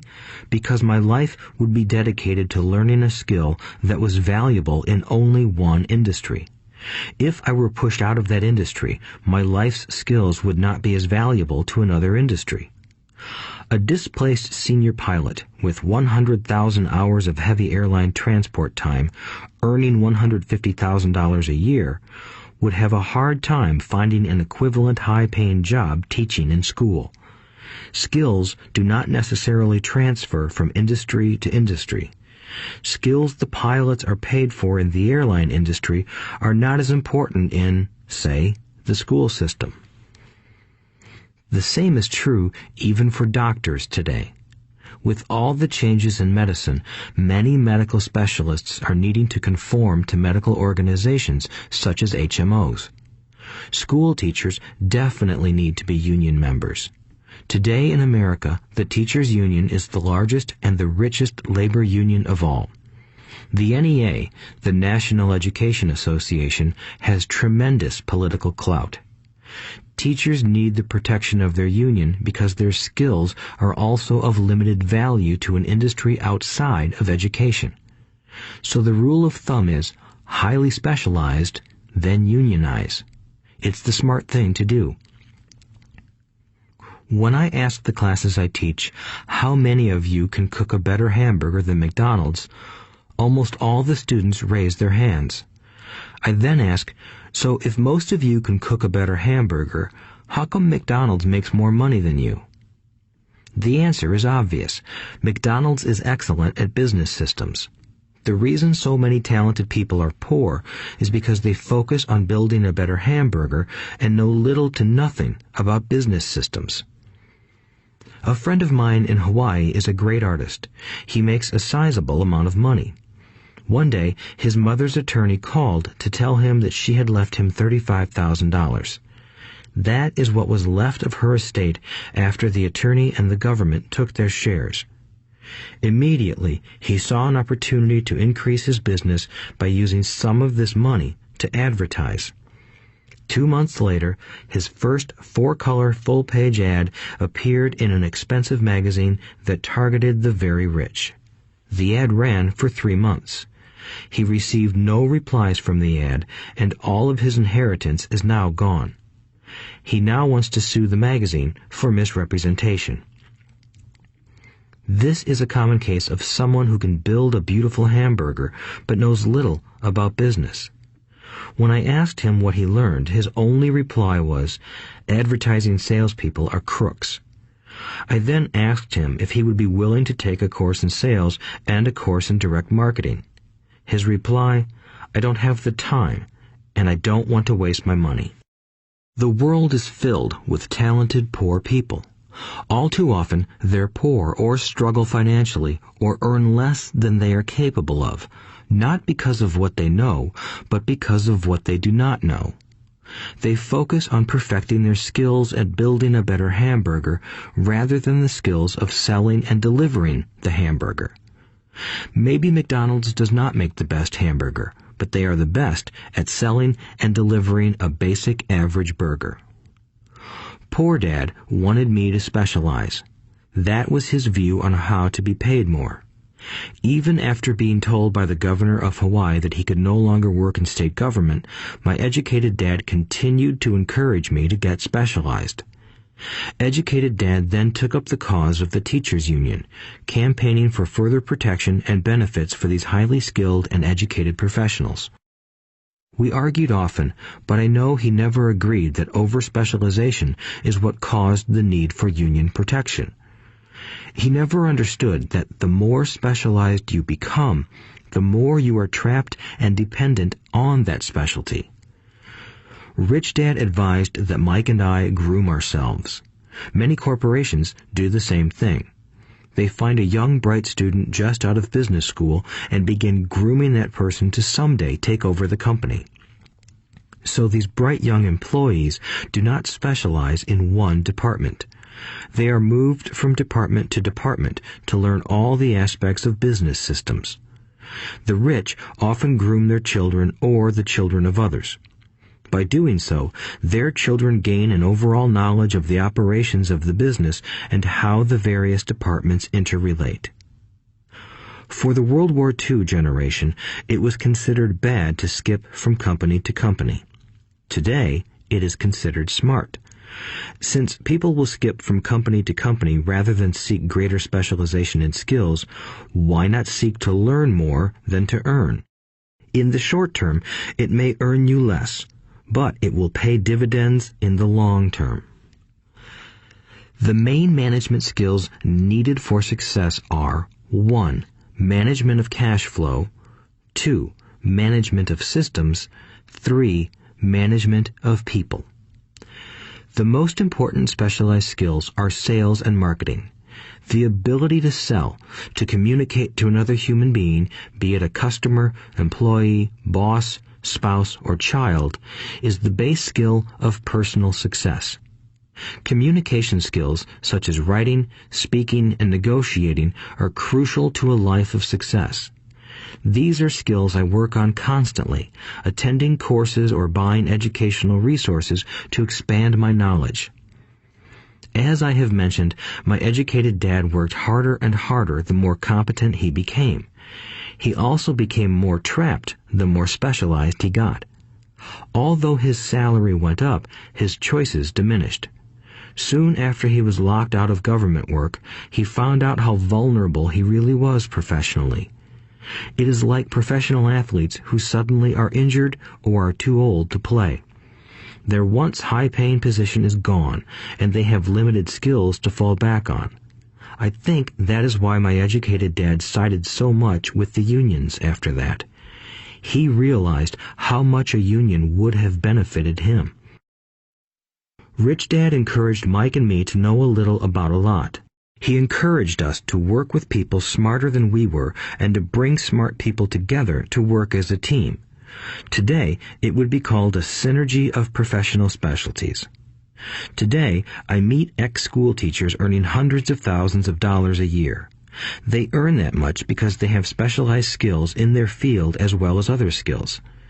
They can teach as well as sell and market. I know of no other skills to be more important than selling and marketing. The skills of selling and marketing are difficult for most people, primarily due to their fear of rejection. The better you are at communicating, negotiating, and handling your fear of rejection, the easier life is. Just as I advise that newspaper writer who wanted to become a best-selling author, I advise anyone else today. Being technically specialized has its strengths as well as its weaknesses. I have friends who are geniuses, but they cannot communicate effectively with other human beings, and, as a result, their earnings are pitiful. I advise them to just spend a year learning to sell. Even if they earn nothing, their communication skills will improve, and that is priceless. In addition to being good learners, sellers, and marketers, we need to be good teachers as well as good students. To be truly rich, we need to be able to give as well as to receive. In cases of financial or professional struggle, there is often a lack of giving and receiving. I know many people who are poor because they are neither good students nor good teachers. Both of my dads were generous men. Both made it a practice to give first. Teaching was one of their ways of giving. The more they gave, the more they received. One glaring difference was in the giving of money. My rich dad gave lots of money away.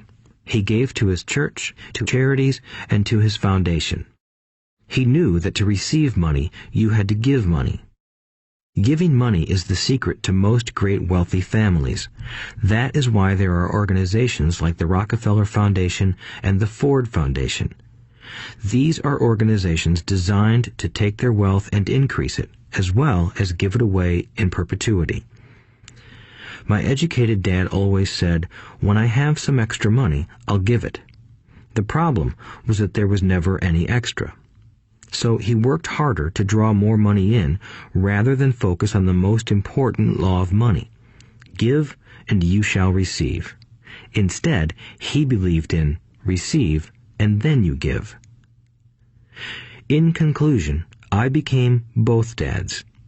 One part of me is a hardcore capitalist who loves the game of money making money.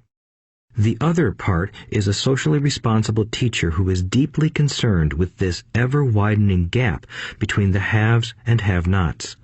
I personally hold the archaic educational system primarily responsible for this growing gap. Chapter 7. Overcoming Obstacles. The primary difference between a rich person and a poor person is how they manage fear. Once people have studied and become financially literate, they may still face roadblocks to becoming financially independent. There are 5 main reasons why financially literate people may still not develop abundant asset columns that could produce a large cash flow. The 5 reasons are: 1. Fear. 2. Cynicism. 3. Laziness. 4. Bad habits. 5. Arrogance. Overcoming fear. I have never met anyone who really likes losing money. And in all my years, I have never met a rich person who has never lost money. But I have met a lot of poor people who have never lost a dime. Investing, that is. The fear of losing money is real. Everyone has it, even the rich. But it's not having fear that is the problem. It's how you handle fear. It's how you handle losing. It's how you handle failure that makes the difference in one's life. The primary difference between a rich person and a poor person is how they manage that fear. It's okay to be fearful. It's okay to be a coward when it comes to money. You can still be rich. We're all heroes at something and cowards at something else. My friend's wife is an emergency room nurse. When she sees blood, she flies into action. When I mention investing, she runs away. When I see blood, I don't run. I pass out. My rich dad understood phobias about money. Some people are terrified of snakes. Some people are terrified about losing money. Both are phobias, he would say. So his solution to the phobia of losing money was this little rhyme. If you hate risk and worry, start early. If you start young, it's easier to be rich. I won't go into it here, but there is a staggering difference between a person who starts investing at age 20 versus age 30. The purchase of Manhattan Island is said to be one of the greatest bargains of all time. New York was purchased for $24 in trinkets and beads. Yet if that $24 had been invested at 8% annually, that $24 would have been worth more than $28 trillion by 1995. Manhattan could be repurchased with money left over to buy much of Los Angeles.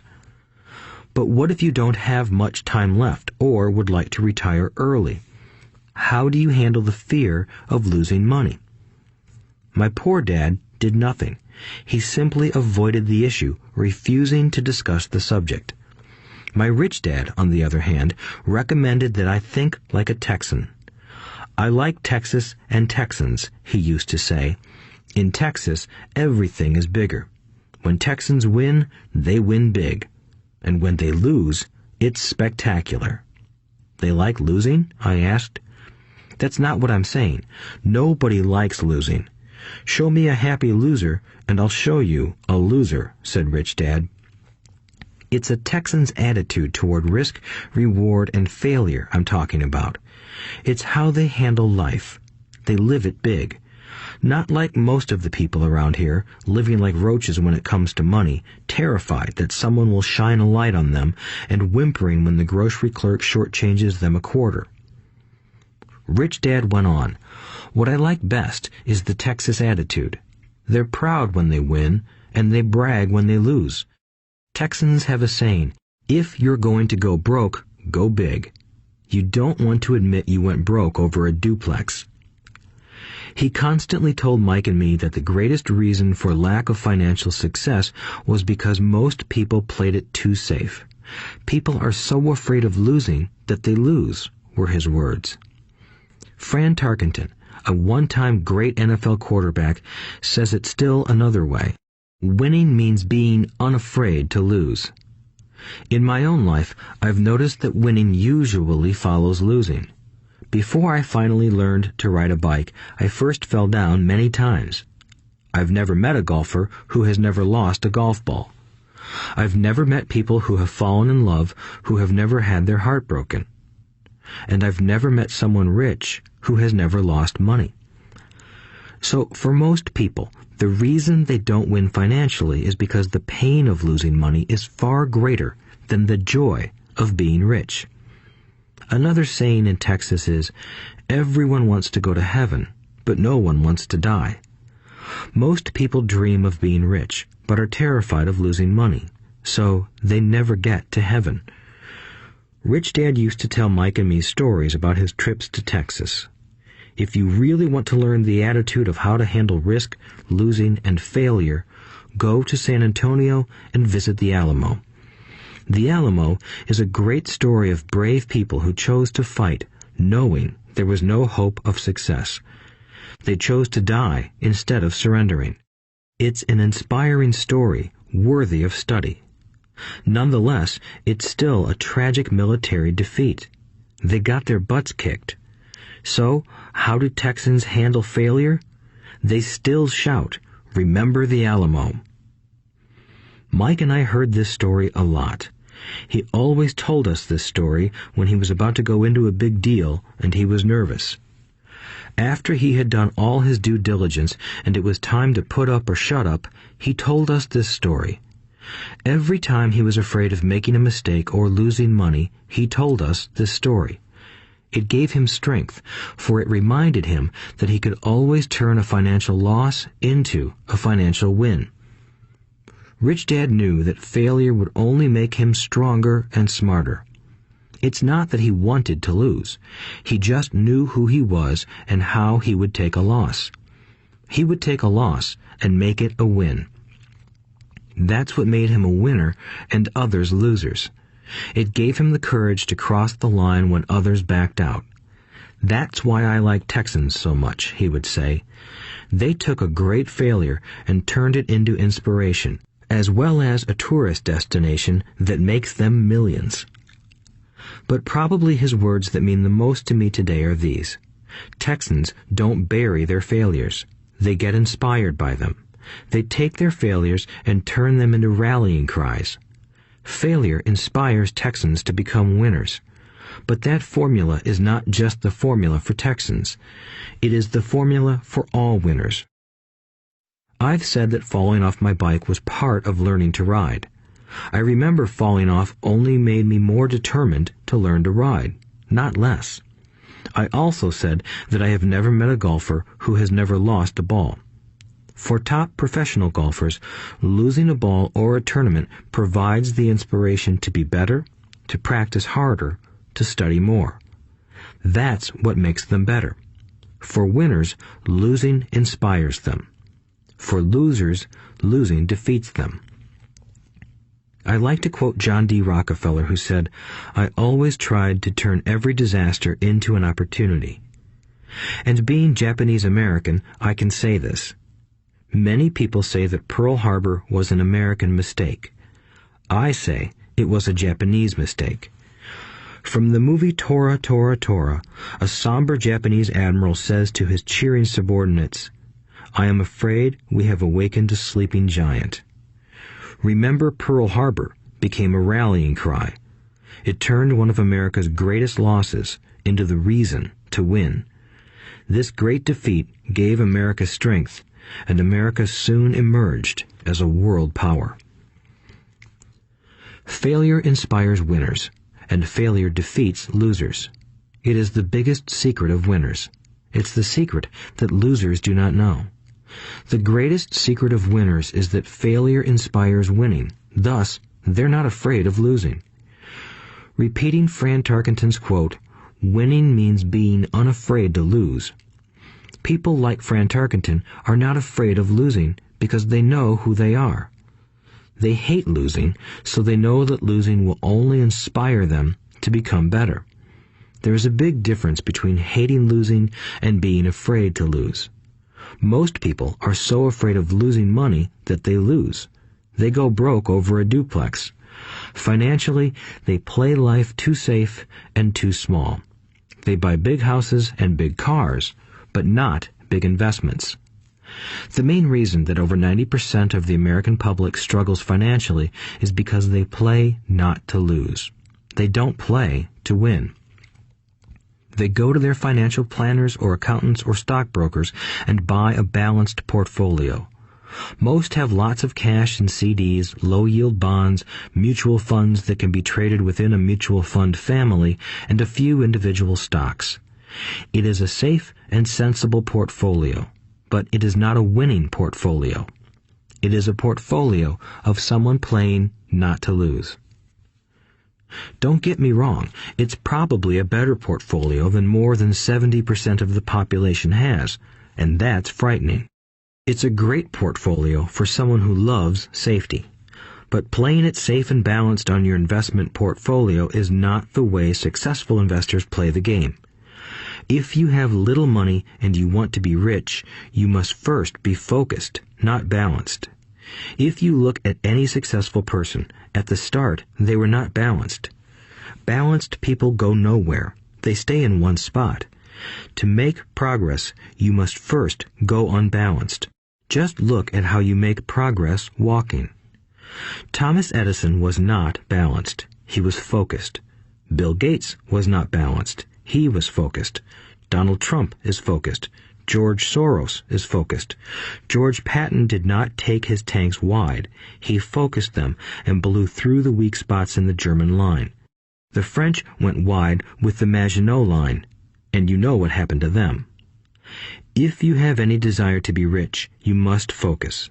Do not do what poor and middle-class people do, put their few eggs in many baskets. Put a lot of your eggs in a few baskets and focus. Follow one course until successful. If you hate losing, play it safe. If losing makes you weak, play it safe. Go with balanced investments. If you're over 25 years old and are terrified of taking risks, don't change. Play it safe, but start early. Start accumulating your nest egg early because it will take time. But if you have dreams of freedom, of getting out of the rat race, the first question to ask yourself is, how do I respond to failure? If failure inspires you to win, maybe you should go for it, but only maybe. If failure makes you weak or causes you to throw temper tantrums, like spoiled brats who call attorneys to file lawsuits every time something doesn't go their way, then play it safe. Keep your daytime job, or buy bonds or mutual funds. But remember, there is risk in those financial instruments also, even though they may appear safe. I say all this, mentioning Texas and Fran Tarkenton, because stacking the asset column is easy. It's really a low-aptitude game. It doesn't take much education. 5th grade math will do. But building your asset column is a game in which attitude plays a major role. It takes guts, patience, and a great attitude toward failure. Losers avoid failing, and failure turns losers into winners. Just remember the Alamo. Overcoming cynicism. The sky is falling. The sky is falling. Most of us know the story of Chicken Little, who ran around warning the barnyard of impending doom. We all know people who are that way. There's a Chicken Little inside each of us. As I stated earlier, the cynic is really a little chicken. We all get a little chicken when fear and doubt cloud our thoughts. All of us have doubts. I'm not smart. I'm not good enough. So-and-so is better than me. Our doubts often paralyze us. We play the what-if game. What if the economy crashes right after I invest? What if I lose control and I can't pay the money back? What if things don't go as I planned? Or we have friends or loved ones who will remind us of our shortcomings.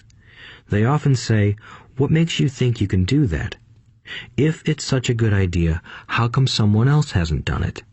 That will never work. You don't know what you're talking about." These words of doubt often get so loud that we fail to act. A horrible feeling builds in our stomach. Sometimes we can't sleep. We fail to move forward. So we stay with what is safe, and opportunities pass us by. We watch life passing by as we sit immobilized with a cold knot in our body. We have all felt this at one time in our lives, some more than others. Peter Lynch of Fidelity Magellan Mutual Fund fame refers to warnings about the sky falling as noise, and we all hear it. Noise is either created inside our heads or comes from outside, often from friends, family, co-workers, and the media.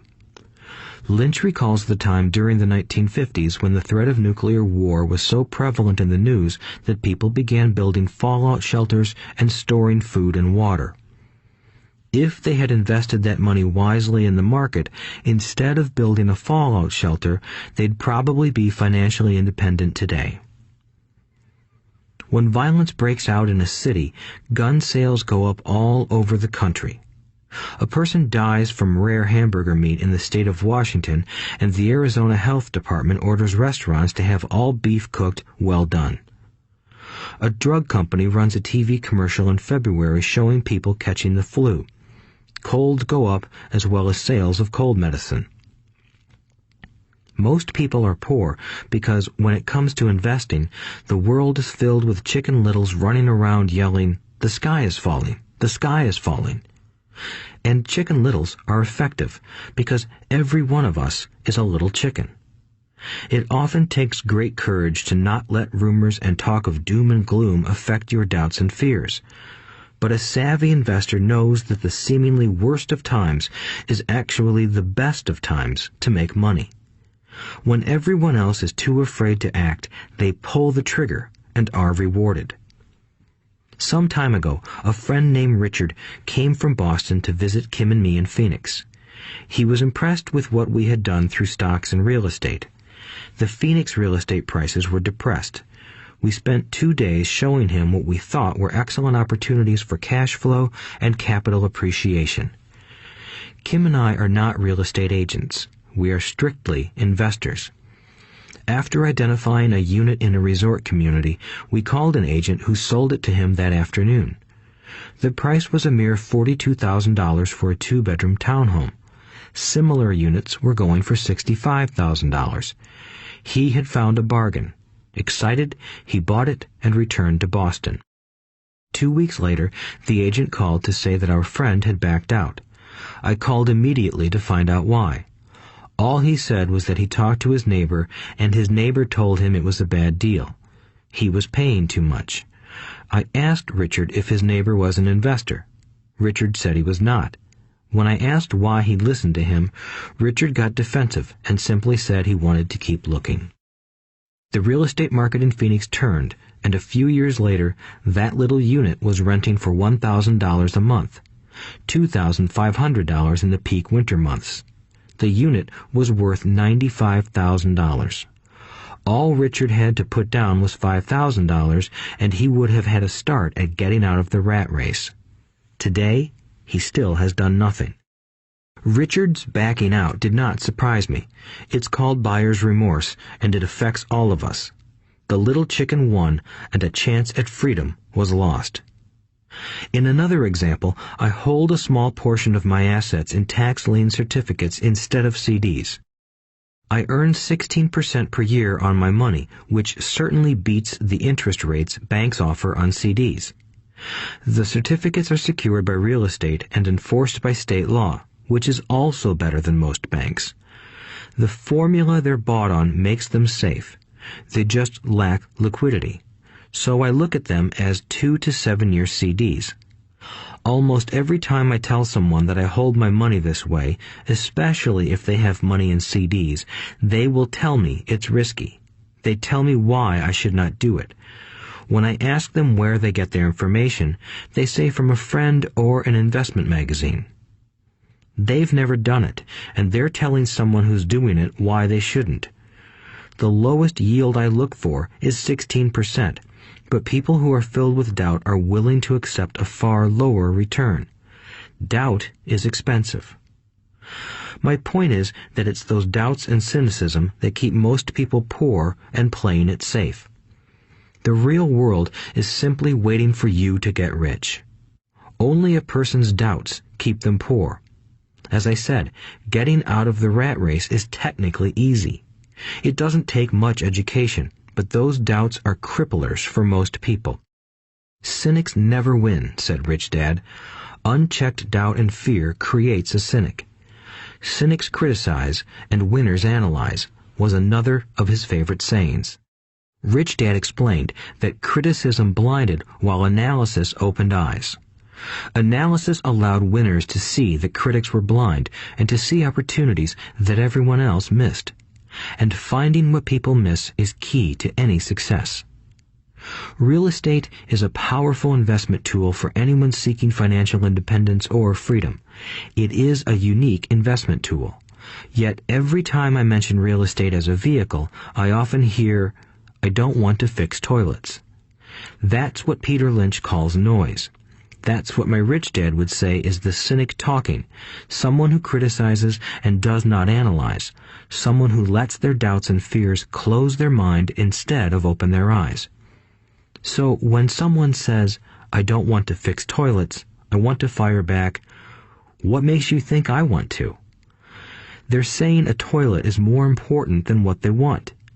I talk about freedom from the rat race, and they focus on toilets. That is the thought pattern that keeps most people poor. They criticize instead of analyze. I don't once hold the key to your success, Rich Dad would say, because I too do not want to fix toilets. I shop hard for a property manager who does fix toilets. And by finding a great property manager who runs houses or apartments, well, my cash flow goes up. But more importantly, a great property manager allows me to buy a lot more real estate since I don't have to fix toilets. A great property manager is key to success in real estate. Finding a good manager is more important to me than the real estate. A great property manager often hears of great deals before real estate agents do, which makes them even more valuable. That is what Rich Dad meant by, I don't once hold the key to your success. Because I do not want to fix toilets either, I figured out how to buy more real estate and expedite my getting out of the rat race. The people who continue to say, I don't want to fix toilets, often deny themselves the use of this powerful investment vehicle. Toilets are more important than their freedom. In the stock market, I often hear people say, I don't want to lose money. Well, what makes them think I or anyone else likes losing money? They don't make money because they choose to not lose money. Instead of analyzing, they close their minds to another powerful investment vehicle, the stock market. I was riding with a friend past our neighborhood gas station. He looked up and saw that the price of gas was going up and thus the price of oil. My friend is a worrywart, or a Chicken Little. To him, the sky is always going to fall, and it usually does, on him. When we got home, he showed me all the stats as to why the price of oil was going to go up over the next few years, statistics I had never seen before, even though I already owned substantial shares of an existing oil company. With that information, I immediately began looking for and found a new undervalued oil company that was about to find some oil deposits. My broker was excited about this new company, and I bought 15,000 shares for 65 cents per share. 3 months later, this same friend and I drove by the same gas station, and sure enough, the price per gallon had gone up nearly 15%. Again, the Chicken Little worried and complained. I smiled, because a month earlier, that little oil company hit oil, and those 15,000 shares went up to more than $3 per share since he had first given me the tip. And the price of gas will continue to go up if what my friend says is true. If most people understood how a stop worked in stock market investing, there would be more people investing to win instead of investing not to lose. A stop is simply a computer command that sells your stock automatically if the price begins to drop, helping to minimize your losses and maximize some gains. It's a great tool for those who are terrified of losing. So whenever I hear people focusing on their I don't wants rather than what they do want, I know the noise in their head must be loud.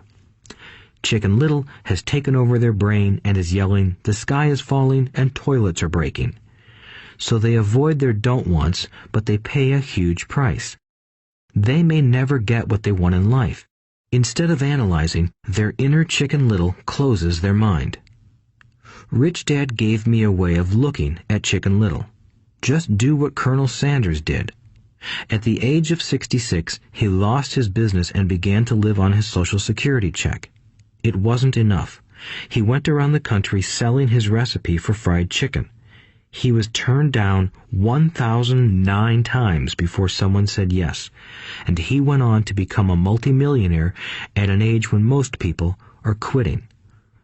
He was a brave and tenacious man, Rich Dad said of Harlan Sanders. So when you're in doubt and feeling a little afraid, just do what Colonel Sanders did to his little chicken. He fried it. Overcoming laziness. Busy people are often the most lazy. We have all heard stories of a businessman who works hard to earn money. He works hard to be a good provider for his wife and children. He spends long hours at the office and brings work home on weekends. One day he comes home to an empty house. His wife has left with the kids. He knew he and his wife had problems, but rather than work to make the relationship strong, he stayed busy at work. Dismayed, his performance at work slips and he loses his job. Today, I often meet people who are too busy to take care of their wealth, and there are people too busy to take care of their health. The cause is the same. They're busy, and they stay busy as a way of avoiding something they do not want to face. Nobody has to tell them. Deep down, they know. In fact, if you remind them, they often respond with anger or irritation. If they aren't busy at work or with the kids, they're often busy watching TV, fishing, playing golf, or shopping. Yet deep down, they know they are avoiding something important. That's the most common form of laziness. Laziness by staying busy. So, what is the cure for laziness?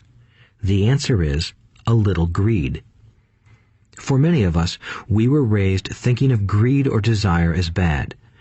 Greedy people are bad people, my mom used to say, yet we all have inside of us this yearning to have nice, new, or exciting things. So to keep that emotion of desire under control, often parents find ways of suppressing that desire with guilt. You only think about yourself. Don't you know you have brothers and sisters? Was one of my mom's favorites. You want me to buy you what? Was a favorite of my dad. Do you think we're made of money? Do you think money grows on trees? We're not rich people, you know. It wasn't so much the words, but the angry guilt trip that went with the words that got to me. Or the reverse guilt trip was the, I'm sacrificing my life to buy this for you. I'm buying this for you because I never had this advantage when I was a kid. I have a neighbor who is stone broke but can't park his car in his garage. The garage is filled with toys for his kids. Those spoiled brats get everything they ask for. I don't want them to know the feeling of want are his everyday words. He has nothing set aside for their college or his retirement, but his kids have every toy ever made. He recently got a new credit card in the mail and took his kids to visit Las Vegas. I'm doing it for the kids, he said with great sacrifice. Rich Dad forbade the words, I can't afford it. In my real home, that's all I heard. Instead, Rich Dad required his children to say, how can I afford it? He believed that the words, I can't afford it, shut down your brain. It didn't have to think anymore. How can I afford it opened up the brain and forced it to think and search for answers. But most importantly, he felt the words, I can't afford it, were a lie, and the human spirit knows it. The human spirit is very, very powerful, he would say. It knows it can do anything. By having a lazy mind that says, I can't afford it, a war breaks out inside you. Your spirit is angry, and your lazy mind must defend its lie. The spirit is screaming, come on, let's go to the gym and work out. And the lazy mind says, but I'm tired. I worked really hard today. Or the human spirit says, I'm sick and tired of being poor. Let's get out there and get rich. To which the lazy mind says, rich people are greedy. Besides, it's too much bother. It's not safe. I might lose money. I'm working hard enough as it is. I've got too much to do at work anyway. Look at what I have to do tonight. My boss wants it finished by morning. I can't afford it also causes sadness, a helplessness that leads to despondency and often depression. How can I afford it opens up possibilities, excitement, and dreams. So Rich Dad was not so concerned about what we wanted to buy as long as we understood that how can I afford it creates a stronger mind and a dynamic spirit. Thus, he rarely gave Mike or me anything. He would instead ask, how can you afford it? And that included college, which we paid for ourselves. It was not the goal, but the process of attaining the goal that he wanted us to learn. The problem I see today is that there are millions of people who feel guilty about their desire or their greed. It's old conditioning from their childhood. While they desire to have the finer things that life offers, most have been conditioned subconsciously to say, I can't have that, or I'll never be able to afford that. When I decided to exit the rat race, it was simply a question of how can I afford to never work again? And my mind began to kick out answers and solutions. The hardest part was fighting my real parents' dogma. We can't afford that. Stop thinking only about yourself. Why don't you think about others? And other similar sentiments designed to instill guilt to suppress my greed. So, how do you beat laziness? Once again, the answer is a little greed. It's that radio station WIIFM, which stands for What's in it for me? A person needs to sit down and ask, what would my life be like if I never had to work again? What would I do if I had all the money I needed? Without that little greed, the desire to have something better, progress is not made. Our world progresses because we all desire a better life. New inventions are made because we desire something better. We go to school and study hard because we want something better. So whenever you find yourself avoiding something you know you should be doing, then the only thing to ask yourself is, what's in it for me? Be a little greedy. It's the best cure for laziness. Too much greed, however, as anything in excess can be, is not good. But just remember what Michael Douglas said in the movie Wall Street. Greed is good. Rich Dad said it differently. Guilt is worse than greed, for guilt robs the body of its soul. I think Eleanor Roosevelt said it best. Do what you feel in your heart to be right, for you'll be criticized anyway. You'll be damned if you do, and damned if you don't. Overcoming bad habits. Our lives are a reflection of our habits more than our education. After seeing the movie Conan the Barbarian, starring Arnold Schwarzenegger, a friend said, "I'd love to have a body like Schwarzenegger." Most of the guys nodded in agreement. "I even heard he was really puny and skinny at one time," another friend added. "Yeah, I heard that too," another one said. "I heard he has a habit of working out almost every day in the gym." "Yeah, I'll bet he has to." "Nah," said the group's cynic. "I'll bet he was born that way. Besides, let's stop talking about Arnold and get some beers." This is an example of habits controlling behavior. I remember asking my rich dad about the habits of the rich. Instead of answering me outright, he wanted me to learn through example, as usual. "When does your dad pay his bills?" Rich Dad asked. "The first of the month," I said. "Does he have anything left over?" he asked. "Very little," I said. "That's the main reason he struggles," said Rich Dad. "He has bad habits. Your dad pays everyone else first. He pays himself last, but only if he has anything left over." "Which he usually doesn't," I said. "But he has to pay his bills, doesn't he? You're saying he shouldn't pay his bills?" "Of course not," said Rich Dad. "I firmly believe in paying my bills on time. I just pay myself first, before I pay even the government." "But what happens if you don't have enough money?" I asked. "What do you do then?" "The same," said Rich Dad. "I still pay myself first, even if I'm short of money. My asset column is far more important to me than the government." "But," I said, "don't they come after you?" "Yes, if you don't pay," said Rich Dad. "Look, I did not say not to pay. I just said I pay myself first, even if I'm short of money." "But," I replied, "how do you do that?" "It's not how. The question is why," Rich Dad said. "Okay, why?" "Motivation," said Rich Dad. "Who do you think will complain louder if I don't pay them? Me or my creditors?" "Your creditors will definitely scream louder than you," I said, responding to the obvious. "You wouldn't say anything if you didn't pay yourself." So you see, after paying myself, the pressure to pay my taxes and the other creditors is so great that it forces me to seek other forms of income. The pressure to pay becomes my motivation.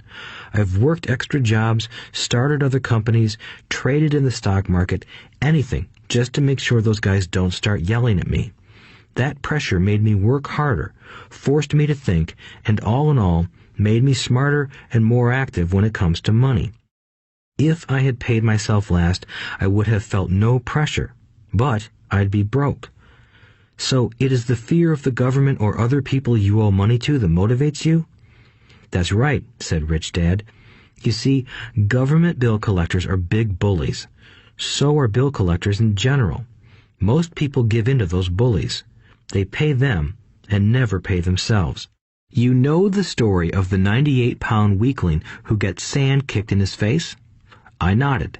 I see that ad for weightlifting and bodybuilding lessons in the comic books all the time. Well, most people let the bullies kick sand in their faces. I decided to use the fear of the bully to make me stronger. Others got weaker. Forcing myself to think about how to make extra money is like going to the gym and working out with weights. The more I work my mental money muscles out, the stronger I get. Now, I'm not afraid of those bullies. I liked what Rich Dad was saying, so if I pay myself first, I get financially stronger mentally and fiscally. Rich Dad nodded. And if I pay myself last, or not at all, I get weaker. So, people like bosses, managers, tax collectors, bill collectors, and landlords push me around all my life, just because I don't have good money habits. Rich Dad nodded, just like the 98-pound weakling. Overcoming arrogance. What I know makes me money. What I don't know loses me money. Every time I have been arrogant, I have lost money. Because when I'm arrogant, I truly believe that what I don't know is not important, Rich Dad would often tell me. I have found that many people use arrogance to try to hide their own ignorance. It often happens when I am discussing financial statements with accountants or even other investors. They try to bluster their way through the discussion. It is clear to me that they don't know what they're talking about. They're not lying, but they are not telling the truth. There are many people in the world of money, finances, and investments who have absolutely no idea what they're talking about. Most people in the money industry are just spouting off sales pitches like used car salesmen. When you know you are ignorant in a subject, start educating yourself by finding an expert in the field or a book on the subject. Chapter 8. Getting Started. There is gold everywhere. Most people are not trained to see it. I wish I could say acquiring wealth was easy for me, but it wasn't. So in response to the question, how do I start, I offer the thought process I go through on a day-to-day basis. It really is easy to find great deals. I promise you that. It's just like riding a bike. After a little wobbling, it's a piece of cake. But when it comes to money, it takes determination to get through the wobbling. That's a personal thing. To find million-dollar deals of a lifetime requires us to call on our financial genius. I believe that each of us has a financial genius within us. The problem is that our financial genius lies asleep, waiting to be called upon. It lies asleep because our culture has educated us into believing that the love of money is the root of all evil. It has encouraged us to learn a profession so we can work for money, but failed to teach us how to have money work for us. It taught us not to worry about our financial future because our company or the government would take care of us when our working days are over. However, it is our children, educated in the same school system, who will end up paying for this absence of financial education. The message is still to work hard, earn money, and spend it. And when we run short, we can always borrow more.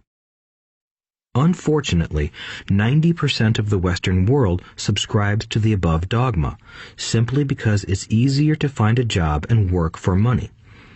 If you are not one of the masses, I offer you the following 10 steps to awaken your financial genius. I simply offer you the steps I have personally followed. If you want to follow some of them, great. If you don't, make up your own. Your financial genius is smart enough to develop its own list. While in Peru, I asked a gold miner of 45 years how he was so confident about finding a gold mine. He replied, "There is gold everywhere. Most people are not trained to see it." And I would say that is true. In real estate, I can go out and in a day come up with 4 or 5 great potential deals, while the average person will go out and find nothing, even looking in the same neighborhood. The reason is that they have not taken the time to develop their financial genius. I offer you the following 10 steps as a process to develop your God-given powers, powers over which only you have control. 1. Find a reason greater than reality, the power of spirit. If you ask most people if they would like to be rich or financially free, they would say yes. But then reality sets in. The road seems too long with too many hills to climb. It's easier to just work for money and hand the excess over to your broker. I once met a young woman who had dreams of swimming for the U.S. Olympic team. The reality was that she had to get up every morning at 4 o'clock to swim for 3 hours before going to school. She did not party with her friends on Saturday night. She had to study and keep her grades up, just like everyone else. When I asked her what fueled her superhuman ambition and sacrifice, she simply said, "I do it for myself and the people I love. It's love that gets me over the hurdles and sacrifices." A reason or a purpose is a combination of wants and don't wants.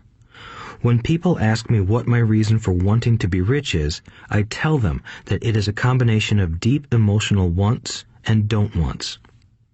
I will list a few. First, the don't wants, for they create the wants. I don't want to work all my life.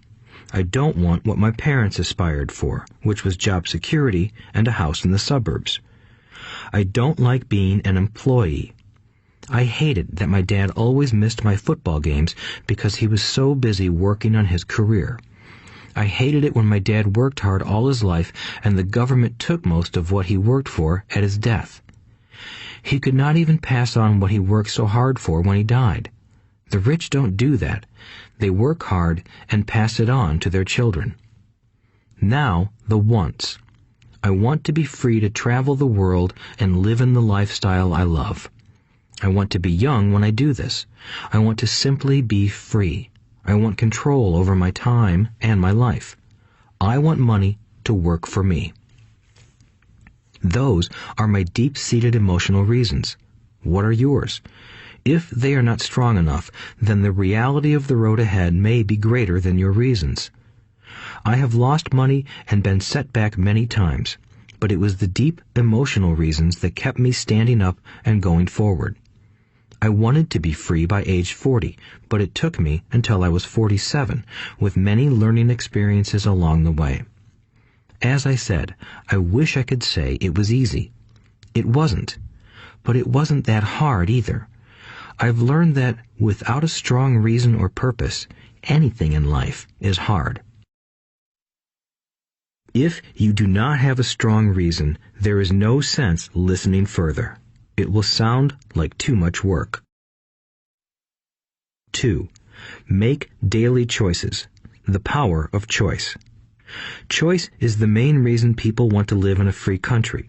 We want the power to choose. Financially, with every dollar we get in our hands, we hold the power to choose our future, to be rich, poor, or middle class. Our spending habits reflect who we are. Poor people simply have poor spending habits. The benefit I had as a boy was that I loved playing Monopoly constantly. Nobody told me Monopoly was only for kids, so I just kept playing the game as an adult. I also had a rich dad who pointed out to me the difference between an asset and a liability. So a long time ago, as a little boy, I chose to be rich, and I knew that all I had to do was learn to acquire assets, real assets. My best friend, Mike, had an asset column handed to him, but he still had to choose to learn to keep it. Many rich families lose their assets in the next generation simply because there was no one trained to be a good steward over their assets. Most people choose not to be rich. For 90% of the population, being rich is too much of a hassle. So they invent sayings that go, "I'm not interested in money. I'll never be rich. I don't have to worry. I'm still young. When I make some money, then I'll think about my future. My husband or wife handles the finances. The problem with those statements is that they rob the person who chooses to think such thoughts of two things. One is time, which is your most precious asset. The second is learning. Having no money should not be an excuse to not learn, but that is a choice we all make daily. The choice of what we do with our time, our money, and what we put in our heads. That is the power of choice. All of us have choice. I just choose to be rich, and I make that choice every day. Invest first in education. In reality, the only real asset you have is your mind, the most powerful tool we have dominion over. Each of us has the choice of what we put in our brain once we're old enough. You can watch TV, read golf magazines, or go to ceramics class or a class on financial planning. You choose. Most people simply buy investments rather than first investing in learning about investing. A friend of mine recently had her apartment burglarized. The thieves took her electronics and left all the books. And we all have that same choice. 90% of the population buys TV sets, and only about 10% buy business books. So what do? I go to seminars. I like it when they are at least 2 days long because I like to immerse myself in a subject. In 1973, I was watching this guy on TV who was advertising a 3-day seminar on how to buy real estate for nothing down. I spent $385, and that course has made me at least $2 million, if not more. But more importantly, it bought me life. I don't have to work for the rest of my life because of that one course. I go to at least 2 such courses every year. I love CDs and audiobooks. The reason? I can easily review what I just heard. I was listening to an investor say something I completely disagreed with. Instead of becoming arrogant and critical, I simply listened to that 5-minute stretch at least 20 times, maybe more. But suddenly, by keeping my mind open, I understood why he said what he said. It was like magic. I felt like I had a window into the mind of one of the greatest investors of our time. I gained tremendous insight into the vast resources of his education and experience. The net result? I still have the old way I used to think, and I now have a new way of looking at the same problem or situation. I have 2 ways to analyze a problem or trend, and that is priceless.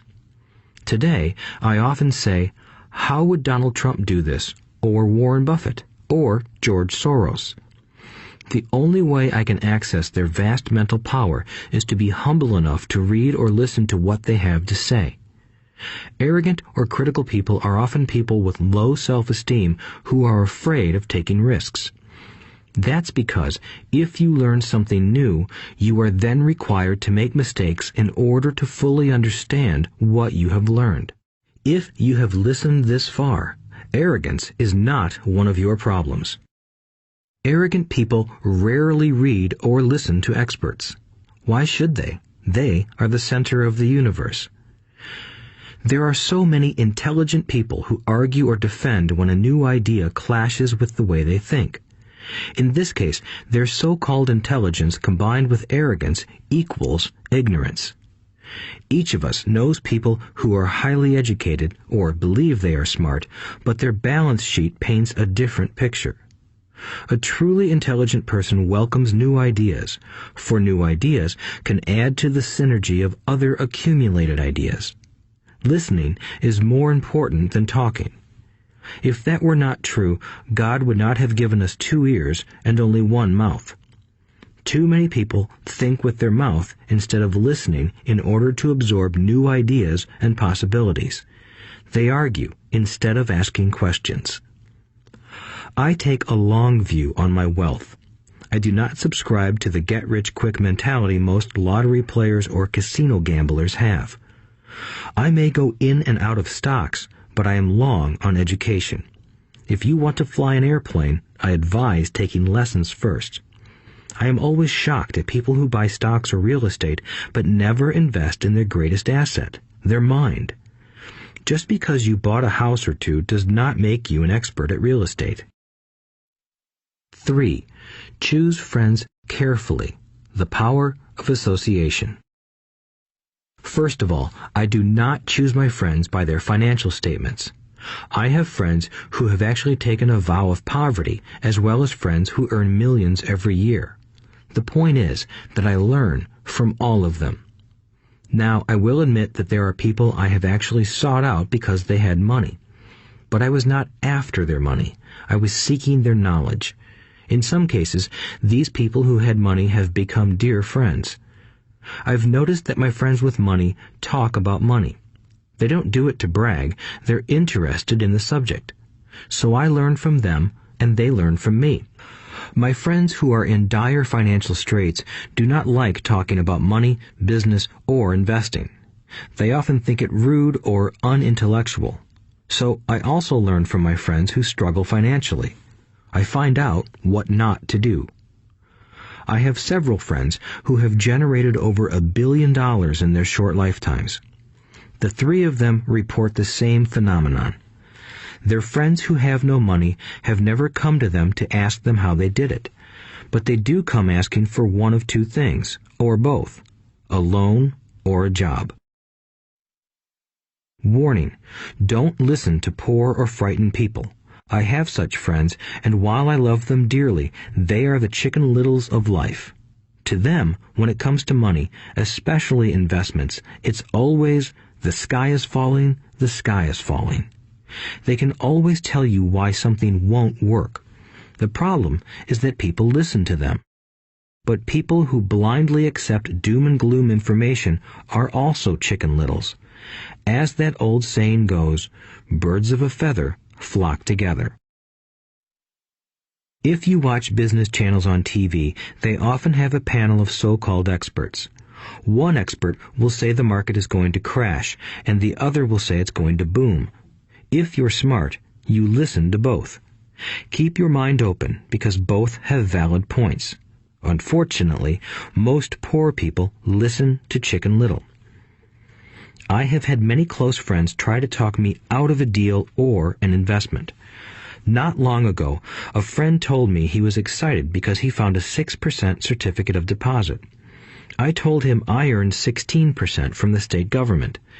The next day, he sent me an article about why my investment was dangerous. I have received 16% for years now, and he still receives 6%. I would say that one of the hardest things about wealth building is to be true to yourself and to be willing to not go along with the crowd. This is because, in the market, it is usually the crowd that shows up late that is slaughtered.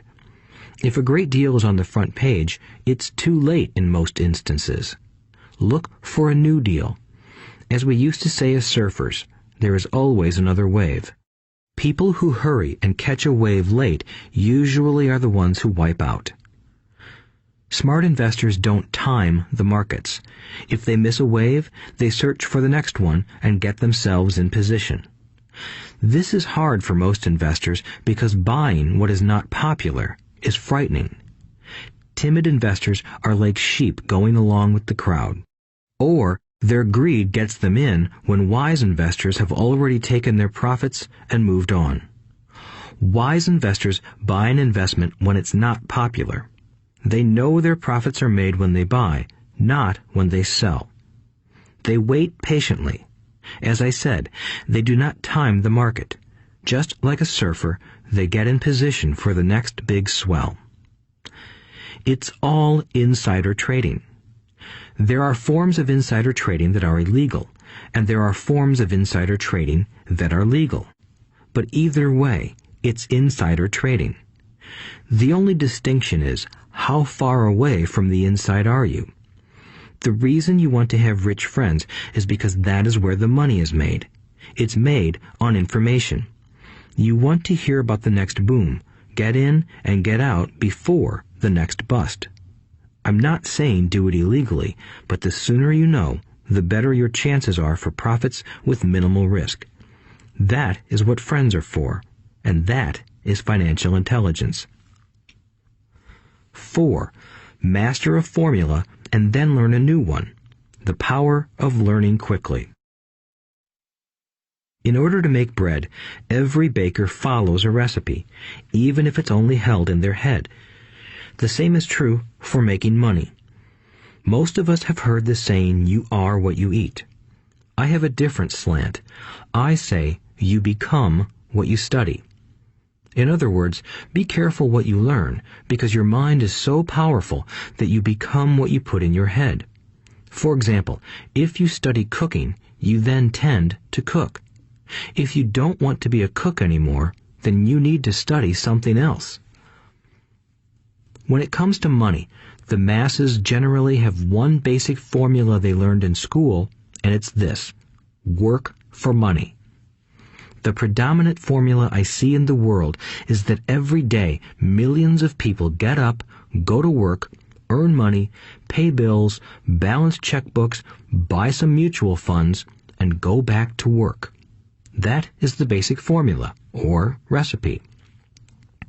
If you're tired of what you're doing, or you're not making enough, it's simply a case of changing the formula via which you make money.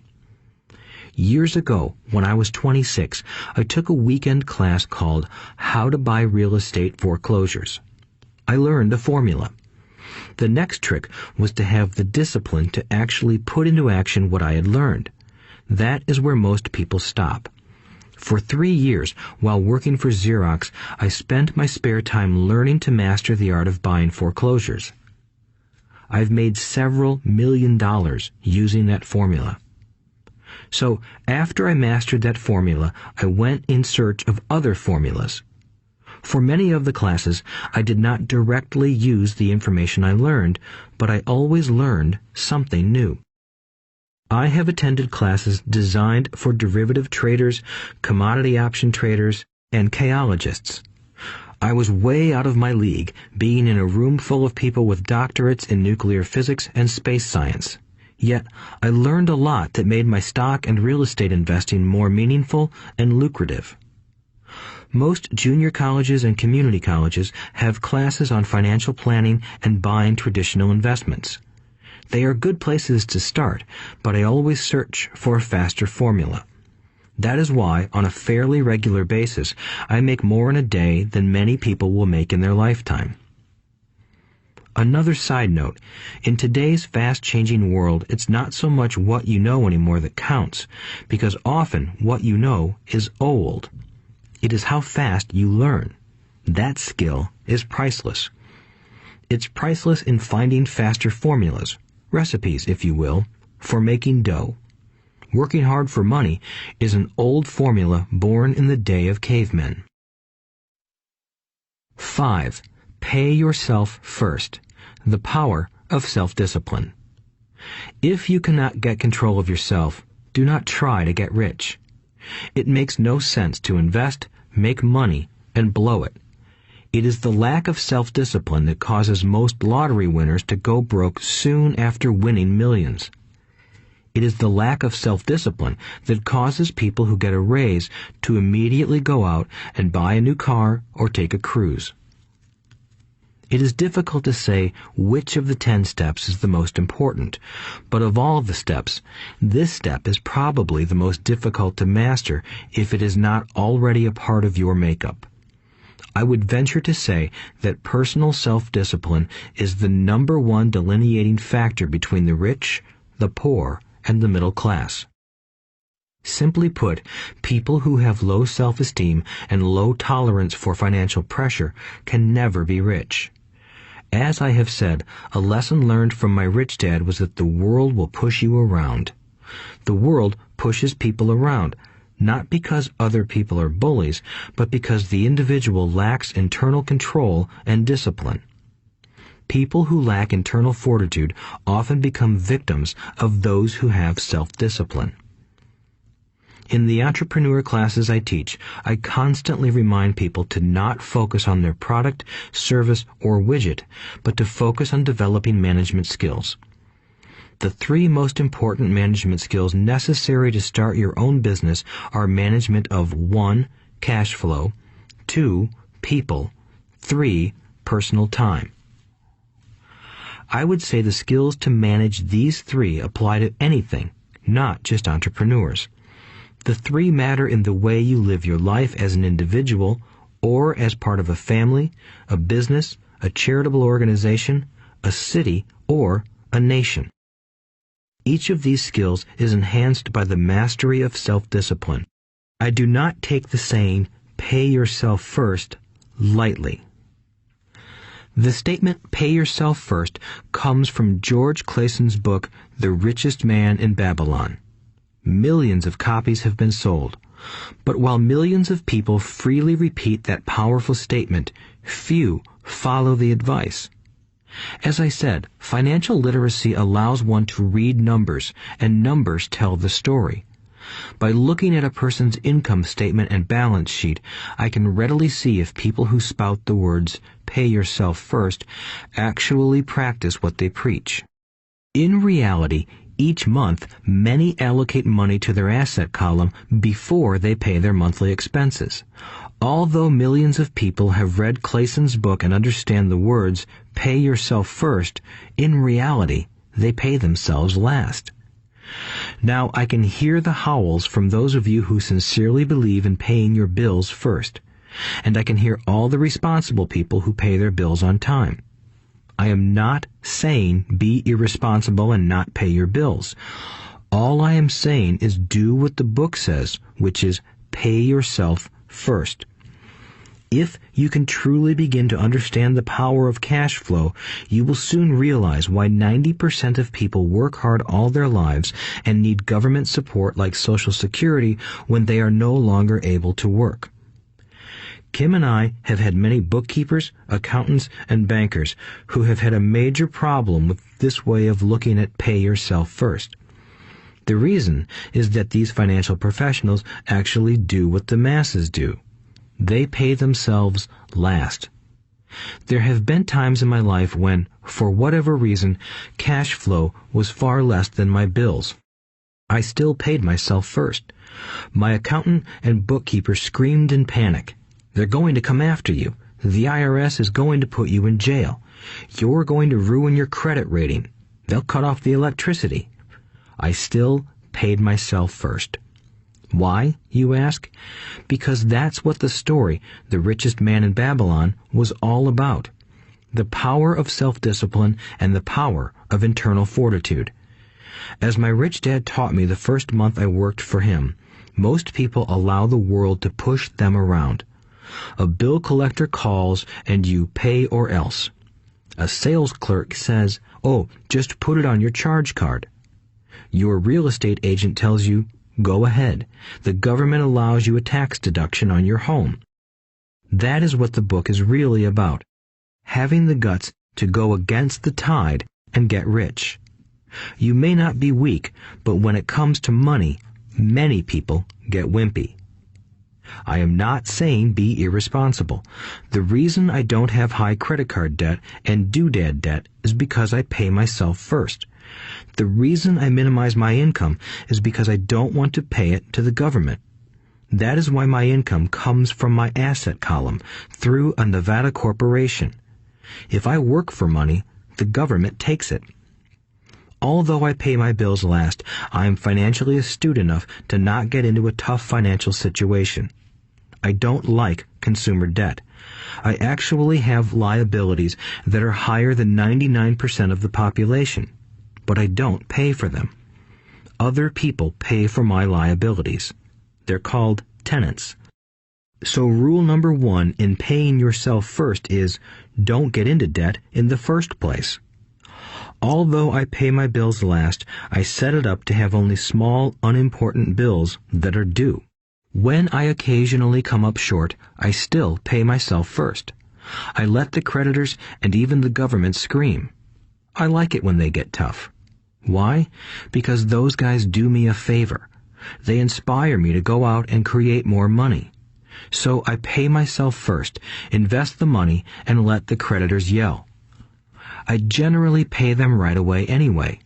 Kim and I have excellent credit. We just don't cave into pressure and spend our savings or liquidate stocks to pay for consumer debt. that is not too financially intelligent. To successfully pay yourself first, keep the following in mind. 1. Don't get into large debt positions that you have to pay for. Keep your expenses low. Build up assets first. Then buy the big house or nice car. Being stuck in the rat race is not intelligent. 2. When you come up short, let the pressure build and don't dip into your savings or investments. Use the pressure to inspire your financial genius to come up with new ways of making more money and then pay your bills. You will have increased your ability to make more money as well as your financial intelligence. So many times I have gotten into financial hot water and used my brain to create more income while staunchly defending the assets in my asset column. My bookkeeper has screamed and dived for cover, but I was like a good soldier defending the fort. Fort assets. Poor people have poor habits. A common bad habit is innocently called dipping into savings. The rich know that savings are only used to create more money, not to pay bills. I know that sounds tough, but as I said, if you're not tough inside, the world will always push you around anyway. If you do not like financial pressure, then find a formula that works for you. A good one is to cut expenses, put your money in the bank, pay more than your fair share of income tax, buy safe mutual funds, and take the vow of the average. But this violates the pay yourself first rule. This rule does not encourage self-sacrifice or financial abstinence. It doesn't mean pay yourself first and starve. Life was meant to be enjoyed. If you call on your financial genius, you can have all the goodies of life, get rich, and pay bills. And that is financial intelligence. 6. Pay your brokers well. The power of good advice. Sometimes I see people posting a sign in front of their house that says, "For sale by owner." Or I see people on TV claiming to be discount brokers. My rich dad taught me to take the opposite approach. He believed in paying professionals well, and I have adopted that policy also. Today, I have expensive attorneys, accountants, real estate brokers, and stockbrokers. Why? Because if, and I do mean if, the people are professionals, their services should make you money. And the more money they make, the more money I make. We live in the information age. Information is priceless. A good broker should provide you with information as well as take the time to educate you. I have several brokers who do that for me. Some taught me when I had little or no money, and I am still with them today. What I pay a broker is tiny in comparison with what kind of money I can make because of the information they provide. I love it when my real estate broker or stockbroker makes a lot of money because that usually means I made a lot of money. A good broker saves me time in addition to making me money. Like when I bought the vacant land for $9,000 and sold it immediately for over $25,000 so I could buy my Porsche quicker. A broker is my eyes and ears in the market. They're there every day, so I do not have to be. I'd rather play golf. People who sell their house on their own must not value their time much. Why would I want to save a few bucks when I could use that time to make more money or spend it with those I love? What I find funny is that so many poor and middle-class people insist on tipping restaurant help 15 to 20%, even for bad service, but complain about paying a broker 3 to 7%. They enjoy tipping people in the expense column and stiffing people in the asset column. That is not financially intelligent. Keep in mind that not all brokers are created equal. Unfortunately, most brokers are only salespeople. They sell, but they themselves own little or no real estate. There is a tremendous difference between a broker who sells houses and a broker who sells investments. The same is true for stock, bond, mutual fund, and insurance, brokers who call themselves financial planners. When I interview any paid professional, I first find out how much property or stocks they personally own and what percentage they pay in taxes. And that applies to my tax attorney as well as my accountant. I have an accountant who minds his own business.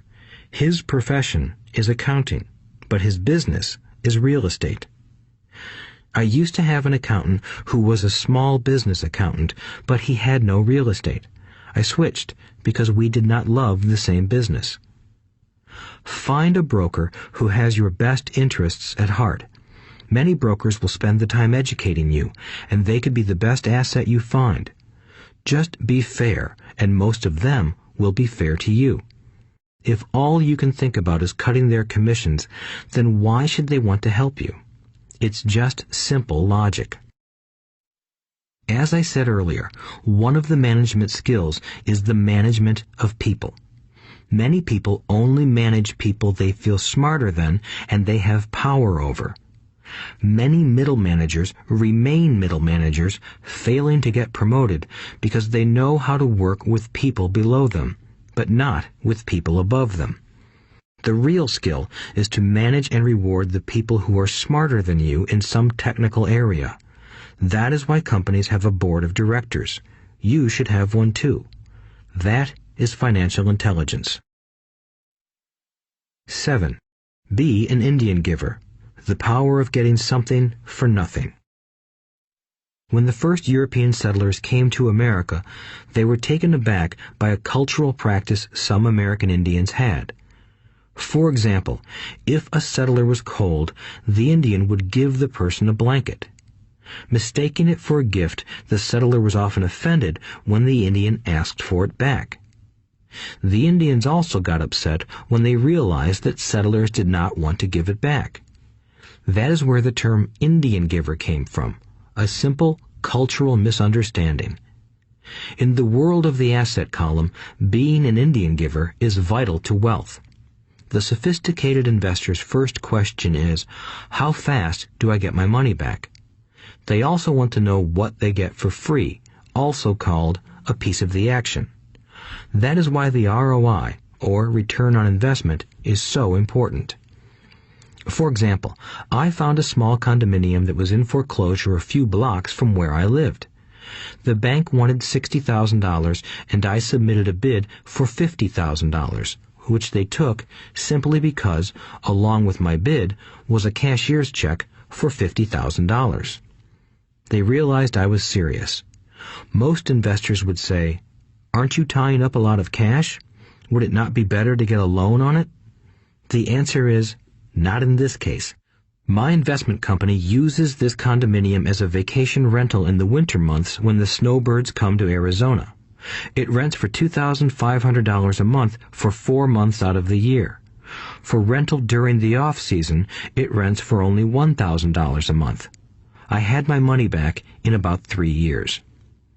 Now I own this asset, which pumps money out for me, month in and month out. The same is done with stocks. Frequently, my broker calls and recommends I move a sizable amount of money into the stock of a company that he feels is just about to make a move that will add value to the stock, like announcing a new product. I will move my money in for a week to a month while the stock moves up. Then I pull my initial dollar amount out and stop worrying about the fluctuations of the market because my initial money is back and ready to work on another asset. So my money goes in, and then it comes out, and I own an asset that was technically free. True, I have lost money on many occasions, but I only play with money I can afford to lose. I would say, on an average 10 investments, I hit home runs on 2 or 3, while 5 or 6 do nothing, and I lose on 2 or 3. But I limit my losses to only the money I have in at that time. People who hate risk put their money in the bank. In the long run, safe savings are better than no savings. But it takes a long time to get your money back, and, in most instances, you don't get anything for free with it. On every one of my investments, there must be an upside, something for free, like a condominium, a mini storage, a piece of free land, a house, stock shares, or an office building. and there must be limited risk or a low-risk idea. There are books devoted entirely to this subject, so I will not talk about it here. Ray Kroc, of McDonald's fame, sold hamburger franchises, not because he loved hamburgers, but because he wanted the real estate under the franchise for free. So wise investors must look at more than ROI. They look at the assets they get for free once they get their money back. That is financial intelligence. 8. Use assets to buy luxuries. The power of focus. A friend's child has been developing a nasty habit of burning a hole in his pocket. Just 16, he wanted his own car. The excuse? All his friends' parents gave their kids cars. The child wanted to go into his savings and use it for a down payment. That was when his father called me and then came to see me. Do you think I should let him do it, or should I just buy him a car? I answered, it might relieve the pressure in the short term, but what have you taught him in the long term? Can you use this desire to own a car and inspire your son to learn something? Suddenly, the lights went on and he hurried home. 2 months later, I ran into my friend again. Does your son have his new car? I asked. No, he doesn't, but I gave him $3,000 for the car. I told him to use my money instead of his college money. Well, that's generous of you, I said. Not really. The money came with a hitch. So what was the hitch? I asked. Well, first we played your cash flow game. We then had a long discussion about the wise use of money. After that, I gave him a subscription to the Wall Street Journal and a few books on the stock market. Then what? I asked. What was the catch? I told him the $3,000 was his, but he could not directly buy a car with it.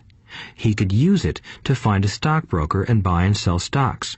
Once he had made $6,000 with the $3,000, the money would be his for the car, and the $3,000 would go into his college fund. And what are the results? I asked.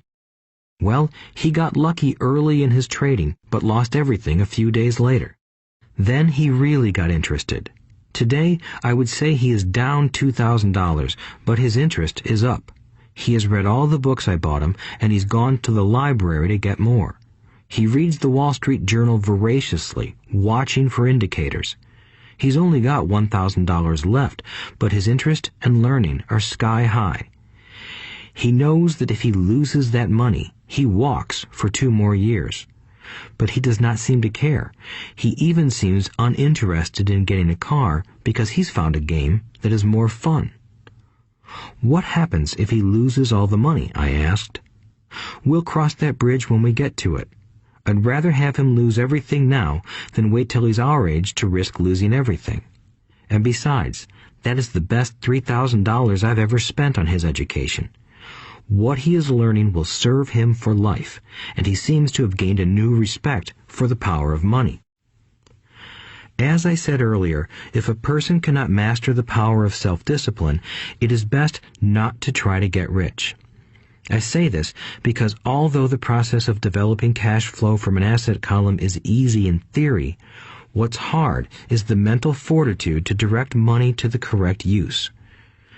Due to external temptations, it is much easier in today's consumer world to simply blow money out the expense column.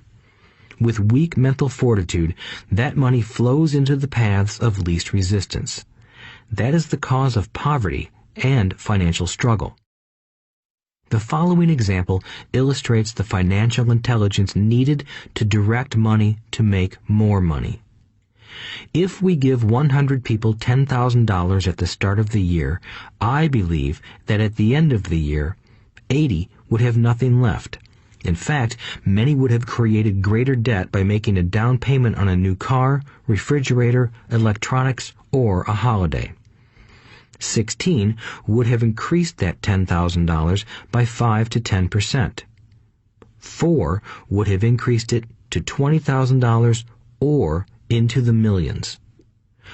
We go to school to learn a profession so we can work for money. It is my opinion that it's just as important to learn how to have money work for you. I love my luxuries as much as anyone else. The difference is I don't buy them on credit. It's the keep up with the Joneses trap. When I wanted to buy a Porsche, the easy road would have been to call my banker and get a loan. Instead of choosing to focus in the liability column, I chose to focus in the asset column. As a habit, I use my desire to consume to inspire and motivate my financial genius to invest. Too often today, we focus on borrowing money to get the things we want instead of focusing on creating money. One is easier in the short term, but harder in the long term. It's a bad habit that we as individuals and as a nation have gotten into. Remember, the easy road often becomes hard, and the hard road often becomes easy. The earlier you can train yourself and those you love to be masters of money, the better. Money is a powerful force. Unfortunately, people use the power of money against themselves. If your financial intelligence is low, money will run all over you. It will be smarter than you. If money is smarter than you, you will work for it all your life. To be the master of money, you need to be smarter than it. Then money will do as it is told. It will obey you. Instead of being a slave to it, you will be the master of it. That is financial intelligence. 9. Choose heroes.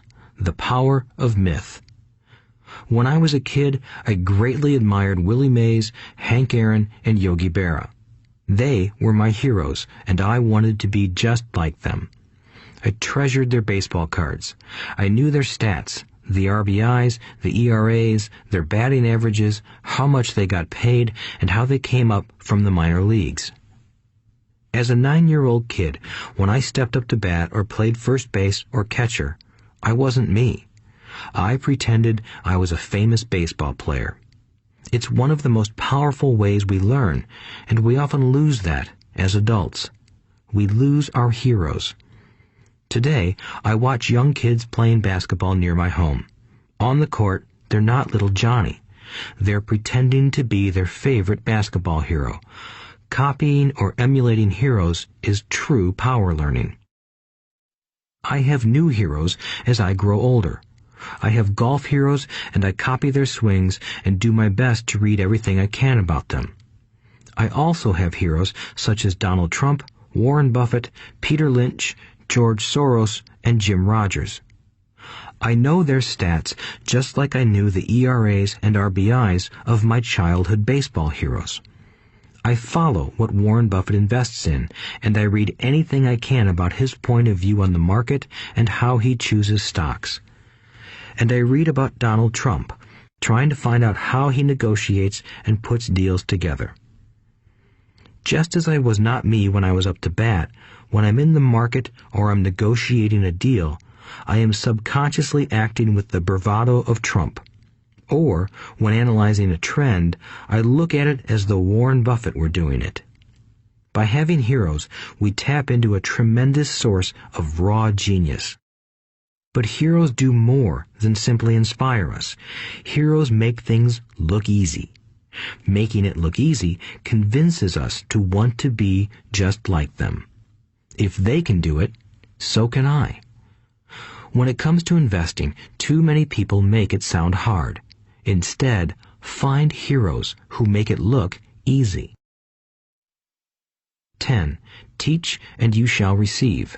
The power of giving. Both of my dads were teachers. My rich dad taught me a lesson I have carried all my life, the necessity of being charitable or giving. My educated dad gave a lot of his time and knowledge, but almost never gave away money. He usually said that he would give when he had some extra money, but of course, there was rarely any extra. My rich dad gave money as well as education. He believed firmly in tithing. If you want something, you first need to give, he would always say. When he was short of money, he gave money to his church or to his favorite charity. If I could leave one single idea with you, it is that idea. Whenever you feel short or in need of something, give what you want first, and it will come back in buckets. That is true for money, a smile, love, or friendship. I know it is often the last thing a person may want to do, but it has always worked for me. I trust that the principle of reciprocity is true, and I give what I want. I want money, so I give money, and it comes back in multiples. I want sales, so I help someone else sell something, and sales come to me. I want contacts, and I help someone else get contacts. Like magic, contacts come to me. I heard a saying years ago that went, "God does not need to receive, but humans need to give." My rich dad would often say, poor people are more greedy than rich people. He would explain that if a person was rich, that person was providing something that other people wanted. In my life, whenever I have felt needy or short of money or short of help, I simply went out or found in my heart what I wanted, and decided to give it first.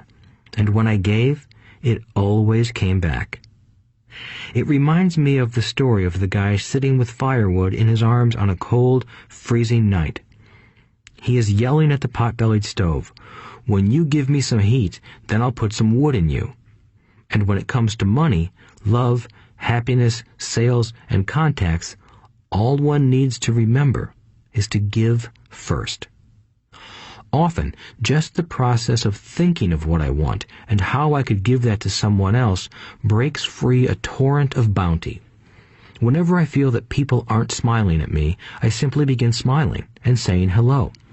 Like magic, the next thing I know, I'm surrounded by smiling people.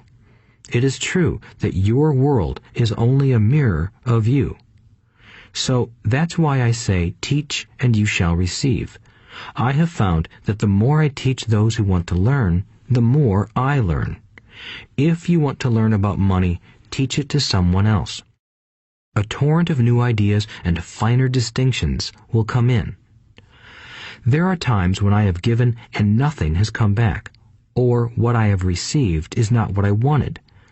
But upon closer inspection and soul-searching, I was often giving to receive in those instances, instead of giving for the joy that giving itself brings.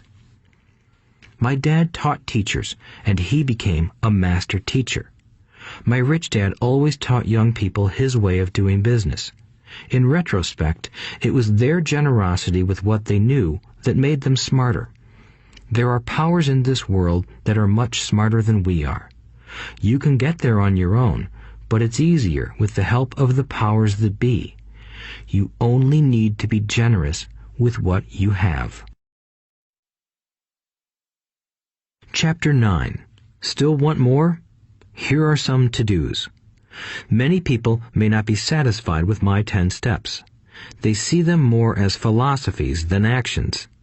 I think understanding the philosophy is just as important as the action. There are many people who want to do instead of think, and then there are people who think but do not do. I would say that I am both. I love new ideas, and I love action.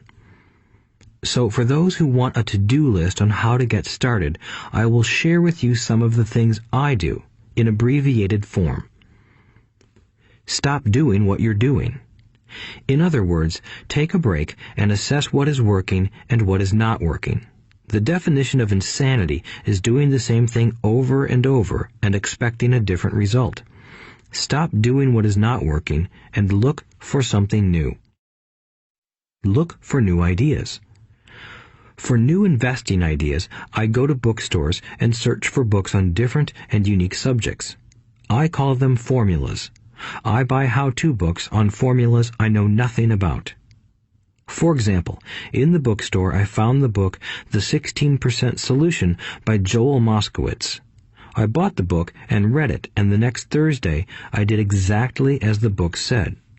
Most people do not take action, or they let someone talk them out of whatever new formula they are studying. My neighbor told me why 16% would not work. I did not listen to him because he's never done it. Find someone who has done what you want to do. take them to lunch, and ask them for tips and tricks of the trade. As for 16% tax lien certificates, I went to the county tax office and found the government employee who worked in that office. I found out that she, too, invested in the tax liens. Immediately, I invited her to lunch. She was thrilled to tell me everything she knew and how to do it. After lunch, she spent all afternoon showing me everything.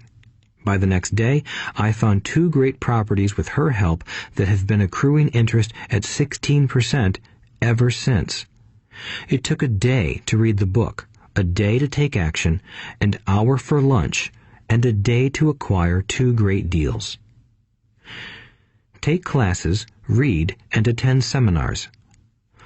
I search newspapers and the Internet for new and interesting classes, many of which are free or inexpensive. I also attend and pay for expensive seminars on what I want to learn. I am wealthy and free from needing a job simply because of the courses I took. I have friends who did not take those classes who told me I was wasting my money, and yet they're still at the same job. Make lots of offers. When I want a piece of real estate, I look at many properties and generally write an offer. If you don't know what the right offer is, neither do I. That is the job of the real estate agent. They make the offers. I do as little work as possible. A friend wanted me to show her how to buy apartment houses. So one Saturday, she, her agent, and I went and looked at 6 apartment houses. 4 were dogs, but 2 were good. I said to write offers on all 6, offering half of what the owners asked for. She and the agent nearly had heart attacks. They thought it was rude and would offend the sellers, but I really don't think the agent wanted to work that hard. So they did nothing and went on looking for a better deal.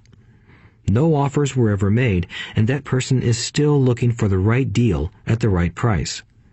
Well, you don't know what the right price is until you have a second party who wants to deal. Most sellers ask too much. It is rare that a seller asks a price that is less than something is worth. Moral of the story: make offers. People who are not investors have no idea what it feels like to try to sell something. I have had a piece of real estate that I wanted to sell for months. I would have welcomed any offer. They could have offered me 10 pigs and I would have been happy. Not at the offer, but just because someone was interested. I would have countered, maybe for a pig farm in exchange. But that's how the game works. The game of buying and selling is fun. Keep that in mind. It's fun and only a game. Make offers. Someone might say yes. I always make offers with escape clauses. In real estate, I make an offer with language that details subject to contingencies, such as the approval of a business partner. Never specify who the business partner is. Most people don't know that my partner is my cat. If they accept the offer, and I don't want the deal, I call home and speak to my cat. I make this ridiculous statement to illustrate how absurdly easy and simple the game is. So many people make things too difficult and take it too seriously. Finding a good deal, the right business, the right people, the right investors, or whatever is just like dating. You must go to the market and talk to a lot of people, make a lot of offers, counter-offers, negotiate, reject, and accept. I know single people who sit at home and wait for the phone to ring, but it's better to go to the market, even if it's only the supermarket. Search, offer, reject, negotiate, and accept are all parts of the process of almost everything in life. Jog, walk, or drive a certain area once a month for 10 minutes. I have found some of my best real estate investments doing this. I will jog a certain neighborhood for a year and look for change. For there to be profit in a deal, there must be 2 elements, a bargain and change. There are lots of bargains, but it's change that turns a bargain into a profitable opportunity. So when I jog a neighborhood I might like to invest in. It is the repetition that causes me to notice slight differences. I notice real estate signs that are up for a long time. That means the seller might be more agreeable to deal. I watch for moving trucks going in or out. I stop and talk to the drivers. I talk to the postal carriers. It's amazing how much information they acquire about an area. I find a bad area, especially an area that the news has scared everyone away from. I drive it for sometimes a year, waiting for signs of something changing for the better. I talk to retailers, especially new ones, and find out why they're moving in. It takes only a few minutes a month, and I do it while doing something else, like exercising or going to and from the store. Shop for bargains in all markets. Consumers will always be poor. When the supermarket has a sale, say on toilet paper, the consumer runs in and stocks up.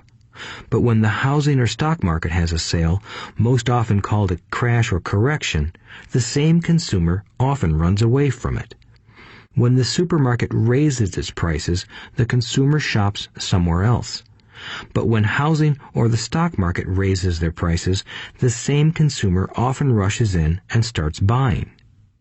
Always remember, profits are made in the buying, not in the selling. Look in the right places. A neighbor bought a condominium for $100,000. I bought the identical condo next door for $50,000. He told me he's waiting for the price to go up. I told him that profit is made when you buy, not when you sell. He shopped with a real estate broker who owns no property of her own. I shopped at the foreclosure auction. I paid $500 for a class on how to do this. My neighbor thought that the $500 for a real estate investment class was too expensive. He said he could not afford the money or the time. So he waits for the prices to go up. Look for people who want to buy first, then look for someone who wants to sell. A friend was looking for a certain piece of land. He had the money, but did not have the time. I found a large piece of land, larger than what my friend wanted to buy, tied it up with an option, called my friend, and he said he wanted a piece of it. So I sold the piece to him and then bought the land. I kept the remaining land as mine for free. Moral of the story: buy the pie and cut it in pieces. Most people look for what they can afford, so they look too small. They buy only a piece of the pie, so they end up paying more for less. Small thinkers don't get the big breaks. If you want to get richer, think big. Think big. Retailers love giving volume discounts simply because most business people love big spenders. So even if you're small, you can always think big. When my company was in the market for computers, I called several friends and asked them if they were ready to buy also. We then went to different dealers and negotiated a great deal because we wanted to buy so many. I have done the same with stocks. Small people remain small because they think small, act alone, or don't act at all. Learn from history. All the big companies on the stock exchange started out as small companies. Colonel Sanders did not get rich until after he lost everything in his 60s. Bill Gates was one of the richest men in the world before he was 30. Action always beats inaction. These are just a few of the things I have done and continue to do to recognize opportunities. The important words are have done and do. As repeated many times throughout this audiobook, you must take action before you can receive the financial rewards. Act now. Final thoughts. I would like to share some final thoughts with you. The main reason I wrote this book, and the reason it has remained a bestseller since 2000, was to share insights into how increased financial intelligence can be used to solve many of life's common problems. Without financial training, we all too often use the standard formulas to get through life. Work hard, save, borrow, and pay excessive taxes. Today, more than ever, we need better information. I use the following story as an example of a financial problem that confronts many young families today. How do you afford a good education for your children and provide for your own retirement? It requires using financial intelligence instead of hard work. A friend of mine was griping one day about how hard it was to save money for his 4 children's college educations. He was putting $300 away in a college fund each month and had so far accumulated only about $12,000. He had about 12 more years to save for college since his oldest child was then 6 years old. At the time, the real estate market in Phoenix was terrible. People were giving houses away. I suggested to my friend that he buy a house with some of the money in his college fund. The idea intrigued him, and we began to discuss the possibility. His primary concern was that he did not have credit with the bank to buy another house since he was so overextended. I assured him that there were other ways to finance a property rather than through the bank. We looked for a house for 2 weeks, a house that would fit all our criteria. There were plenty to choose from, so shopping was fun. Finally, we found a 3-bedroom, 2-bath home in a prime neighborhood. The owner had been downsized and needed to sell that day because he and his family were moving to California where another job waited. The owner wanted $102,000, but we offered only $79,000. He took it immediately and agreed to carry back the loan with a 10% down payment. All my friend had to come up with was $7,900. As soon as the owner moved, my friend put the house up for rent. After all expenses were paid, including the mortgage, he put $125 in his pocket each month. His plan was to keep the house for 12 years and let the mortgage get paid down faster by applying the extra $125 to the principal each month. We figured that in 12 years, a large portion of the mortgage would be paid off and he could possibly be clearing $800 a month by the time his first child went to college. He could also sell the house if it had appreciated in value. 3 years later, the real estate market greatly improved in Phoenix, and he was offered $156,000 for the same house by the tenant who lived in it. Again, he asked me what I thought. I advised that he sell it, using a 1031 tax-deferred exchange. Suddenly, he had nearly $80,000 to operate with. I called another friend in Austin, Texas, who then moved this tax-deferred capital gain into a mini storage facility. Within 3 months, he began receiving checks for a little less than $1,000 a month, which he then poured back into the college fund. A couple of years later, the mini warehouse sold, and he received a check for nearly $330,000 as proceeds from the sale. He rolled those funds into a new project that would now generate over $3,000 a month in income, again going into the college fund. He is now very confident that his goal will be met easily. It only took $7,900 to start and a little financial intelligence.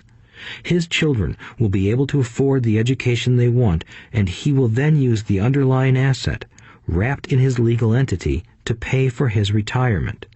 As a result of this successful investment strategy, he will be able to retire early. Thank you for listening to this audiobook. I hope it has provided some insights into utilizing the power of money to work for you. Today, we need greater financial intelligence to simply survive. The idea that it takes money to make money is the thinking of financially unsophisticated people. It does not mean that they're not intelligent. They have simply not learned the science of money making money. Money is only an idea. If you want more money, simply change your thinking. Every self-made person started small with an idea and then turned it into something big. The same applies to investing. It takes only a few dollars to start and grow it into something big. I meet so many people who spend their lives chasing the big deal or trying to amass a lot of money to get into a big deal. But to me, that is foolish. Too often, I have seen unsophisticated investors put their large nest egg into one deal and lose most of it rapidly. They may have been good workers, but they were not good investors. Education and wisdom about money are important. Start early. Buy a book. Go to a seminar. Practice. Start small. I turned $5,000 cash into a $1 million asset, producing $5,000 a month cash flow in less than 6 years. But I started learning as a kid. I encourage you to learn because it's not that hard. In fact, it's pretty easy once you get the hang of it. I think I have made my message clear. It's what is in your head that determines what is in your hands. Money is only an idea. There is a great book called Think and Grow Rich. The title is not Work Hard and Grow Rich. Learn to have money work hard for you, and your life will be easier and happier. Today, don't play it safe. Play it smart. The 3 incomes. In the world of accounting, there are 3 different types of income. 1, ordinary earned. 2, portfolio. 3, passive.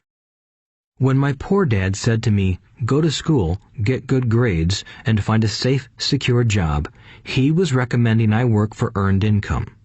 When my rich dad said, "The rich don't work for money, they have their money work for them," he was talking about passive income and portfolio income. Passive income, in most cases, is income derived from real estate investments. Portfolio income is income derived from paper assets such as stocks and bonds. Portfolio income is the income that makes Bill Gates the richest man in the world, not earned income. Rich Dad used to say, the key to becoming wealthy is the ability to convert earned income into passive income or portfolio income as quickly as possible. He would say, taxes are highest on earned income. The least taxed income is passive income. That is another reason why you want your money working hard for you. The government taxes the income you work hard for more than the income your money works hard for. In my second book, Rich Dad's Cash Flow Quadrant, I explain the 4 different types of people who make up the world of business. They are E, employee, S, self-employed, B, business owner, and I, investor. Most people go to school to learn to be an E or an S. The cash flow quadrant is written about the core differences of these 4 types and how people can change their quadrant.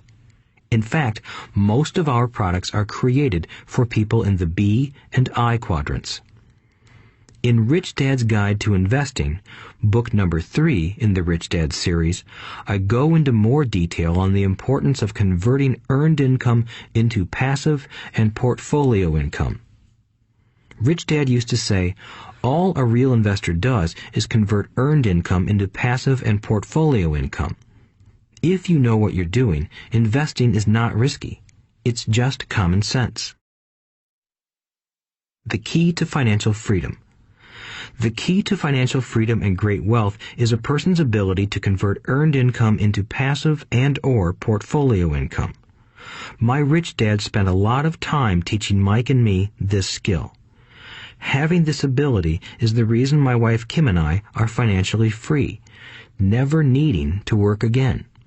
We continue to work because we choose to. Today, we own a real estate investment company for passive income and participate in private placements and initial public offerings of stock for portfolio income. We also went back to work to build a financial education company so that we can continue to create and publish books and games. All of our educational products are created to teach the same skills my rich dad taught me, the skills of converting earned income into passive and portfolio income. The games we create are important because they teach what books cannot teach. For example, you would never learn to ride a bicycle by only reading a book. Our cash flow games for adults and cash flow for kids game are designed to teach players the basic investment skills of converting earned income into passive and portfolio income. They also teach the principles of accounting and financial literacy. These games are the only educational products in the world that teach people all of these skills simultaneously. Cash Flow 202 is the advanced version of Cash Flow 101 and requires the game board from 101 as well as a full understanding of 101 before it can be played. Cash Flow 101 and Cash Flow for Kids teach the principles of fundamental investing. Cash Flow 202 teaches the principles of technical investing. Technical investing involves advanced trading techniques such as short selling, call options, put options, and straddles. A person who understands these advanced techniques is able to make money when the market goes up, as well as when the market comes down. As my rich dad would say, a real investor makes money in an up market and a down market. That is why they make so much money. One of the reasons they make more money is simply because they have more self-confidence. Rich Dad would say they have more self-confidence because they are less afraid of losing. In other words, the average investor does not make as much money because they are so afraid of losing money. The average investor does not know how to protect themselves from losses, and that is what Cash Flow 202 teaches. Average investors think investing is risky because they have not been formally trained to be professional investors. As Warren Buffett, America's richest investor, says, risk comes from not knowing what you're doing.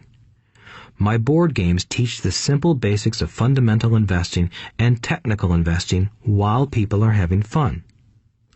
I occasionally hear someone say, your educational games are expensive, which poses the question of ROI, the return on investment, or the value returned for the price paid. I nod my head and reply, yes, they may be expensive, especially when compared to entertainment board games. But my games are not as expensive as a college education, working hard all your life for earned income, paying excessive taxes, and then living in terror of losing all of your money in the investment markets. When someone walks away mumbling about the price, I can hear my rich dad saying, if you want to be rich, you must know what kind of income to work hard for, how to keep it, and how to protect it from loss. That is the key to great wealth. Rich Dad would also say, if you do not understand the differences in those three incomes and do not learn the skills on how to acquire and protect those incomes, you will probably spend your life earning less than you could and working harder than you should. My poor dad thought a good education, a good job, and years of hard work were all you needed to be successful. My rich dad also thought a good education was important. But to him, it was also important that Mike and I know the differences in the three incomes and what kind of income to work hard for. To him, that was basic financial education. Knowing the differences in the three incomes and learning the investment skills of how to acquire the different incomes is basic education for anyone who strives to acquire great wealth and achieve financial freedom, a special kind of freedom that only a few will ever know. As Rich Dad states in lesson number 1, the rich do not work for money. They know how to have money work hard for them. Rich Dad said, earned income is money you work for, and passive and portfolio income is money working for you. Knowing that little difference has been significant in my life. Or, as Robert Frost ends his poem, and that has made all the difference. Take action. All of you were given two great gifts, your mind and your time. It is up to you to do what you please with both. With each dollar bill that enters your hand, you and only you have the power to determine your destiny. Spend it foolishly, and you choose to be poor. Spend it on liabilities, and you join the middle class. Invest it in your mind and learn how to acquire assets, and you will be choosing wealth as your goal and your future. The choice is yours, and only yours. Every day, with every dollar, you decide to be rich, poor, or middle class. Choose to share this knowledge with your children, and you choose to prepare them for the world that awaits. No one else will. You and your children's future will be determined by choices you make today, not tomorrow. I wish you great wealth and much happiness with this fabulous gift called life. Robert Kiyosaki.